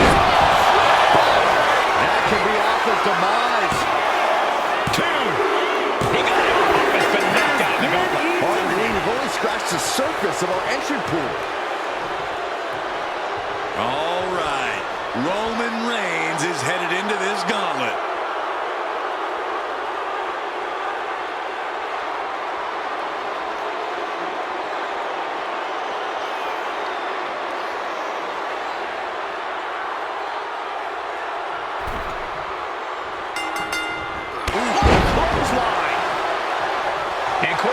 the family pride on the line tonight. Everyone in WWE is watching, wanting to know this challenge can be conquered. And think about the bragging rights. If you run through the gauntlet of one of the most prestigious families in all of wrestling, you will automatically be considered the toughest badass walking this earth. Oh, what a quick answer.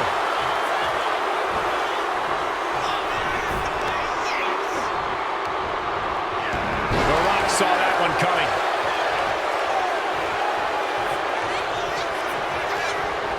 Rock.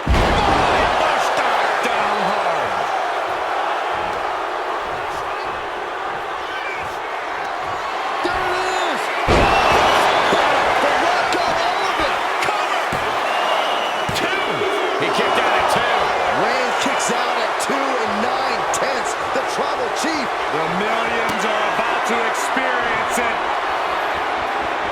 Full head of steam.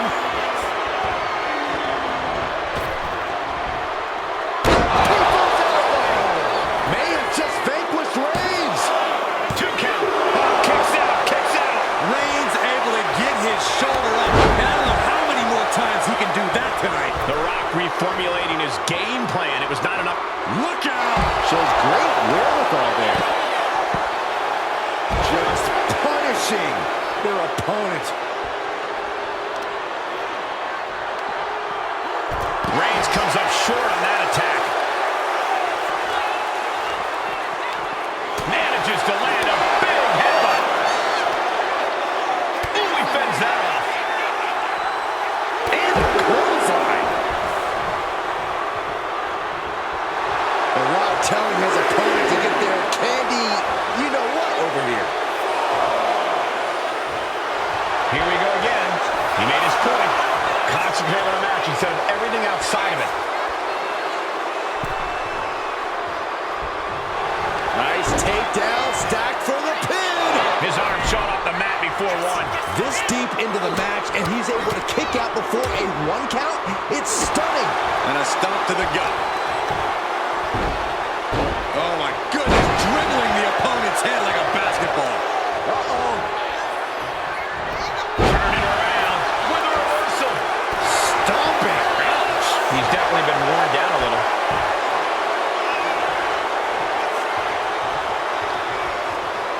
And now the Hunter has a weak prey about to pounce.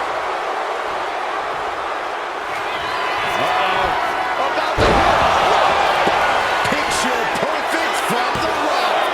2. Took it out. And the Reigns night is no more in this one. A grueling road ahead. We still have 5 more entrants ready to go. More action on the way with Sika headed into the gauntlet.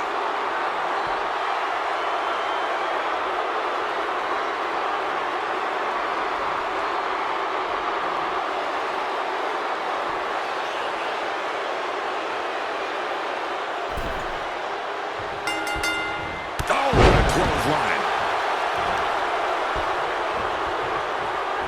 Oh.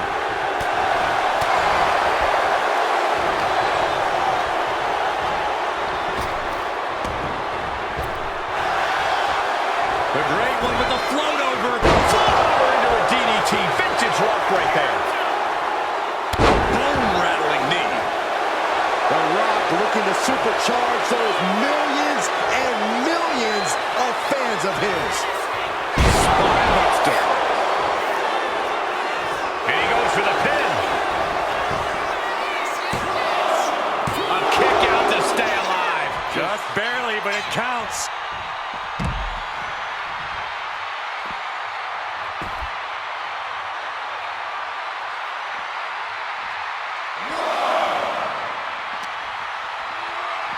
Oh, whipped right into the post.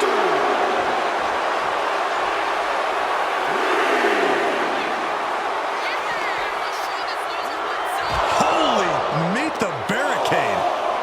Oof, whipped right into the post.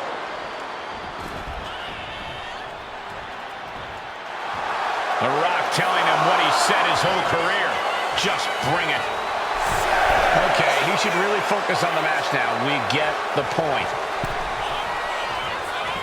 Sika getting picked apart right now. Sika certainly being tested. exhausted here. Finally, Sika's able to interrupt these attacks for a moment. That could be the spark Sika was looking for. Back down the hatches. These two are loaded. Boom! Looks like a hockey fight's just broken out. Two titans trading strikes and refusing to back down. Who will break first? That is the question. Ooh. This is a war of attrition with neither superstar wanting to be the one who surrenders. Ooh. What impressive determination from both. Things have just gone nuclear. Warheads landing on the front lines now. Oh, that shot will give you the upper hand.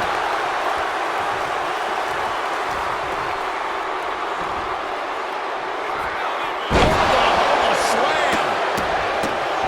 What a barrage of stomps. Momentum completely in the corner of The Rock. I think The Rock's opponent can smell it, guys. Down to Hogan and a double axe handle smash.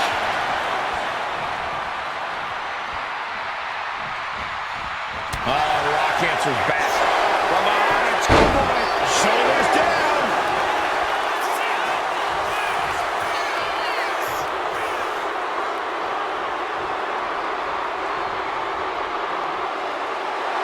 The Rock letting his opponent know exactly what he thinks of him. Not sure if he should waste all his time hot-dogging around. Hoist it up high here. Running power slam!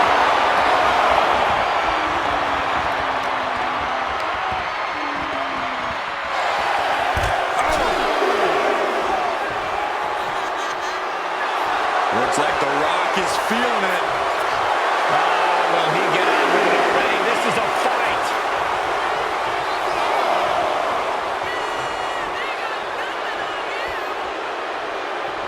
He's got the support of the whole arena right now. From the apron, through the air, it connects. And that takes so much skill to land with such accuracy. It takes a whole lot of luck, too.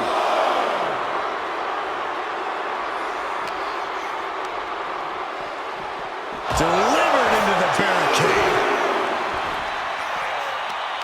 Oh, that gets reversed on Sika.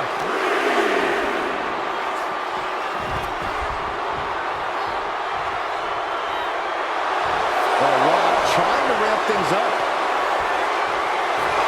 He can be enjoying the moment too much, giving his opponent a lot of room to recover.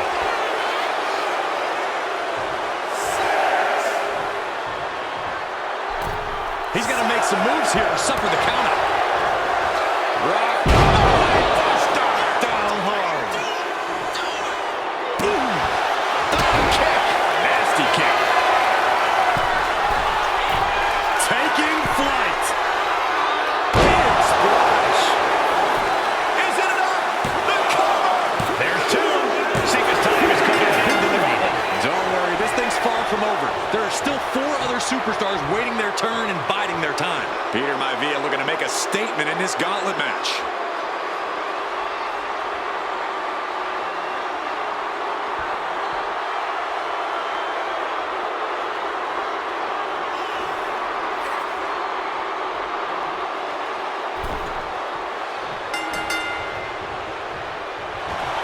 Float over. Into a DDT.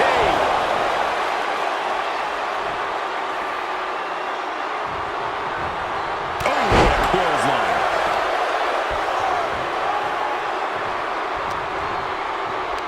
Pulls their opponent in. Belly to belly. Attack after attack is smothering Peter Maivia. Peter Maivia's cage might be a bit rattled. Maivia able to evade.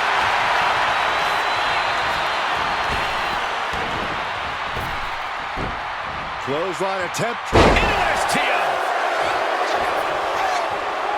And landing with the double axe handle. Oh my goodness, each of those boots seem to get heavier with each blow. And Peter Maivia was a step behind there. You can almost feel the intensity coming from The Rock on that attack. Up and over, all the way to the floor. The Rock, can you smell it? Absolutely, The Rock is breaking his opponent down.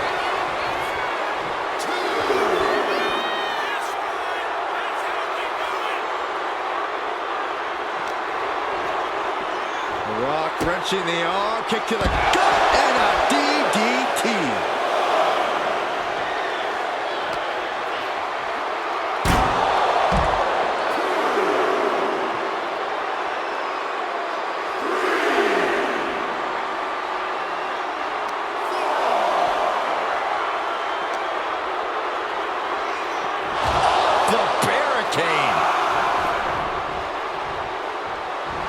The whole WWE Universe is smelling what The Rock is cooking. Don't know if the ref is loud enough, but this is getting close.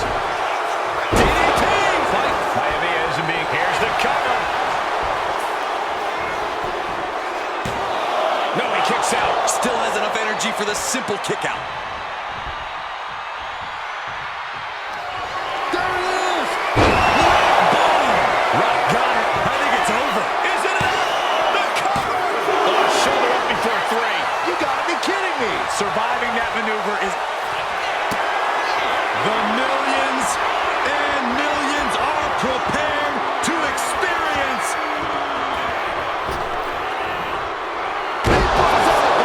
Picture perfect from The Rock. Eliminated from this gauntlet match. And another one bites the dust, but there are 3 opponents still on their way. It looks like Naomi is fully prepared for the gauntlet.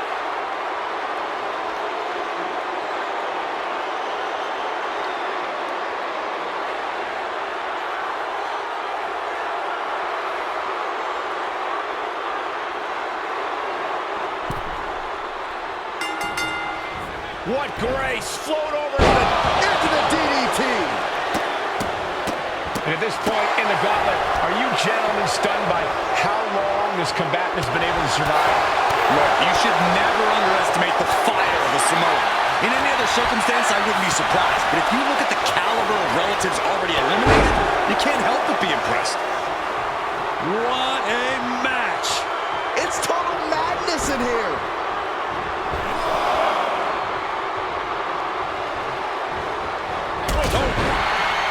Now down into the cover.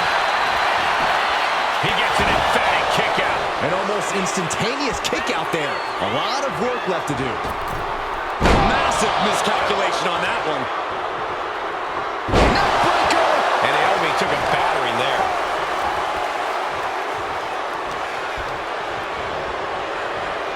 Power slam.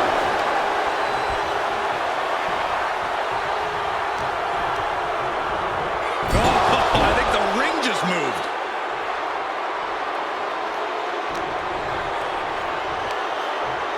Uh-oh! Fires back with a crucial elbow. The head scissor takedown. Naomi just adding salt to the wound right now. Last second knee to the face there. He looks like the kind of competitor that can take on all comers right now. A great display of confidence, but he doesn't want to give his opponent added motivation. What a clothesline! Ouch! Oh, my goodness. Oh, man, that's like death by 1,000 cuts. What a barrage of stops.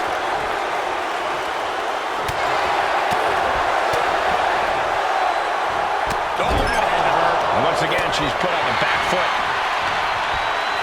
Counter after counter. Neither superstar getting the full advantage. Corey, we're gonna see it! The most electrifying move in all sports entertainment! The people's elbow! Naomi felt that one big time.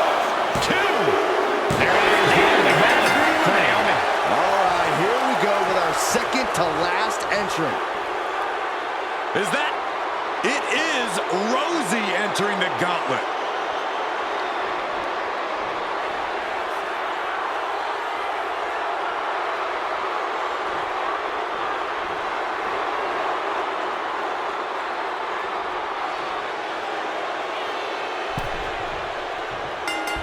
Clothesline! Oh, that'll leave a mark. And as we get deeper into this war for the head of the table, the WWE Universe has gained hope. They're starting to believe a miracle is possible tonight. The energy in the arena has shifted. Members of the Bloodline may have expected things to be over by now, but somehow one of their own has proven to be defiant in the face of all challengers. Ooh, again! Here's the trademark intense offense of The Rock, showing exactly why he's the great one.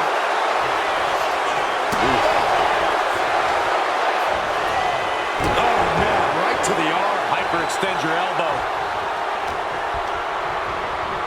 Whipped into the corner with tremendous force.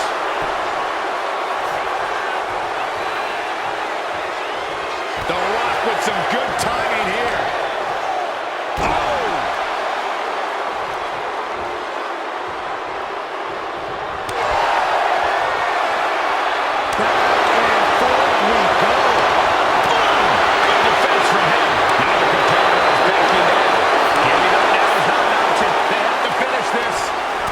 We've got ourselves a brawl here. They are emptying their tanks, going back and forth like this. This is a war of attrition with neither superstar wanting to give a run who surrenders. The people's punch. Long fall and even harder impact. This one is hit. Blast off. Whoa, look out. Adrenaline can make you do crazy things. Exhibit A right there.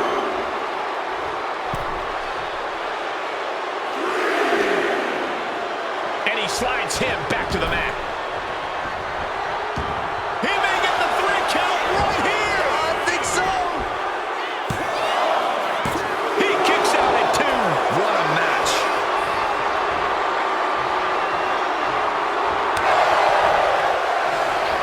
Rock.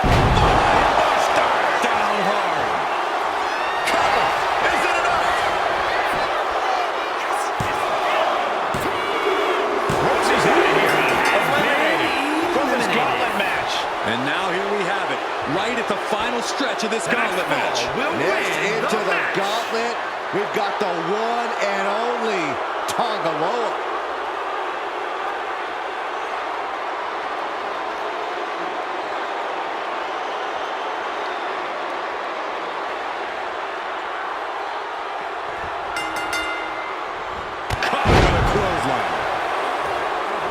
One final adversary stands in the way. The road has been tumultuous, but the finish line is in sight. Finish the job on your fellow brethren, and there will be no question as to who sits at the head of the table. He goes for the quick pin. And only a 1 count. I thought he might have had him there, but it's early.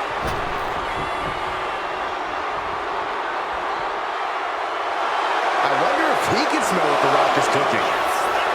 Okay, he should really focus on the match now. We get the point. Clearly lost in the night. He better snap out of it.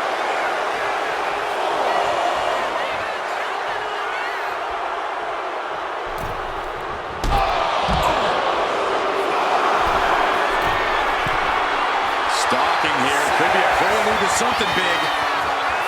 Watching. We can see a count out here. Good gravy. Answering with a powerful slam.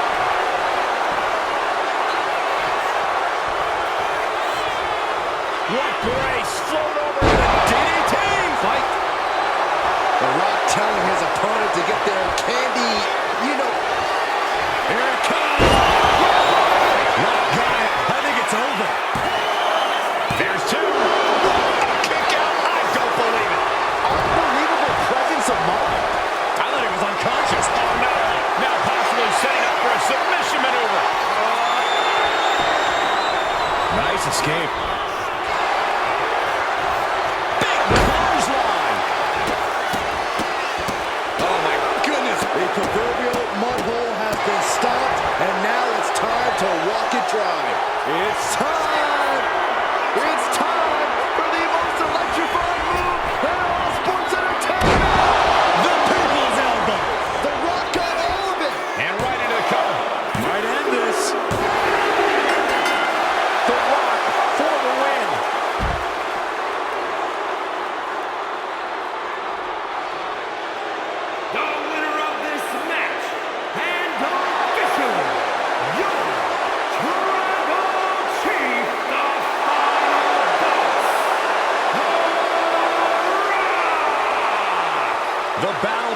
was laid out. The gauntlet was fierce.